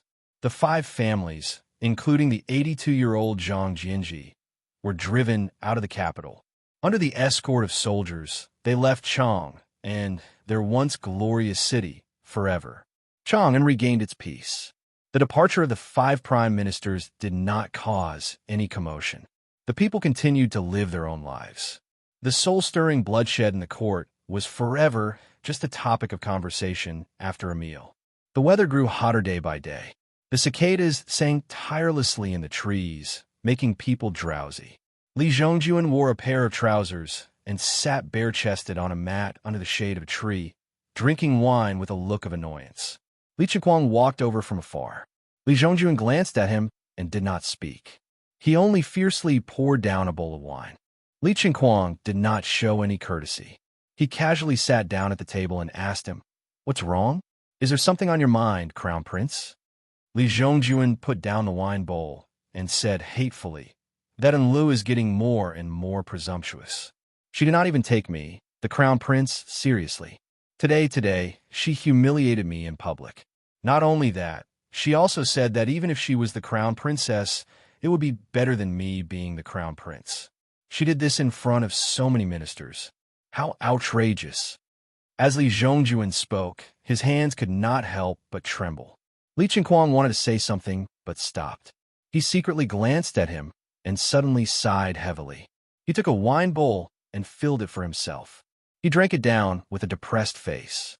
Li Zhongjuan said, "What? You have something to say?" Li Qingquang gave a long sigh and said in a low voice, "Crown Prince, the situation is really not good." Li Zhongjuan's expression tightened, and he hurriedly said, "What do you mean?" Li Qingquang said, "Song Jing was chased out of the capital because he spoke up for Huan Yinfan and the others. He was demoted to become the chief clerk of Bing Province. Li Chaoyin was also demoted to Wincy County Magistrate for the same reason. Do you know about this?" Li Zhongjuan said in bewilderment, "I know. What about it?" Li Qingquang said, "Right now, the Wei family's Wei Jia, Wei Zhuo, Wei Bo, Wei Xian, and the others have all been appointed to important positions. Empress Wei's power has expanded greatly, and she is colluding with the Wu clan. Who can stop her? Don't forget, Princess Enlu is the Empress daughter. The Empress son is already dead. If the Wei family continues to grow, Enlu may become the crown princess." Li Zhongjuan sneered. "Since ancient times, there has never been a crown princess." Li Qingquang interrupted. "Since ancient times, there has never been a female emperor, but this dynasty has one." Li Zhongjuan's expression suddenly changed. Li Qingquang said, "Crown Prince, do you know what happened to Huan Yinfan and the others?" Li Zhongjuan was surprised. "Weren't they exiled to the south?" Li Qingquang said with a bitter smile, "Crown Prince, you shouldn't just keep your eyes on a place as large as the palace. You should also look at the rest of the world. Yes, Huan Yinfan and the others have been exiled to the south, and they can no longer threaten anyone. But do you know what happened to them?" Li Zhongjuan's eyes trembled. "What? Something happened to them?" Li Qingquang took a deep breath and said, "Zhang Jianji was old and weak, and his hatred turned him into an illness. He fell ill as soon as he arrived in New Province and passed away. Zhang Jianji was already 82 years old, and his natural years were almost up. Even though he died of illness, he could be considered to have died of old age. Huan Yinfan, on the other hand, was miserable. King Liang's lackey, Zhou Li's hen, caught up to him while he was being escorted. She had him tied up and dragged along a bamboo pole. The bamboo was as sharp as a knife, and Huan Yinfan's body was covered in cuts and bruises. His flesh was scraped off by the bamboo pole, revealing his ghastly white bones. He was tortured to death. Li Zhongjuan's body trembled, and his heart began to pound. Li Qingquang continued, "Jing Hui was even more miserable. Wu Sanci sent people to torture him to death. Meanwhile, Yuan Shuji was forced to drink poisonous kudzu vine juice. He felt as if his internal organs were on fire, and he clawed at the soil with his hands. His nails were ground down, and his arms sank deep into the soil. In the end, he actually—" Li Zhongjuan shouted, "Don't say any more." Li Qingquang shut his mouth. After a long time, he sighed softly, cutting the weeds and pulling out the roots. "I am only worried that with His Majesty's favor for Enlu and his obedience to the Empress, once the Wei clan continues to grow. Do you think the people of the Wei clan want you to be the emperor, or do they want someone with the blood of the Wei clan to be the emperor? King Liang currently controls half of our court. Do you think he wants his daughter-in-law to be the empress, or do you want to be you? When that time comes, not only will you lose your imperial throne, I'm afraid your fate will be just like Huan Yinfan, Yuan Shuji, and the others." "Enough!" Li Zhongjuan roared and stood up. He was panting heavily, his face as pale as paper, and his eyes shone with fear and madness. Li Zhongjuan paced around like a trapped beast for a long time. Suddenly, he knelt on the ground and crawled a few steps toward Li Qingquang. He grabbed his hand and begged, "Qingquang, tell me, what should I do now?" Li Qingquang sternly said, The one who strikes first gains the advantage. Crown Prince, if you want to keep your imperial throne in your life, you must make a decision. Li Zhongjuan immediately slumped to the ground and muttered, What should I decide? The Prince of Xiang has never interacted with me, and I've never been familiar with Aunt Taiping. What should I do? Li Qingquang said, The Crown Prince is truly muddle-headed. When Zhang Jianji and the others pulled Emperor Zetian off the throne, what did they have in their hands? The Crown Prince only needs an army that listens to you. You don't need too many. You just need to be able to control the inner palace. Do you think that the Prince of Xiang and Princess Taiping won't recognize you as emperor once this is done? Li Zhongjuan looked at Li Qingquang and said in confusion, An army? Although I am the Crown Prince and have 6 armies under my command, these 6 armies have never been handed over to me. They are currently in the hands of the Empress's cousin, Wei Jie. A strange light flashed through Li Qingquang's eyes. The Crown Prince has so many close friends in the army. Are they all useless? Li Zhongjuan suddenly understood. That's right. They are all officers of the Featherwood Guard. If they can help me. Li Zhongjuan suddenly hesitated. But for something like losing their heads, would they be willing to die for me? Li Zhongjuan emphasized each word. Once you succeed, you will be the son of heaven, and they will be your subjects. Men die for wealth, and birds die for food. As long as you bribe them with great benefits, who can resist such an enticement? Chapter 1142. In the summer night, the occasional chirping of cicadas shattered the tranquility of the night. Yang Fan and Dugu Huizhi returned from their night patrol. Although they were wearing light robes and no armor, they were still drenched in sweat. Yang Fan yawned and said to the accompanying guards, Everyone has worked hard. Go back and take a bath. Rest early. The weather is too stuffy. It won't be easy to fall asleep in a short time. The soldiers dispersed one after another, but Dugu Huizhi moved closer to Yang Fan and said mysteriously, Great General, please come to this general's tent for a chat. Yang Fan looked at his mysterious expression and curiously followed him into his residence. He saw that the light in the tent was as bright as a bean, and there were 4 side dishes on the table to go with the wine. There was also a pot of wine and 2 wine cups on the side. Yang Fan said as soon as he saw this, It's already late. Let's rest early. Dugu Huizhi grabbed Yang Fan and said with a smile, Great General, don't be anxious. Please sit down. This general has something to say. The prohibition of alcohol in the army only began in the Song dynasty. At this time, there was no strict prohibition of alcohol in the army. Moreover, Dugu Huizhi was one of Yang Fan's 5 tiger generals. Yang Fan couldn't refuse him and could only sit opposite him in the tent.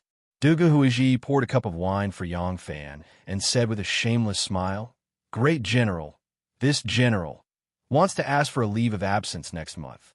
Just 10 days will do. If this general can rest for half a month, then this general will be even more grateful for your great kindness. Yang Fan said in astonishment, Why are you asking for a leave? Is there something going on at home? Dugu Huizhi smiled bashfully and said, To be honest, this general is getting married next month. Oh, a smile also appeared on Yang Fan's face when he heard this. He said, Good, this is a good thing. If I didn't allow your leave, wouldn't that be too unreasonable? Why didn't Dugu tell me about this? Dugu Huizhi said awkwardly, This general isn't considered a close branch of the Dugu family. This general's marriage won't disturb the clan lord. Yang Fan knew that although Dugu Huizhi was capable and could be considered a general, he wasn't a close descendant of the Dugu family. Dugu Huizhi had no idea about Yang Fan's true identity and relationship with the Dugu family. He had always thought that Yang Fan was only a close friend of the Dugu family lord, Dugu Yu. Yang Fan was afraid that he would be embarrassed, so he quickly changed the topic and said, If that's the case, it's really a happy occasion. Where do you plan to hold your wedding? Our brothers in the army should go and join in the fun. Dugu Huizhi said, My home is in Shanghua. The journey is a little far. I'm afraid my brothers will not be able to make it in time. How about this? When I get married and come back, I'll treat my comrades to a few cups of wine. This general's home is in Shanghua, and it's a bit far. I'm afraid we won't be able to make it in time. General Dugu, I'll borrow your wine and congratulate you in advance. Dugu Hueji hurriedly filled his own cup and raised it with both hands. He said happily to Yang Fan, "Thank you, General Dugu. Please." Dugu Hueji hurriedly filled his own cup and raised it with both hands. He said happily to Yang Fan, "Thank you, General Dugu. Please." The Eastern Palace. The Yongchun Gate opened. A group of armed imperial soldiers silently flashed through the gate. The patrolling soldiers of the Jinwu Guards acted as if they didn't see them. Instead, they kept looking around as if worried that others would see them. Li Zhongjuan was a martial man and had been bullied badly by Enlo. Now that he had made up his mind, he was no longer afraid. He was fully armored and stood quietly in front of illustrious Virtue Hall with Li Chunquang, his heart burning with anxiety. Crown Prince, General Li Duozhua, is here. The general of the Right Imperial Guards, Li Sihong, hurried in from the illustrious Virtue Gate and said to Li Zhongjuan in a low voice. In reality, the Eastern Palace was very large. Although it was a quiet night, if he stood there and roared, even if he broke his throat, no one outside of the Eastern Palace would hear him. But tonight, he was in the business of killing people. How could he not be nervous? Li Zhongjun was overjoyed and hurriedly went forward to welcome them. He saw a group of Yulin royal guards flash into the gate of illustrious Virtue and quickly split into two sides. Although it was a quiet night, they were very disciplined and looked like they were well trained. A tall figure quickly walked in. Li Zhongjun hurried forward and said excitedly, "General Li is loyal to the country. I cannot thank you enough." Li Duozhua quickly returned the greeting and said, "The Crown Prince is the ruler. There is no need to be so courteous to me. Ever since Zhang Jianji and the other 5 meritorious officials died, tragically, many of my comrades in the army have been purged. Now, Empress Wei is constantly inserting trusted aides into the army. The world will soon be named Wei. This old official will only be loyal to Li. This hot blood will naturally serve the Crown Prince."